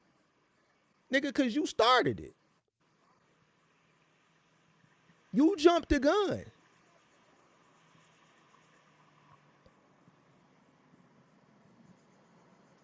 If you start something, you have to be able to accept the consequences of it. I didn't start. I don't go fucking with people, bro. Mama told me years ago, don't go fucking with people because you won't get what you looking for. I don't go fucking with y'all. Y'all niggas can't fucking with me.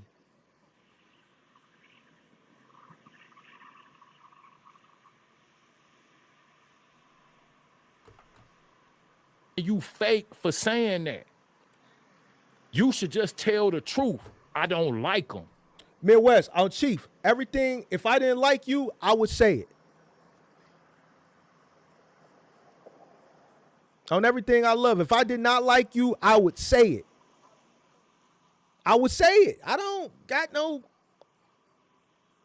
mind saying I don't like you. I don't dislike you. I don't. You said this the internet.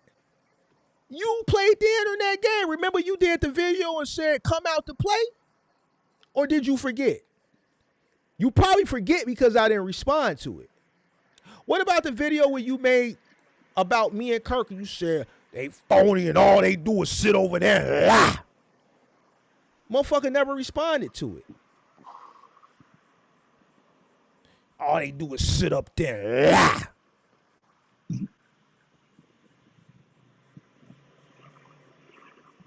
Now a motherfucker tapping that jaw a little bit and you upset. When y'all niggas jumped on me, it was okay.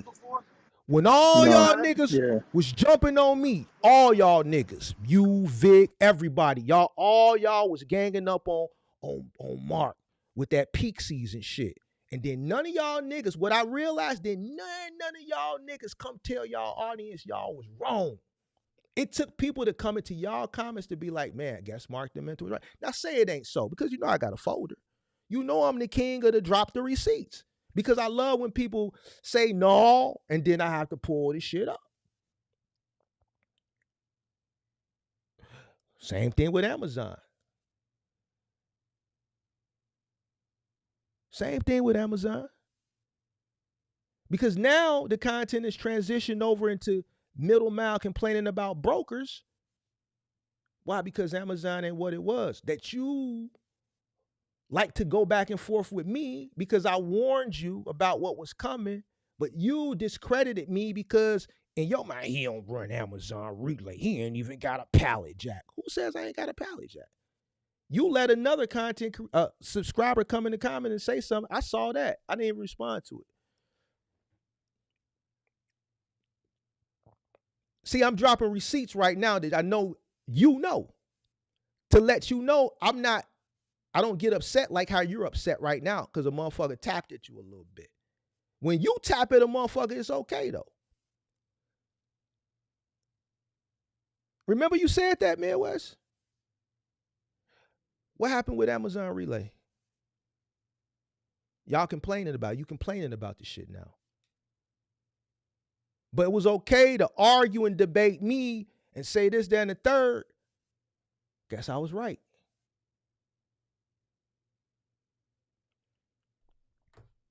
Period. See, I still haven't gone personal. I'm keeping it within the confines of the content. At least at that point, we being real. You know why? Because I don't have to get personal because I know what I'm talking about. If I'm going to beat you in a debate on content and information, have an information war, then it's my job to beat you on the information war. And then I take pride out of beating you and being smart. See, I take pride out of being smart. I take pride out of education. I don't have to get personal.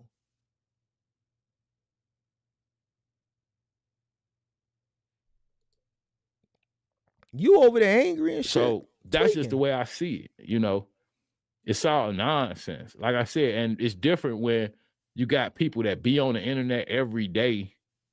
He talking about me now. Kirk, this about me. You know. Yeah, that's I don't even be on the internet like that. They come and try to find something to hate on. Midwest, you ain't got. Listen, so let me talk about that part, the hate part. And I'm gonna say this as humbly as possible. Midwest, like y'all use the word hate out of context. Like I don't like anything that I want in life. I can get it, and if it's something that I want, I can't acquire it that particular time. I know what to do to acquire it.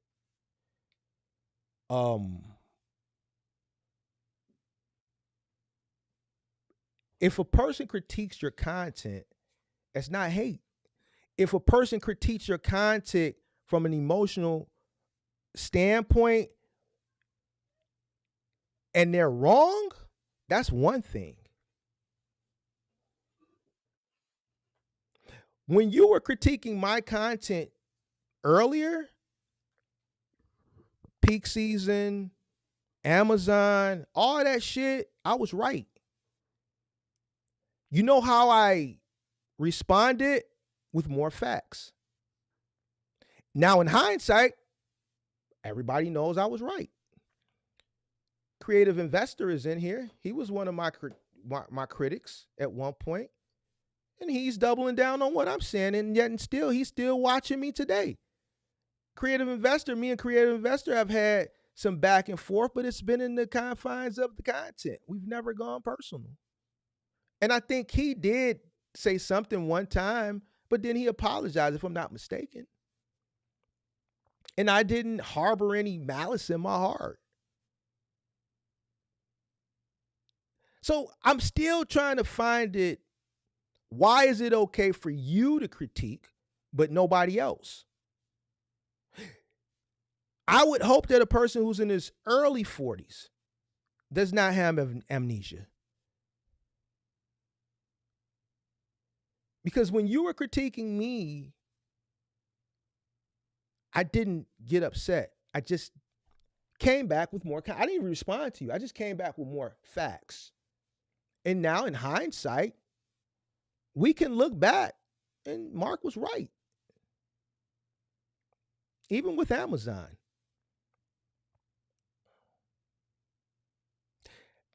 Pick and choose your battles wisely.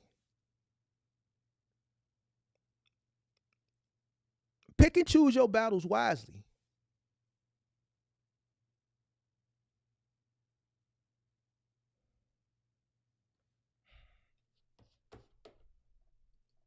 Invite you to a conversation, try to figure out an angle to twist it around, and then try to throw you under the bus and make. What he's talking about here is the CPM thing. He came back the second time and said, motherfucker tried to twist around what he said. Midwest, I'm going to always call it down the line. That's not true. You said it. Everybody heard you say it.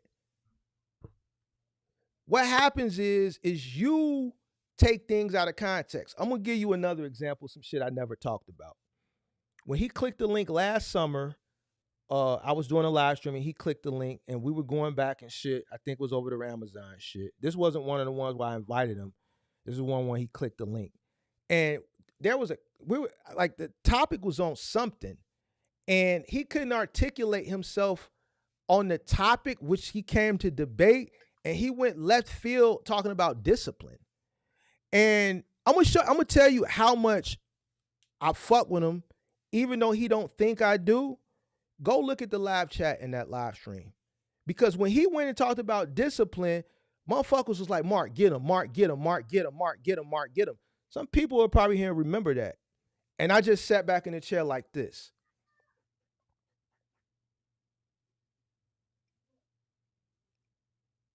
Because if I would have did that, I knew how detrimental it would have been to his credibility at that time. If you go even go look at the comment section, man, Mark, you let him slide. What the fuck does discipline have to do with the argument? I'm telling you this now to discredit what he's saying about a motherfucker don't like him. I held back on the debate when he's way left field, when I could have fucking destroyed him because I like him. And I say it all the time. He's from Chicago, so I'm not going to do him like that. So Midwest, you wrong. You in your feelings, you speaking out of emotion because a motherfucker tapped your chin yesterday. And instead of coming picking up a stick and coming fighting with information, facts to support your stance, you're in your feelings. Motherfucker ain't said your mama. Motherfucker ain't said your daddy. Motherfucker ain't said your greasy grandmammy. Motherfucker ain't said shit about you. Motherfucker came and critiqued your shit. And you came back personal.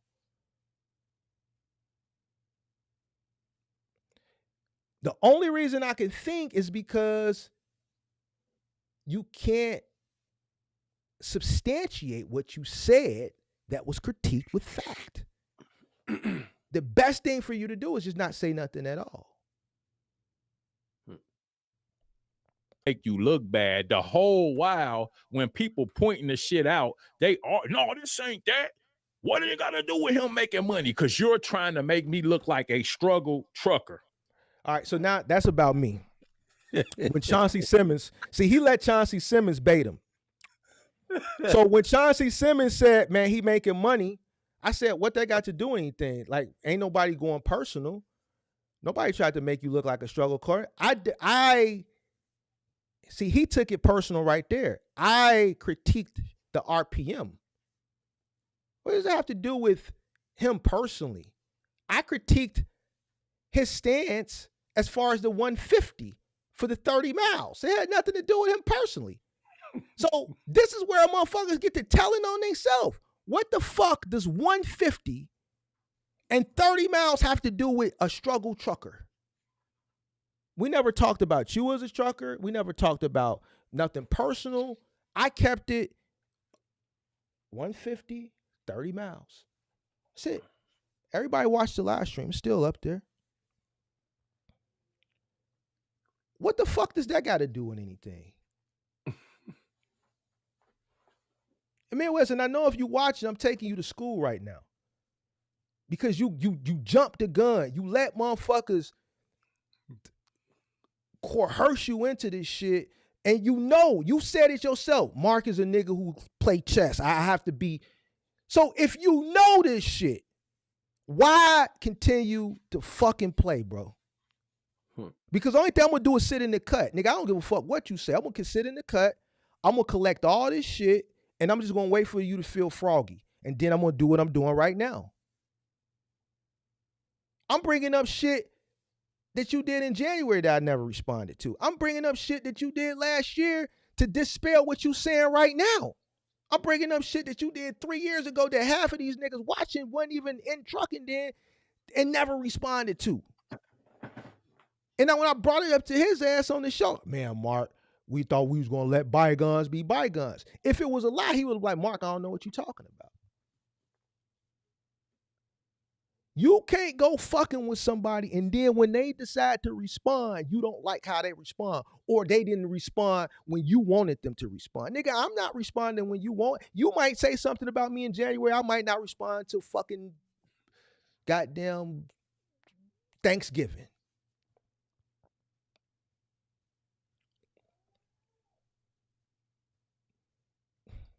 Somebody that's coming to you for help, needing your advice. You know, you want to be somebody big, homie. Uh-oh. And so you push a narrative to try to say, well, this person needs. I ain't never came to you and asked you for no help about nothing with no truck. There he goes, you see? So where did the narrative even come from? I'm trying to help him. What you trying to help me for? Help me with what? What I'm trying to help him for. So there it goes. So obviously I extended him help. So obviously I must have something of an opportunity And he says, what I'm trying to help him for. Now, what you're doing right now, he's going to say I'm spinning the narrative, but you just heard him say it. So if I offered him help, if I have something that's beneficial to him from a financial perspective, what you offering me help for? Goes back to what I said for. Nigga, I don't need your help. Nigga, you look just like me. You can't help me, nigga. Nigga, you don't know what I got. I know you live in the city, and I know I have resources and connections. You don't know what I got. I can have a dedicated route that's paying $1,200 a mile. I mean, $1,200 a day, guaranteed. You don't know. We know why? Because you don't respect my tenure. I have resources and connections. I got an email yesterday from the other day from AIT. Why? From a relationship that I built back in 2013. You don't know because you can't find it in your heart to just accept that Mark been doing this shit long time and I'm networking, I got connections. I think I'm a person that, especially if you live in my market, you would want to network with. So what you just did right there was nigga shit. You just said that Mark offered me help publicly, and you said, nigga, I ain't asked you for help. Nigga, you the one complaining about brokers. Nigga, you don't know what I got. You don't know what type of motherfucker, Mark. Wish you got somebody to do this, Mark. I got this right here. Fuck is you talking about? You just proved my point. Motherfucker call me and I'm in the business. A motherfucker tell me, yo, I got something for you. Man, what you got something for me for?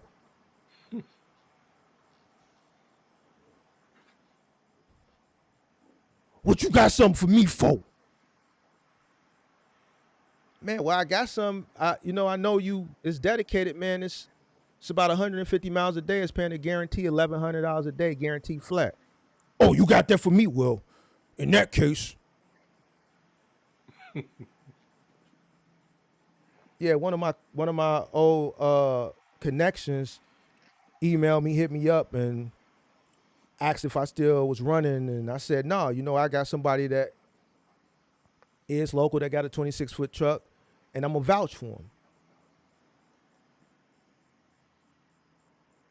I thought one of the keys to success is networking.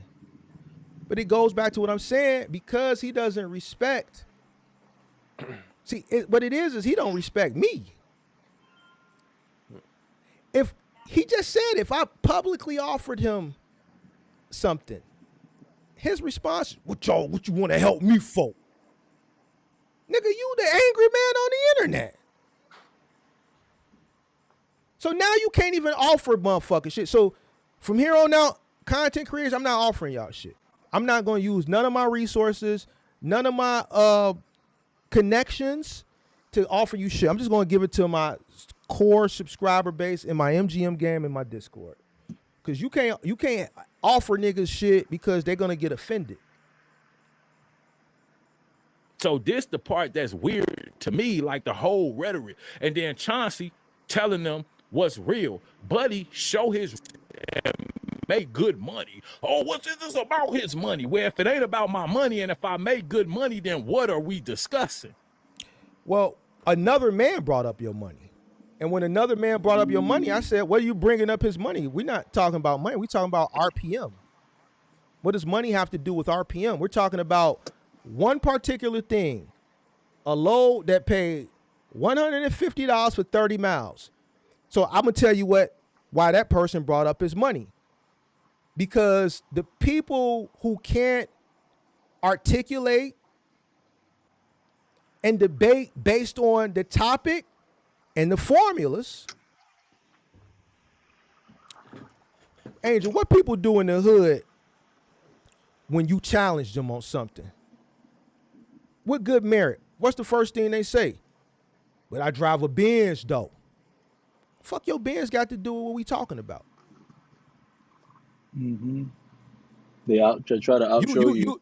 You go straight to something materialistic to thwart the conversation because you're not able to articulate whatever the conversation is or about with fact. So you try to dance and go somewhere else. Now, this is another man talking about another man. So I say, yo, we're not talking about money and this, that, and third. We're talking about 150 and 30 miles. What the fuck does money, success, no success? It has nothing to do with the individual personally. It's about a load that would pay 150 that was going 30 miles. Once again, he let an individual in the chat that I did like this to, got him up out the way real quick because it wasn't about that, because we don't talk about other people's money. We gonna keep it on the chat. And he's defending it, saying, what if it ain't about money? What is it about? It's about the 150 for the 30 miles that he has yet. See, Midwest, you making yourself look bad right now because your response should have been defending your claim. You are taking what a subscriber said in the chat and using that as a scapegoat. Why don't you make the content saying, yo, this is why it's not good to take a load that's going 30 miles for 150.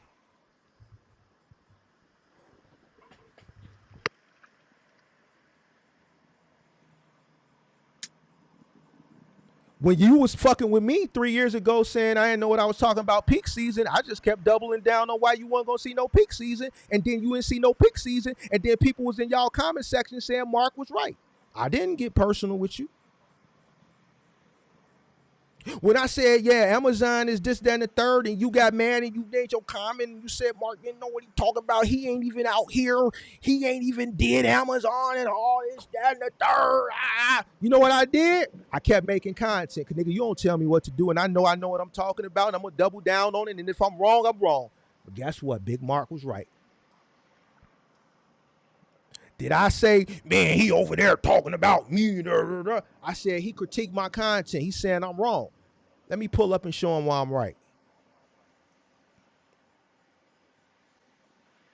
Midwest, what, you on the internet complaining about brokers and shit. You don't talk about Amazon no more. Last videos you made about Amazon, you was saying it was horrible, and you got to venture off into OTR. You got to do regional shit. And Amazon, your sentiment on Amazon is not what it was last year, earlier this year, the year before last. When you was arguing that, man, it's going to be this and it's going to be that. And, this guy don't know.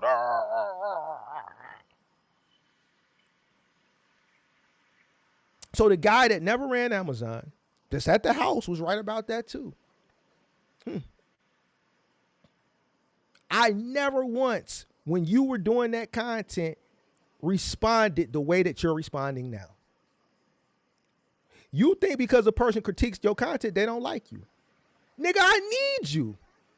The more shit you talk, I can respond to. It's like Batman and fucking the Joker. What did the Joker tell Batman? I don't hate you. I love you. I need you. You don't know how to play the game.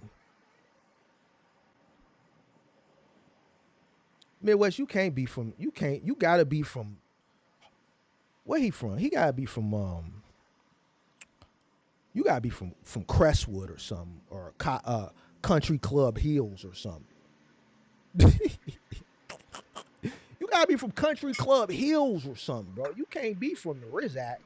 You can't be, bro. Because you should have pulled up with a stick, and your stick should have been your content.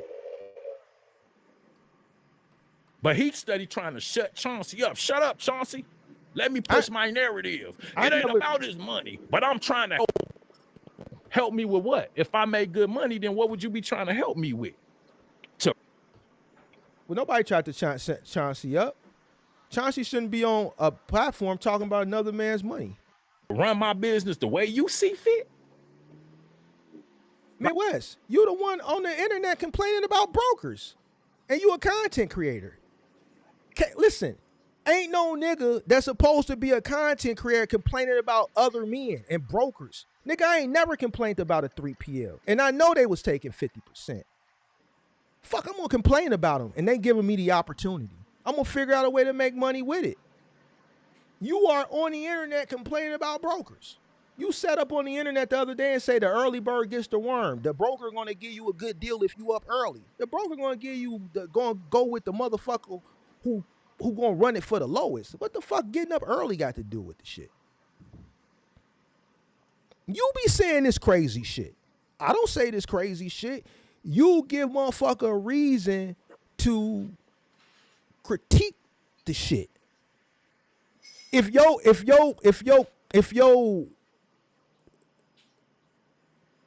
argument or your position was strong, then a motherfucker wouldn't be able to pick holes through your shit.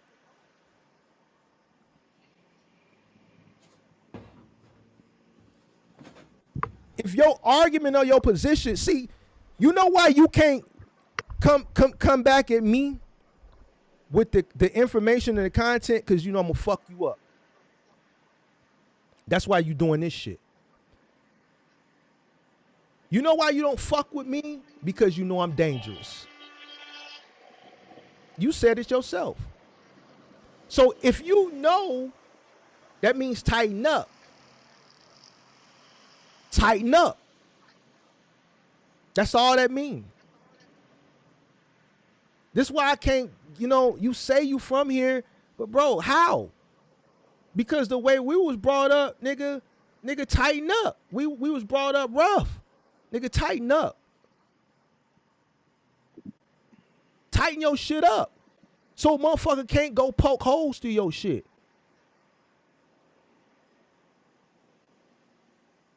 You complaining that a motherfucker critiqued your content. And your response was this dumb shit. Once again, every time you critique me back in the day, what I do? I came back with more facts. I didn't do this dumb shit that you doing. Why? Because it would have been driven off emotion and shit. And I don't have to do that because I know what the fuck I'm talking about. This is why I win all the time with y'all niggas. This is why it wasn't no peak season. This is why you not doing Amazon no more. Because I knew what the fuck I was talking about. This is why 3 years later, my black ass still sitting here at the crib because I know what the fuck I'm talking about. I guarantee you, Midwest, if I was white, you wouldn't challenge me the way you do. If I was white, you would have listened to me. It's like mama always say, white is white and black don't know shit. And you a living proof of this shit right here.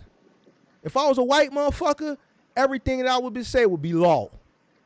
Because he just said it right there. I offer him something, help, and he's, what you gonna help me for? Nigga, you don't know what I got. At least be inquisitive. Mark, I heard you offer me something. Yeah, man, I got a R&L, man. One of my connects at R&L, man. They looking for a 26-foot box truck, paying $1,200 a day, guaranteed within 100 miles. Do that sound like a good lick? You don't know. Yeah. Because your pride is in the way. You don't know what I got. I'm not going to disclose it online. Because what? Look how many motherfuckers in Chicago gonna be like, man, they'll get to calling. Man, Mark told me to call. No, nigga, I might have something specially for you.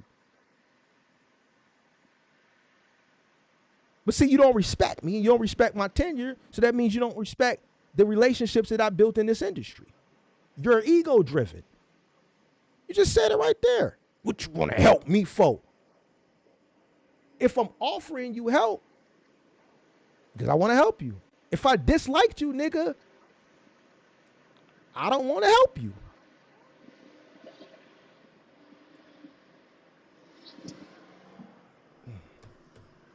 Like, what are you? And I couldn't get it. I'm trying to help them. Like, they won't listen. Bro, not your subscriber. You tripping. Ain't nobody came and asked you for no help, fam. Like, and this was, and went into a whole spiel. And that's what I'm talking about. Be ignorant. Ignorant because I'm telling you, dude, show his rates right here. He ain't pressed about no $150 load that you keep going on and on about with 8 different people for 6 hours trying to push a narrative. And you keep saying you're trying to help. trying to help him. I ain't asked you for no help. Not one time did I ask this man for no help. Not one time did I say I'm struggling to get lows. Not one time did I say I'm struggling with money. I eat what I want. I buy what I want. I'm good. I came into the trucking industry with everything I want. I paid for everything I wanted. I don't got no notes on no vehicles, none of that. So what are you talking about that you trying to so much help me with? That I need help with, fam. Like, this shit sound delusional to me.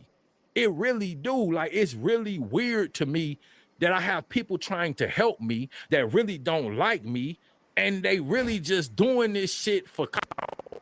All of this stuff they saying on the internet is fake for clout. I never went to them for no help.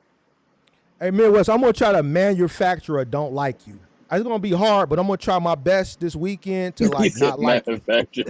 I'm gonna try to manufacture it. I'm gonna try to like I'm gonna manufacture a don't like you because you really don't want me to like you. You say it all the time, like, bro, and I keep telling you, like, bro, I don't. But if you don't want me to like you, I'm gonna try my hardest to not like you, bro. I'm gonna try my best, bro. So if you could help me out a little bit by like make a video or something, like talk real bad about me, make sure it's some personal, like get personal though, so that I can not like you. Because you really don't want me to not like you, and I'm telling you I don't have no issue with you. But since you don't want me to like you, make a video about me. Make it personal. Like say some real shit. And then I'm gonna try to find it somewhere to not like you, so then we can get it cracking. This is another thing that you were over there yesterday giving out help, Mark. Hold on, he said something. But then to come to the internet and try to push a. Hold on a second. Let me see something.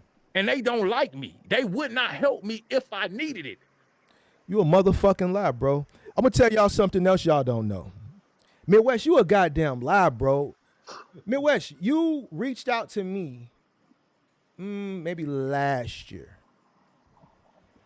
And I don't know if it's because maybe I don't know if Cars and Cribs had talked about it. And see, this is where the lying shit happened. I never tell this, but I'm going to tell it now because he's saying this shit. Now, he didn't make a lot of money or nothing like that. But Midwest reached out to me. And he said, man, I heard you. Because it's got to be some subscribers that watch me that's in the MGM game that watch him too. But he talks to him offline. He reached out to me. We exchanged numbers. I don't know how we exchanged numbers. I can't remember that. But he reached out to me, and this is what he said, verbatim. He said, man, I heard you doing some good things for the members over there. I'm hearing good things. You making people a lot of money over there. Now, we know that this is a fact because a content creator who's 3 times my size, which is Cars and Cribs, did a video earlier this week that he said, yo, following Mark, I made the most money that I've ever made in my life. Now, I know what he was able to make following me. I'm not going to tell you how much money that individual had. It was 6 figures. It was well over 6 figures. I'm not going to tell the number because it ain't none of my business. But I never said that. I'm telling you now because Cars and Cribs just put the video out. And he gave me my flowers. Now, he didn't do what he was supposed to do. He didn't, when I told him it was time to take the money and run, he got greedy. And that's why you watch the rest of the video, he tell you what happened. Big Mark know how to make money. Somebody else that he talks to, he came to me, he said, man, Mark, I'm hearing good things. I'm hearing you making people a lot of money. I gave him some plays. I don't know if he followed them or not, but I did give him some plays. I don't know how much money he made. I don't know if he lost money. I don't know. But there was some type of offline conversation that was centered around help. Midwest, why would you get up here and say this shit? Got the text messages. I'm not going to disclose them though because I don't have to. But Midwest, you know that's a motherfucking lie. See how Big Mark just don't say nothing until it's time?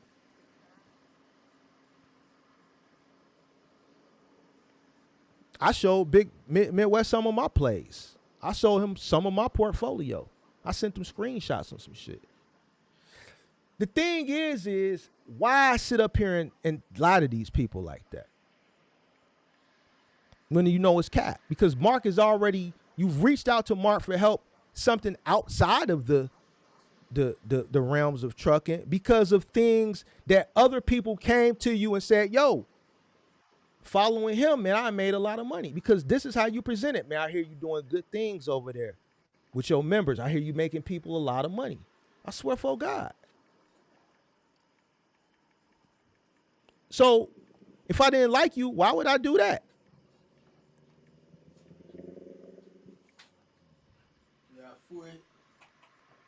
If I didn't like you, why would I do that?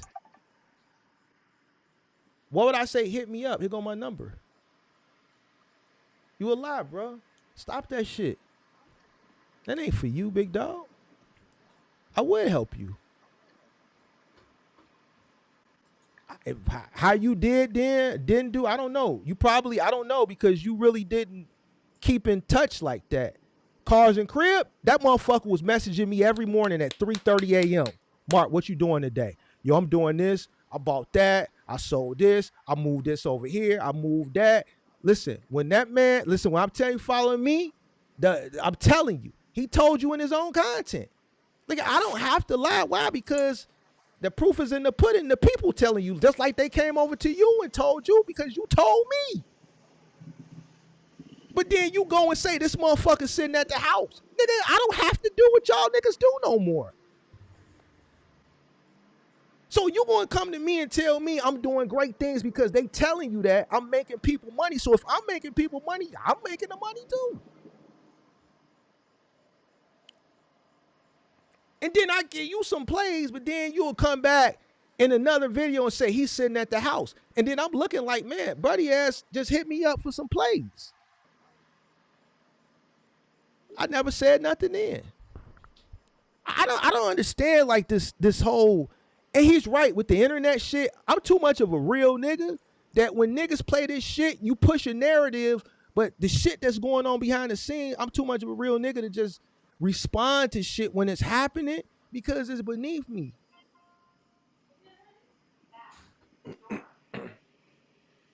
You can't deny it, Midwest, because I got the text messages.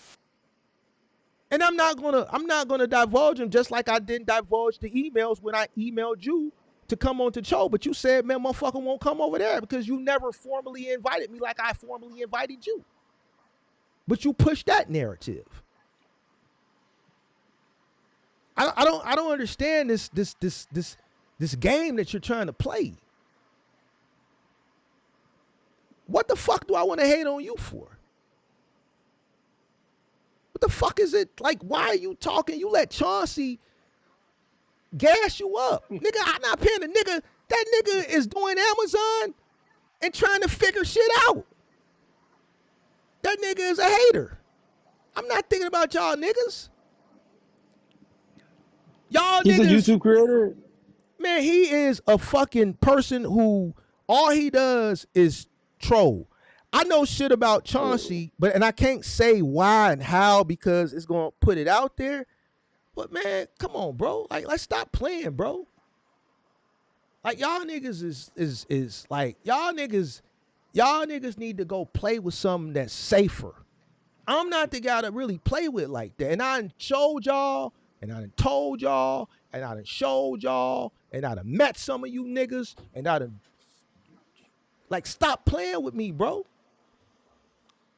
Nigga, you message me. Man, I hear you doing good things over there for your members. They saying you making them a lot of money. Yeah, because that's what we do in the MGM game. We share and share alike. I'm a tough person, But I know what it takes to build a person to success. I have to make people tough because this industry is tough. So what's strange is this motherfucker saying I ain't helped him when the motherfucker reached out to me for help. Now, I dare you, Midwest. I dare you say you did not do that. Listen, I wouldn't have had to say this shit now if you weren't doing this sucker shit. This shit is sucker shit, bruh.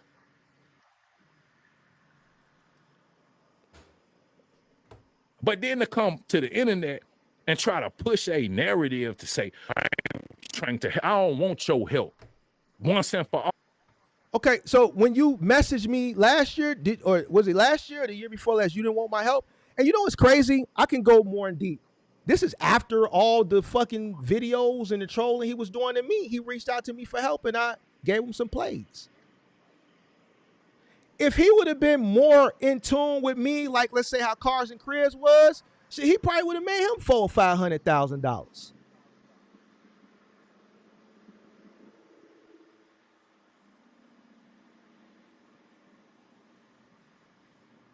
So I don't understand how, if I tell you yesterday I'm gonna help, I got help for you, but you misinterpret it, you take it way out of your feelings and your emotion when you reached out to me before for help.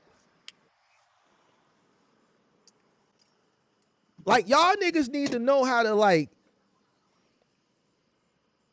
stop this shit for the internet because you thinking because your subscribers don't watch me or you may have some few subscribers that don't like me, you can say certain things and everybody gonna cheer you on, bro. No, I mean these subscribers don't give a fuck about you or me. So you can't say I won't help you when you've reached out to me for help after you tried to drag me through the mud and I helped you. I don't have a hating bone in my body. I ain't no sucker. Now I dare you say you didn't reach out to me, man. That would be the worst thing you could do.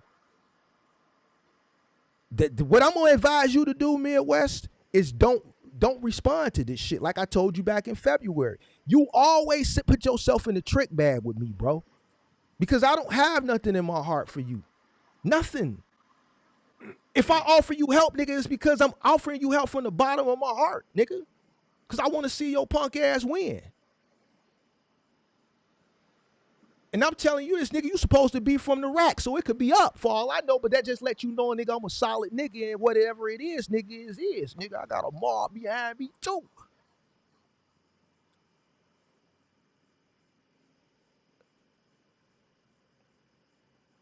Just stop letting these motherfuckers gas you up, boy. Tweaking over some stupid-ass shit. Oh, I don't want your help. I don't want to talk. I don't need to be associated with no fake shit. And I'm too old for that. And you shit. People, you know what he's saying right now is cap. Because if a motherfucker was fake when he reached out to me for help 1.5 years ago, y'all would have been on it before now. The only reason I'm saying it now is because he's saying this. Nobody never knew that. Nobody never knew that, bro. Never. The only reason I'm disclosing that now is because he's saying this. Pushing the narrative. He's talking about motherfucker pushing the narrative and you pushing the narrative. You don't know how to play chess, Midwest. You play checkers and every time you do this shit with me, you lose. Leave me the fuck alone, bro. This ain't for me and you. You not gonna never beat me. I told you this shit back in February. You not gonna beat me, bro. I stand on that shit. You can't do it, but you keep trying. So what I'm telling you is that shit that you saying I got for you, I'm gonna tell you what it is. You really got it for me.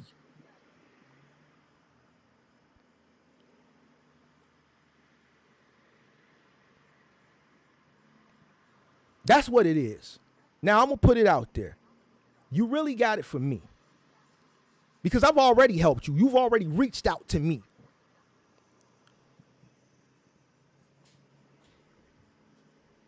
And what I do, whop.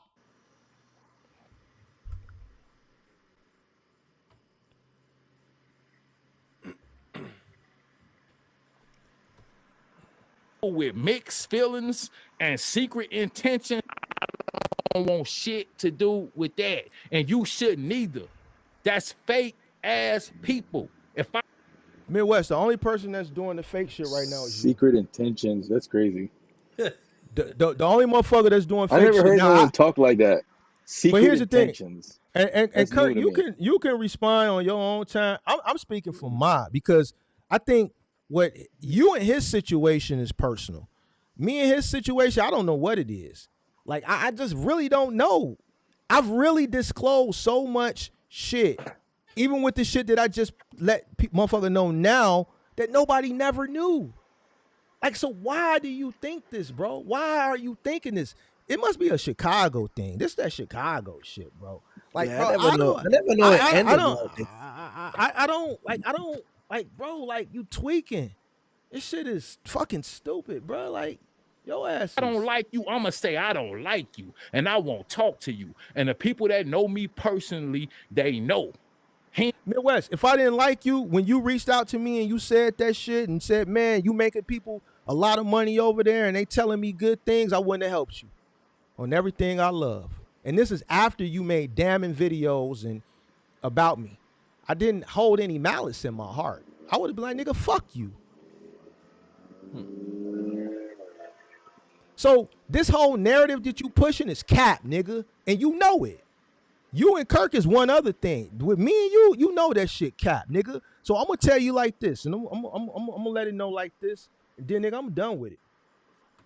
Hold on a second. Let me pull this up. I'm gonna just end this because Ro was very adamant that I watch this, and now I see why Ro wanted me to watch it. Shout out to you, Ro. Hey, Ro, I appreciate this. Ain't finna do no fake ass kicking it. I done kicked it with people. They start doing fake shit. I cut them off. So the fake shit is you. Because I've already lended you help. How it turned out, I don't know. But you have reached out to me and I've lended you help based on what other people told that I did for them. So you a motherfucking lie. And the truth ain't in you, like grandma used to say. And I dare you to say otherwise. Because I got them receipts.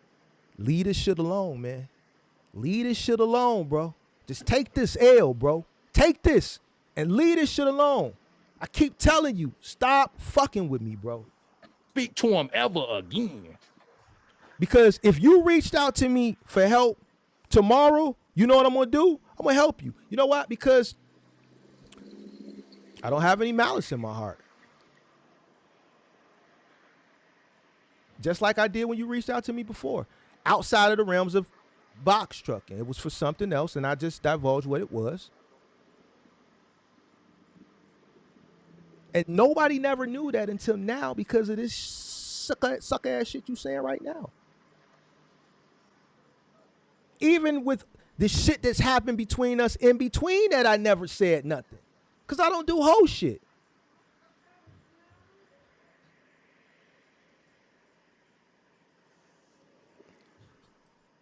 So why would I do fake shit with some dudes I don't know on the internet?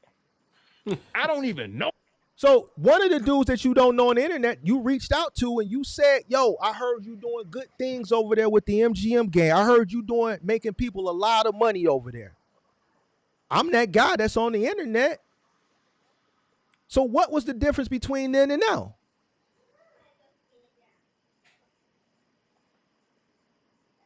The best thing for you to do, Midwest, I'm going to tell you this, bro. Just stay the fuck away from me. I don't even want to see the rest. You know, I'm going to finish it up. Who these dudes? This shit weird to me. Because at the end of the day, you cap. You capping right now. This is cap, nigga, and you know it. This cap, nigga.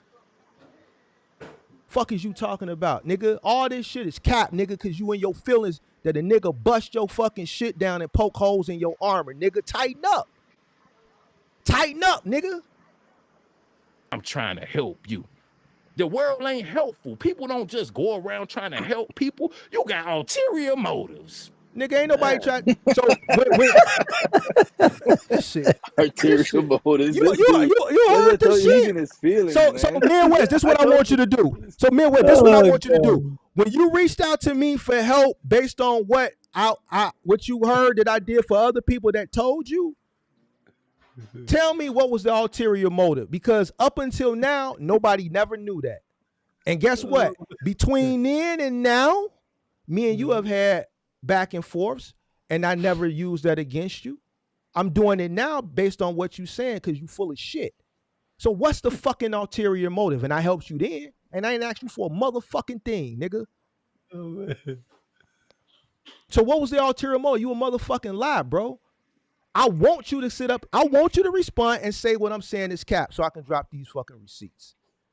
Play with me if you want to, Midwest. Like, y'all niggas don't know. Like, you wanted to play the internet game with me 3 years ago and 2.5 years ago because you didn't take me serious, nigga. I'm going to admit it for you. You didn't take me serious. You thought I was lying, just like the rest of these niggas did.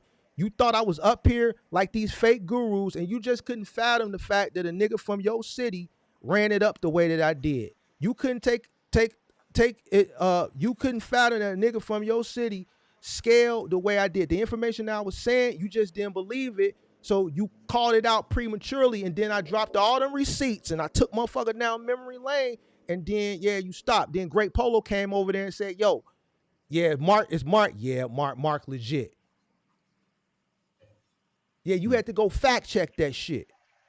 But see, at the end of the day, you jumped the gun, nigga. Based on this shit right here, this black shit. A black motherfucker said he did something. Nah, we don't believe it. This motherfucker said, why would a motherfucker want to help you? I'm going to tell you why. Because black people ain't used to black people extending their hand. Every time I cut this live stream on and I talk to these motherfuckers for hours at a time, it's help, nigga. So what you mean motherfucker don't want to help you? God gives me my blessings because I'm selfless now. Nigga, just because ain't nobody never been charitable to you don't mean motherfuckers ain't out here that's charitable. I don't want to continue on and gatekeep and, listen, I'm going to tell you this. You know how many content creators have messaged me and told me I'm giving out too much information? I'm fucking it up for them.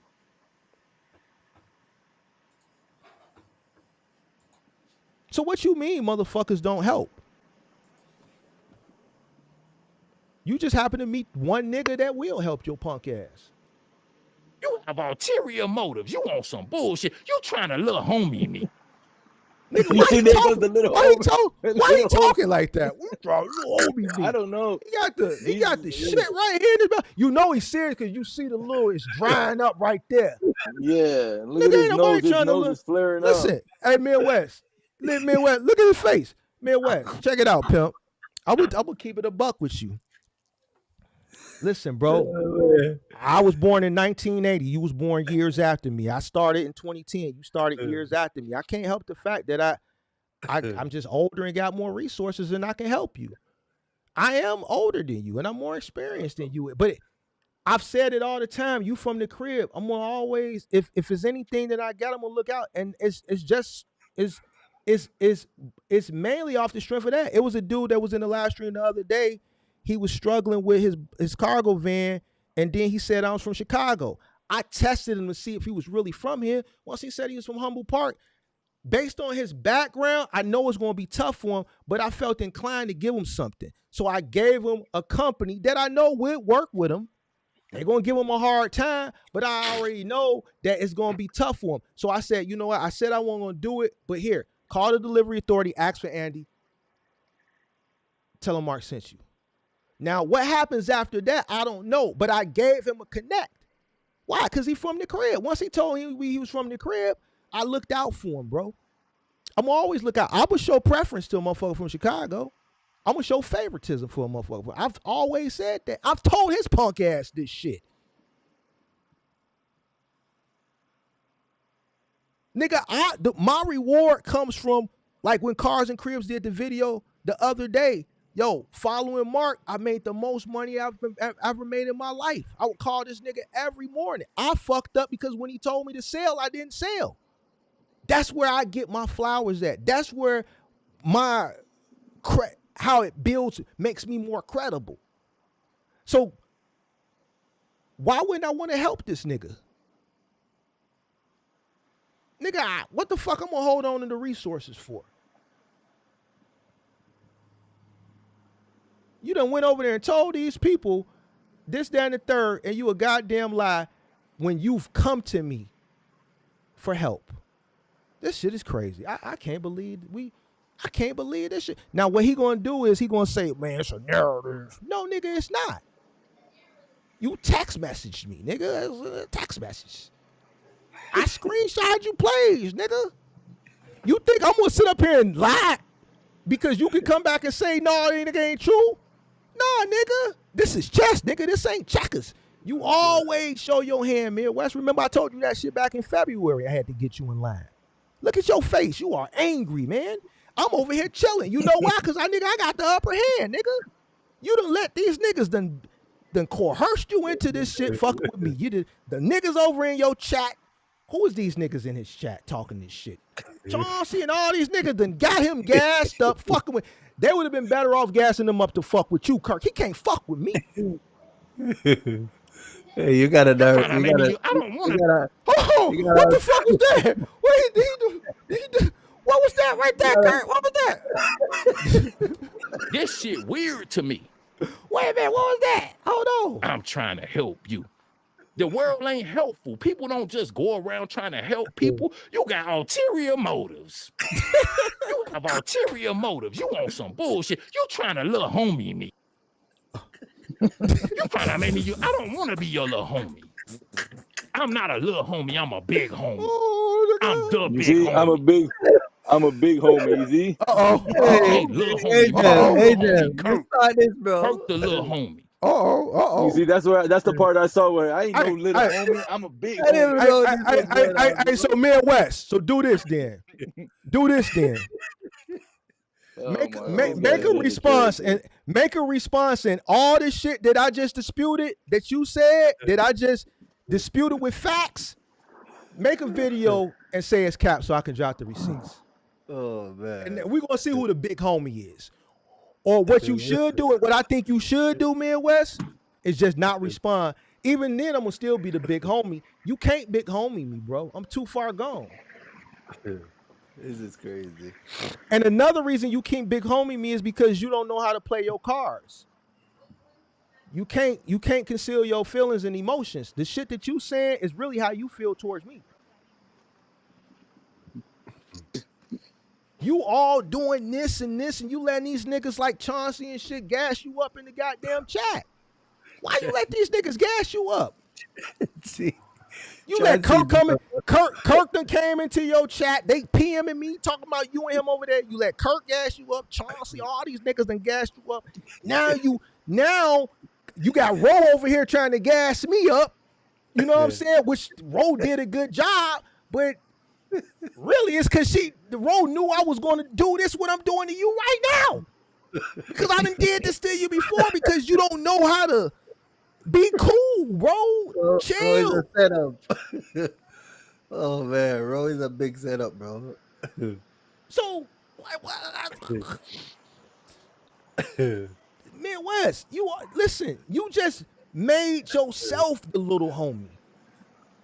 Because you have no moves now. With me, I don't know what you gonna do with Kirk. I don't know what you gonna do with Kirk.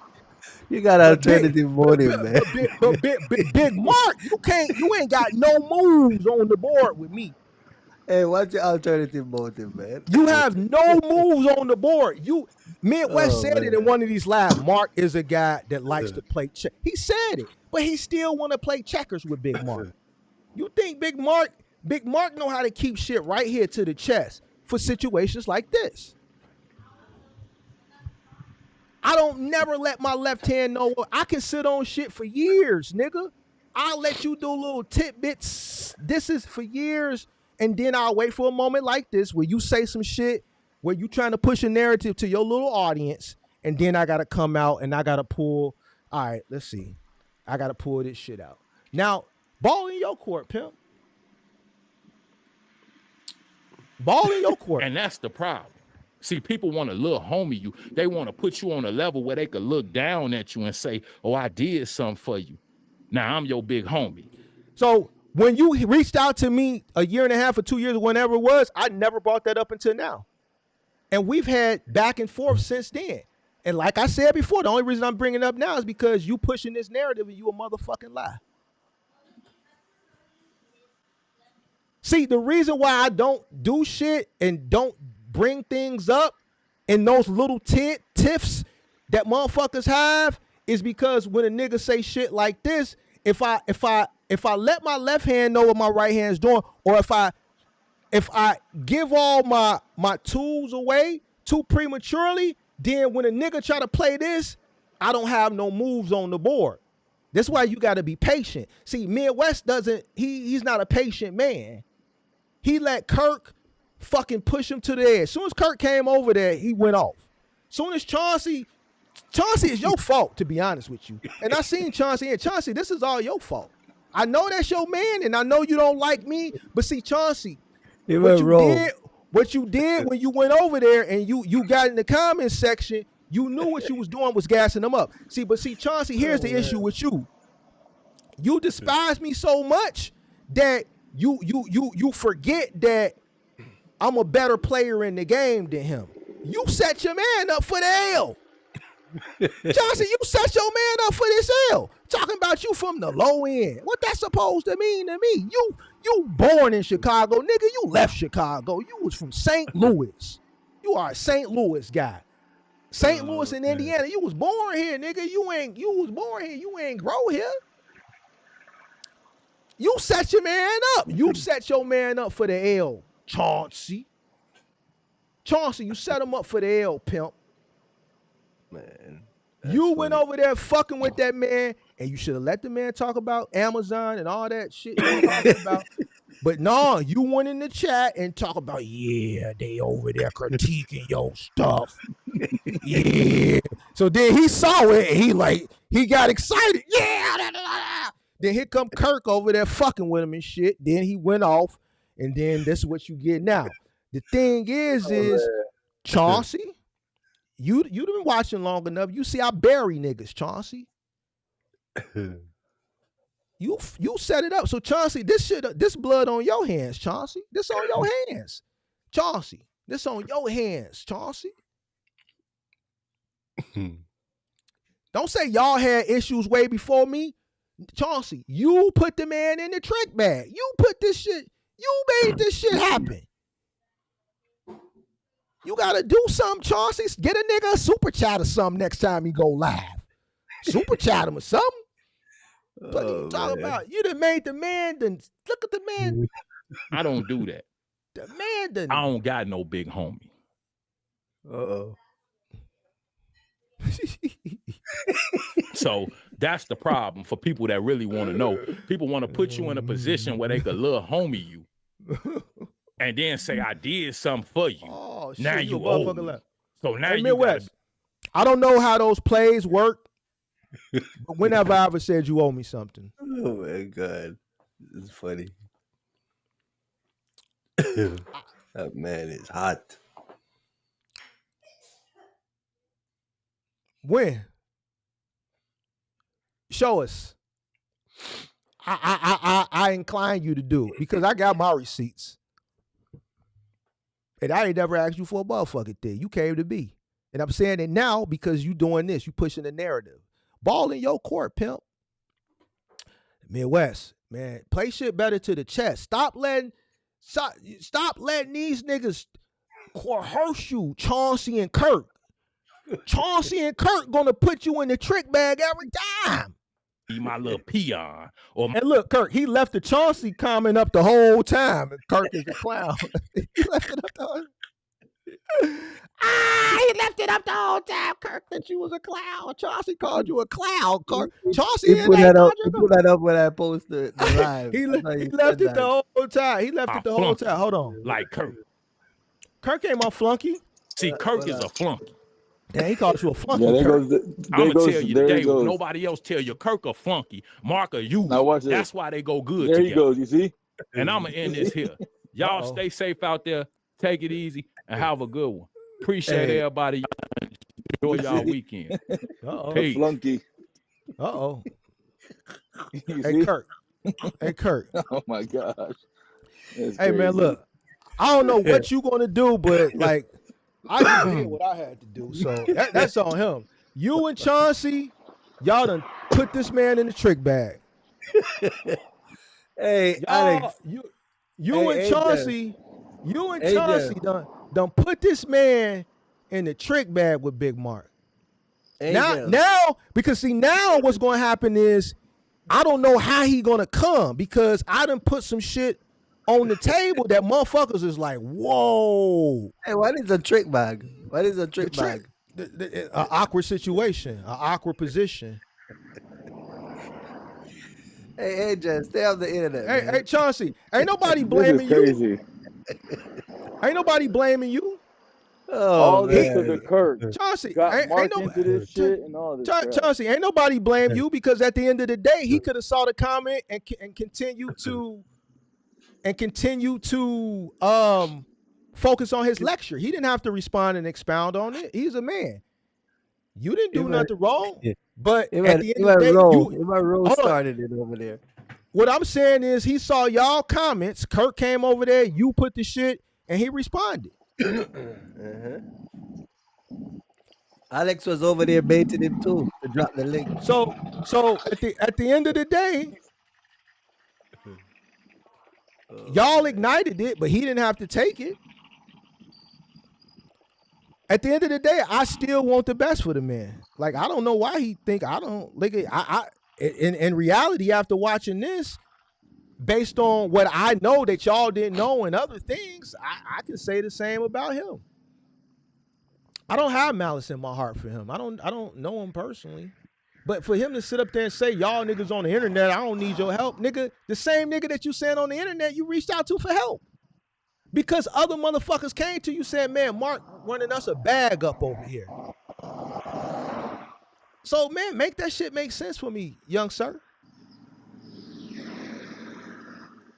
I just, man, y'all, I hate to, like, y'all,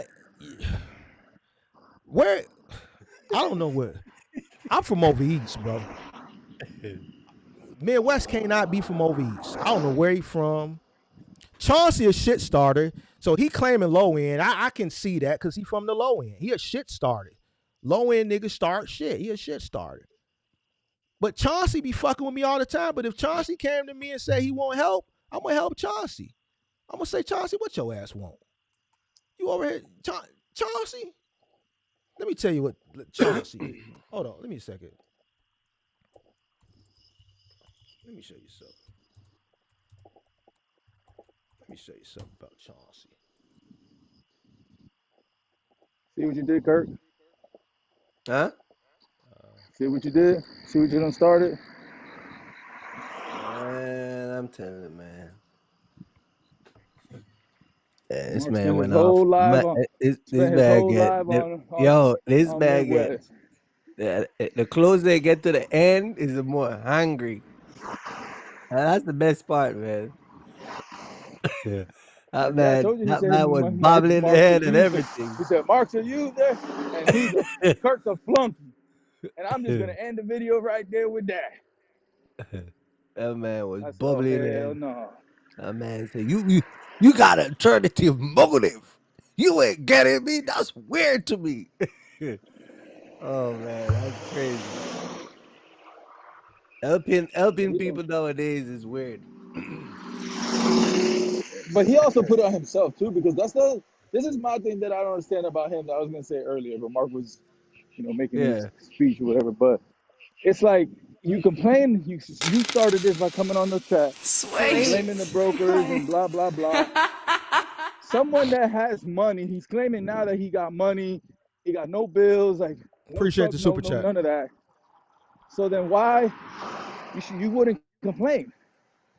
Take the money that you want, you sit, whatever, and that's it. But you're out here putting your business out there. You know what I mean? So you're confusing. It's like he's contradicting himself at the same time. I think he's angry. He's not thinking straight. He's Listen. At this point, nigga, it's whatever it is, bro. However he want it, because he want me to not like him. So I'm gonna try my best, Midwest, to not like you this weekend. Appreciate that. He thinks both of y'all hate him. He said both of y'all hate him. So why y'all even trying to help him? That's the way he's thinking. No, I don't think like that. That's weird to me. Chauncey, you did call me a clown in one comment section on Entre Mike's chat on one of his videos before, but you did apologize. So I will credit you for that. Appreciate the super chat. I see everything. Hey, I just don't expound on this shit. Hey, Angel. Yeah. The last part of the video is like when you're coming down a mountain and you start to smell your brake. The super chat. And the brake just the tents just getting higher and higher. You're like, yo, you gotta check the trailer to make sure you ain't gotta prepare for a runaway. You know what's crazy? The last of the video is, man. What's crazy is he's ready to motive. What's crazy is he's watching this right now, and I think the way I just dissected it, I know he wishes he could go back.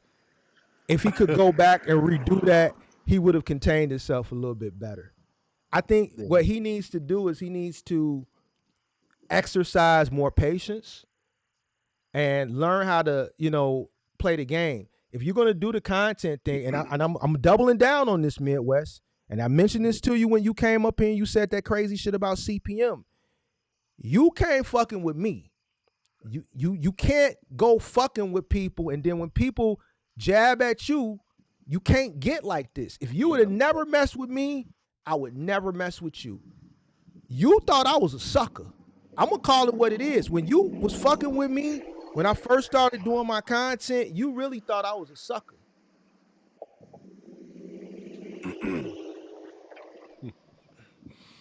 You thought I was something else. But you jumped out there. That's why mama always say, don't go fucking with people, bro. I don't have to respond to you on your time. But just know, if you come fucking with me, I might come back. It may not be the next day. I might come fuck with you a year later off some shit you said last year. But here's the thing. I'm always keep it in the content. Just tighten up your content so a motherfucker won't poke holes in your shit. And you can't say a motherfucking jumping. You said, Kirk, somebody said motherfucker was jumping on him, right? Okay, well then, Midwest, it didn't stop you when y'all niggas jumped on me with the whole peak season thing. It just so happened that when y'all jumped on me, y'all thought y'all was right and y'all was wrong. All y'all niggas was jumping on me, and I kept doubling down. And then what happened? You didn't have no problem and say, you know what, since Vic and all these other motherfuckers jabbing at him, I ain't gonna jab at him. You jabbed at me too. The Amazon shit, you jabbed at me. Motivation was jabbing at me. You came and jabbed at me too. You didn't say, well, he jabbing at you. I'm just gonna let them go back and forth. I'm gonna stay out of it. No, you came and all they want to do is sit over here. I'm like, who is this dude?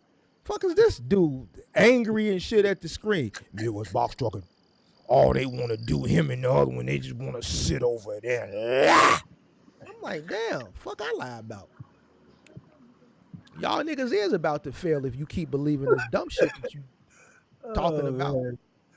Hey, Angel, you see where you started up, man? Nah, you started all that shit, not me. Oh man! All that you and Kirk getting all personal and all that bullshit. So Midwest, just tighten up your content so motherfucker don't got poke holes. And when a motherfucker do poke holes, your response should be on the content, not this shit that you doing, this angry shit, bro. Like, cause you gonna look bad just because a few motherfuckers champion that shit. Them same motherfuckers that was champion over there over here now. Like, them motherfuckers is championing that shit and you wrong. See, a real nigga gonna be like, man, Midwest, you ain't looking good right now. All thing, even if they don't like me, a real motherfucker would say, Midwest, you going, and you in your feelings. Just fight back with your content and substantiate what you said with fact. Didn't nobody tell you that? They let that emotional shit go on, and yeah, man. What was he doing? And yeah, motherfucker put a thing in the chat. Yeah, man, he over there trying to tell the motherfucker. Yeah, Chauncey, I see you over there, Chauncey. Yeah. I see you over there trying to help big men wear out. No, yeah, nigga. He said, take them on. What? Yeah, take them on, nigga. What you should have. Both of them, take them on. What the motherfucker? We don't back down. What Chauncey should have told your ass Midwest, man. You tweaking. I don't fuck with Buddy, but bro, just fight back with the information. I want to know why 150 and 30 don't make sense. That's what you should have did. Why? Because now that would have been educational. It would have been in the realms of the content. It would have still been in the boundaries. All this shit you just did is a bullshit, and I just dispelled all of it. And I dare you to come with otherwise, because then I'm just going to come with more receipts. You personal. I'm laughing at this shit. I want you to respond. This is great. You done let these niggas put you in a box. Kirk put you in the box the other day. Trapped in a box. You put your own self in the fucking box. The fuck, nigga. Oh man. Hey man, I'm done with this shit, bro. I can't. I'm finna go. I'm finna go take a shower, get dressed, and I gotta figure out how I'm gonna not like me. I gotta find a way to hate this guy. Because he wants me to so bad. Jeff. Like I gotta figure out something. Hey, Jeff, they gotta work on some type of what they call it, ingredients, 8 ingredients. Yeah, I gotta figure out some way to some hate him. ingredients. Yeah, I gotta figure that out. How I can not like this guy some type of way. Hey, Jeff, they got alternative. You got alternative motive. That's weird. I'm gonna help you out though, Midwest. You do come in like, these niggas want to sit over there and talk about me. Well, motherfucker was responding to what you said, but I need you to react to what I said based on what you said, because I want to see how you handle that. That's funny, man. I'm finna go figure out a way to hate Midwest. I don't know if I'm gonna be able to do it or not, but we're gonna try. Who y'all got on the fight? Man. Who y'all got on the fight before I get out of here? Bud? It's hard to say, man. You ain't gonna go with Canelo? Boxing? Nah, I don't think so, man. No? Nah. Crawford is probably gonna beat him up, man. All right. Well, this was fun, y'all. This was fun. I don't want to do this more often, but it was fun though. I'm gonna go back and watch that live while I'm getting ready. I'm gonna listen in on it from like where it really started at. Yeah. Maybe he can inspire me to not like him. I'm picking up an order. And we ain't bringing about Angel up here because we got alternative motive. Chauncey said I was speaking facts though. You were speaking facts, but at the end of the day, you don't understand the underlying contentment that's already there. So I don't have any malice in my heart for him. I think it's the other way around. He said I offered him help. Then he said, why would you want to help me when he's already come to me for help? I just don't understand it. Just, but Chauncey, you wouldn't have known that unless I just said that. So now what needs to happen is he needs to come and say I'm a liar, so then I can come back and come with the receipts. Or he can just not, or he can just not say nothing. It would probably be in his best interest to just not say nothing. Just leave this shit alone. Yeah, he's probably not gonna say anything. Yeah, he's just not a good chess player, bro. Leave that shit alone. He just contradicts himself too much. He contradicts himself too much, to be honest with you. Yeah. All right, y'all. He's the one with all the hate, I believe. I think so too. And I hate. You know what's funny? People been telling me that. It was people in that chat. Say what? Came with at the CPM that was saying it, and I ignored it. It was what multiple. It was multiple people in that live stream that said it's obvious the envy and the hate he has for Mark. If you go look at that live stream, it was multiple people in the chat that said I ignored it all. because I don't want to believe that. But now I see it. Because who gets mad at a motherfucker for helping them, offering you something, and then sit up here and make a whole lie when you've already come to me in private for help? Oh man, get the fuck out of here, bro. I quit. I'm out of here, bro. I'll catch y'all on the next one. Peace, man. All right, stay safe.